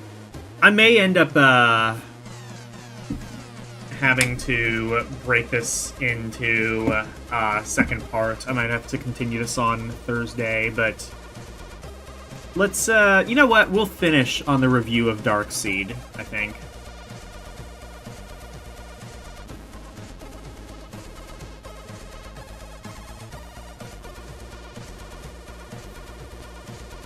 Rice, 194.99 release, out now hat exactly is H. Giga's problem. Along with Stephen King, Charles Manson, and David Cronenberg, Giga ranks highly in the list of people I'd hate to be stuck with. Take this What? nightmare situation. It's Friday night and as you hurry out of the office you nip into the lift and... oh no, it breaks down between floors. Oh, I get it. You just know that you'll be stuck there all weekend and curse your bad luck when, out of the shadow steps one of the above, one of the four weirdest and...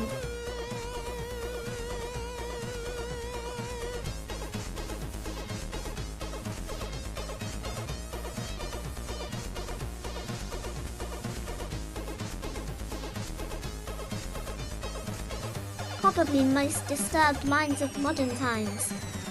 Take my advice, kill either yourself there and then, because by the time the maintenance guy opens upon ST Monday morning, you'll probably have ~F been peeled and knitted into some kind of ritualistic cloak whether you want to be or not. Although, frankly, if you did, I'd get some help if were you. Ed. I wonder, actually. Okay, yeah, that's what I thought. Two-page spread doesn't work properly.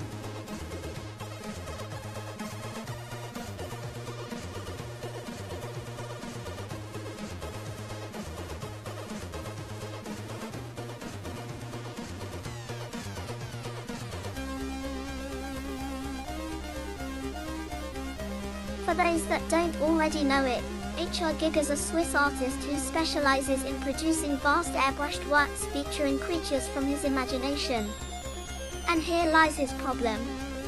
I'm sure he's a really great guy, but what ends up on the canvas is undeniably the product of an unusually twisted mind. A typical gigapic contains skulls, guns, hypodermic syringes, deformed children, and vast amounts of bodily parts usually confined by marks. I understand he's awesome. Don't stop selling him. Conversation.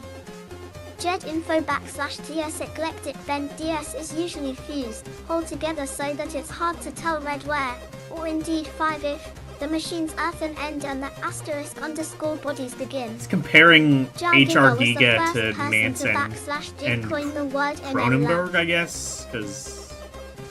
Yeah, fair enough.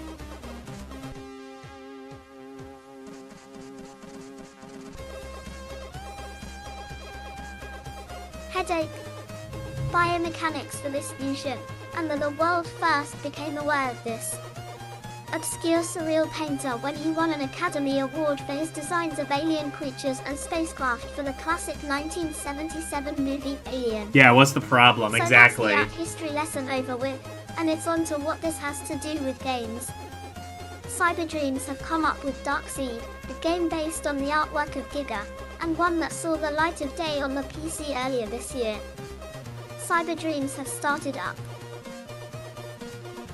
Yeah, so tell me you had like a 500 word minimum or something like...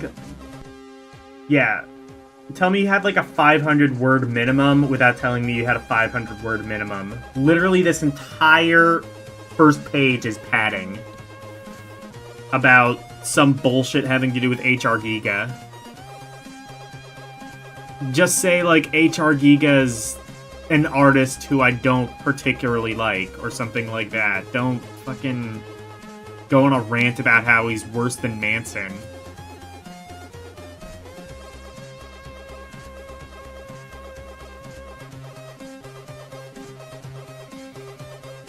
Resist a game we call with the intention of producing serious sci-fi games, but, to date, Darkseid is all they've done. When the reputation of your company is resting on a single product, it makes sense to lavish as much attention on it as possible, and everything about Darkseid has certainly had the 5-star treatment. The box is glossy, black and wedge-shaped but, so that it will stack regularly, there's a smaller, disc-sized box featuring a bizarro woman tucked into the main bit. It's lush, as is the hints and tips book, available for a limited time only, so get yours quickly, folks. Man, when you actually got like is cool the game shit with your itself. games, Do not adjust and your it didn't TV cost set extra. then. There's nothing wrong with it. From the moment you start playing Darkseid, you can rest assured that it's reality that's on the brink. Your game fee alter ego is Mike Dawson, which only happens to be the name of one of the game's designers, and we see Mike as a character who only happens to be an animated digitized version Oh, of the 300 real words Mike. for short call. Yeah, exactly. In fact, if you look at the credits, you'll find that most of the creative team are featured as characters in the games. And so are their girlfriends, and their ex-girlfriends. And so is Madeline of Hidden Hills, who's a dog. Who, and indeed what, are you on about? Ed, Mike dreams that he's whisked to an alien world where a grotesque fetus is implanted in his brain, to grow and eventually burst out into our world where it'll be the Darkseid of the title, the first of a new and frightening race. Scary stuff indeed, and even scarier when he wakes up with a blinding. Yeah, like, okay, here's the thing, is I still say this is better than EGM, but, like, if literally half your review isn't a review, then, like, maybe you might be padding, is what I'm saying. Maybe this might be a bit too padded. When literally half your review isn't a review and is instead some unhinged rant. Victorian-style house in Woodland Hills, California. Being by Trader Writer, one who tries to put all this IRET.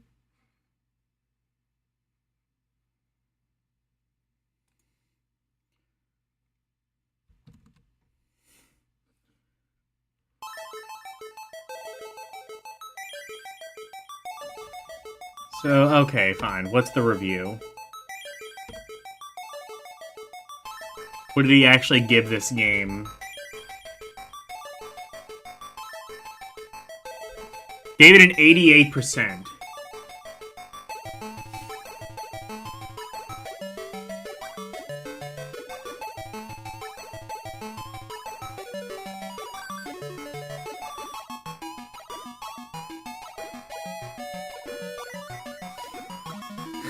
Oh yeah, even the layout is like fucked. That's a good point, actually. I don't know, I still prefer this to the EGM method of reviewing where it's just like, okay, you get like 3 sentences on why the game is good or bad. That's your minimum. Have at it, Haas.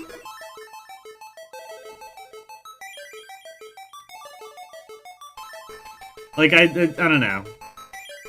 Tarkman at 5-yard EDTA Like, I'm buying a game... Inventories and point-and-click mouse-driven control that have become the standard. I guess it's just, like, what... Of the graphic adventure genre. Oh, it's a graphic adventure game, so I'm not interested. Yeah, I mean, like, that definitely... highlights the fundamental... stylistic difference between, like, or the fundamental priority difference of something like this versus EGM. EGM is definitely more focused on gaming news. Well, they were more focused on ads, let's be honest. That's literally half the magazine, but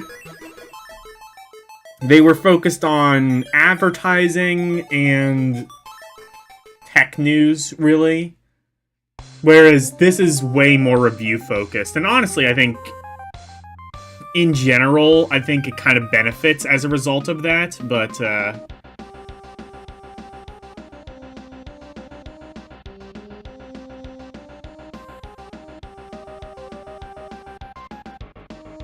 Spend!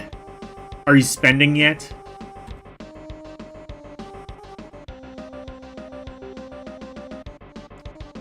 Oh, you could get a video. Shit, I'm gonna have to review some of these, like, magazine tie-in videos. They're probably pretty interesting.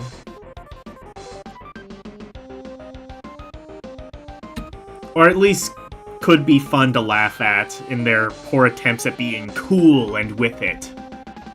Well, I say poor attempts. It succeeded at the time, I'm sure.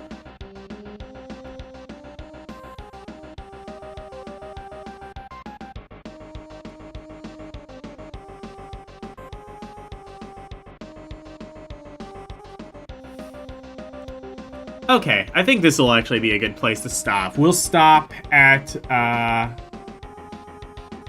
page 56 for Curse of...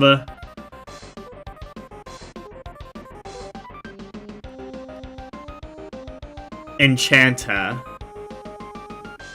This seems like a good place to stop.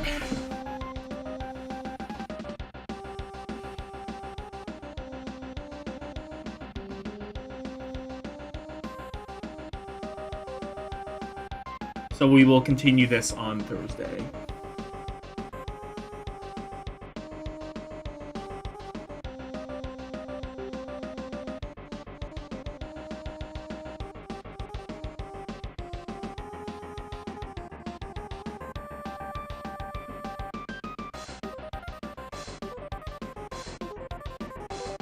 What the hell is...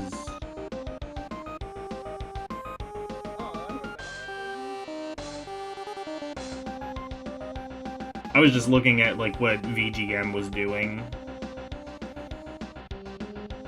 I don't think I'm particularly interested. Alright. Let's raid Tiburon. He is...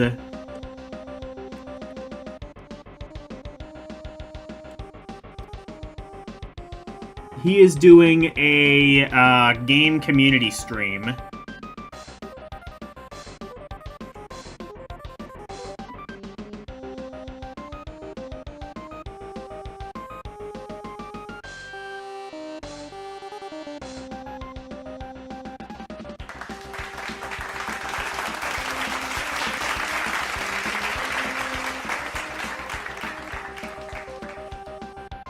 Ooh, I should do that. Yeah, I should add Pingo.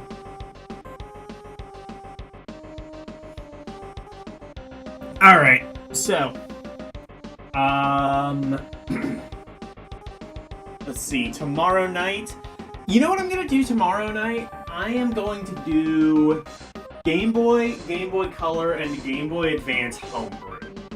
Because I have quite a bit that I had a few games that I wanted to check out anyway, and I figure, why not? I'll just go through some of the homebrew that I have.